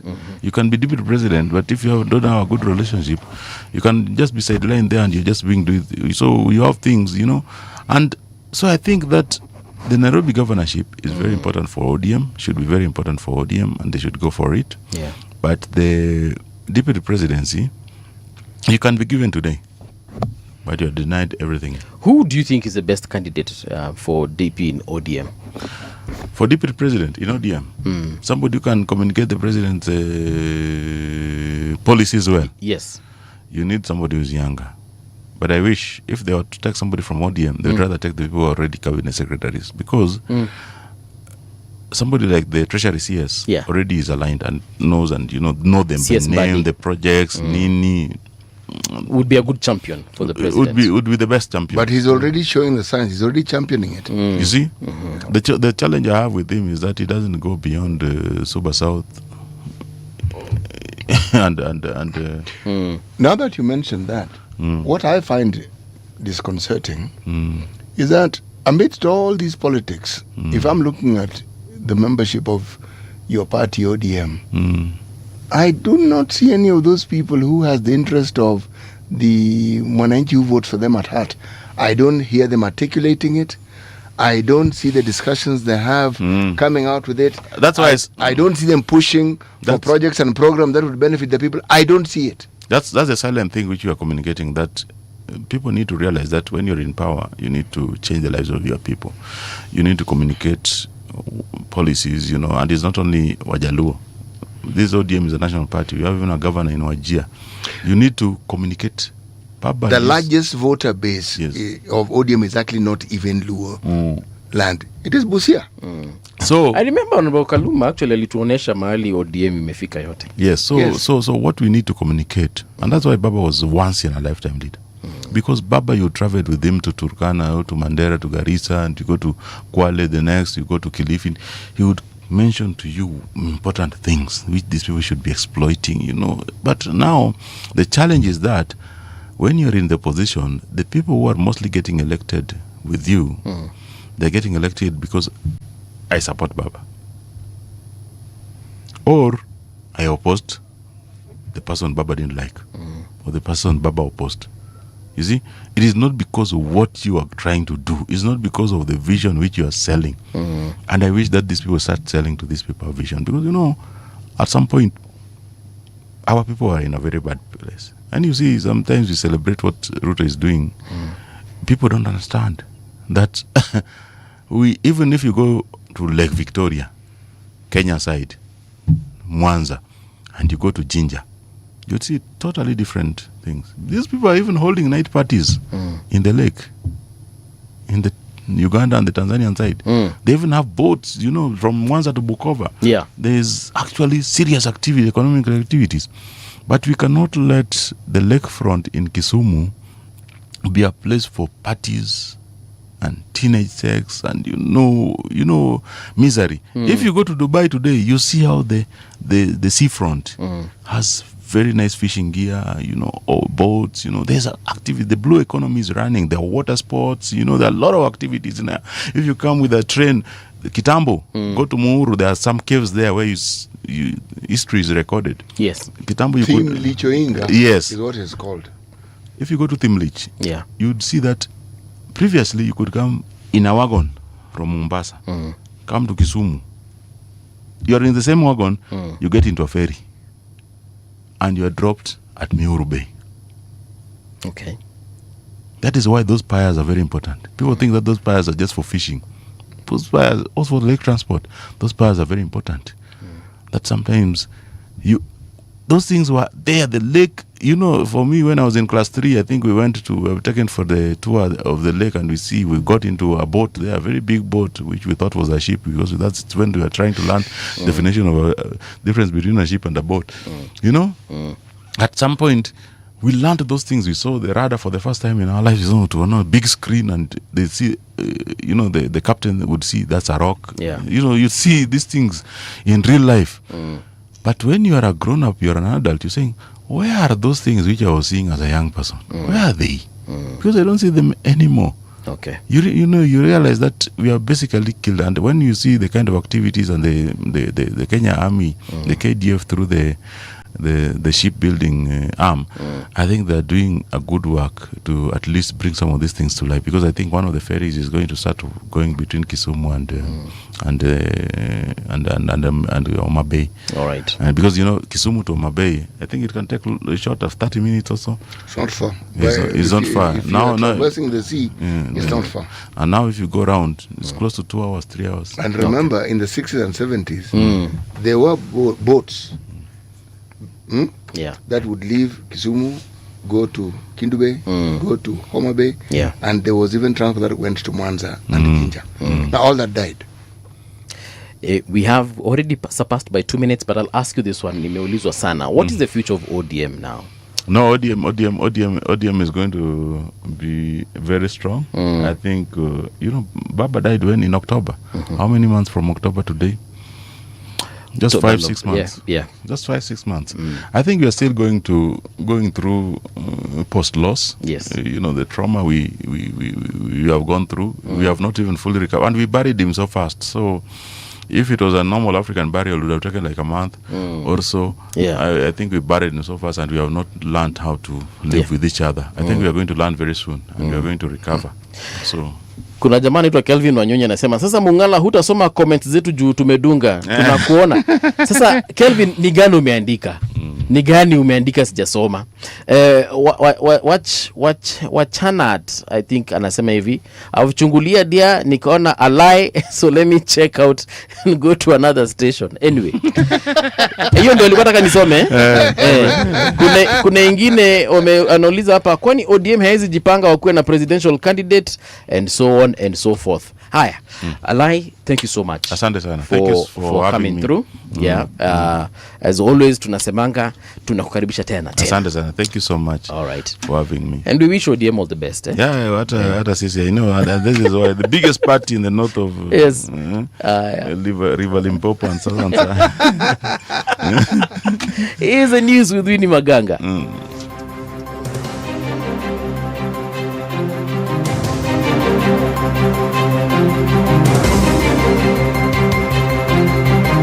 This is the Radio Generation News. Good morning, I'm Winnie Maganga. 33 Energy CEO Mohammed Salat says rising tensions near the Strait of Hormuz could cut up to 20%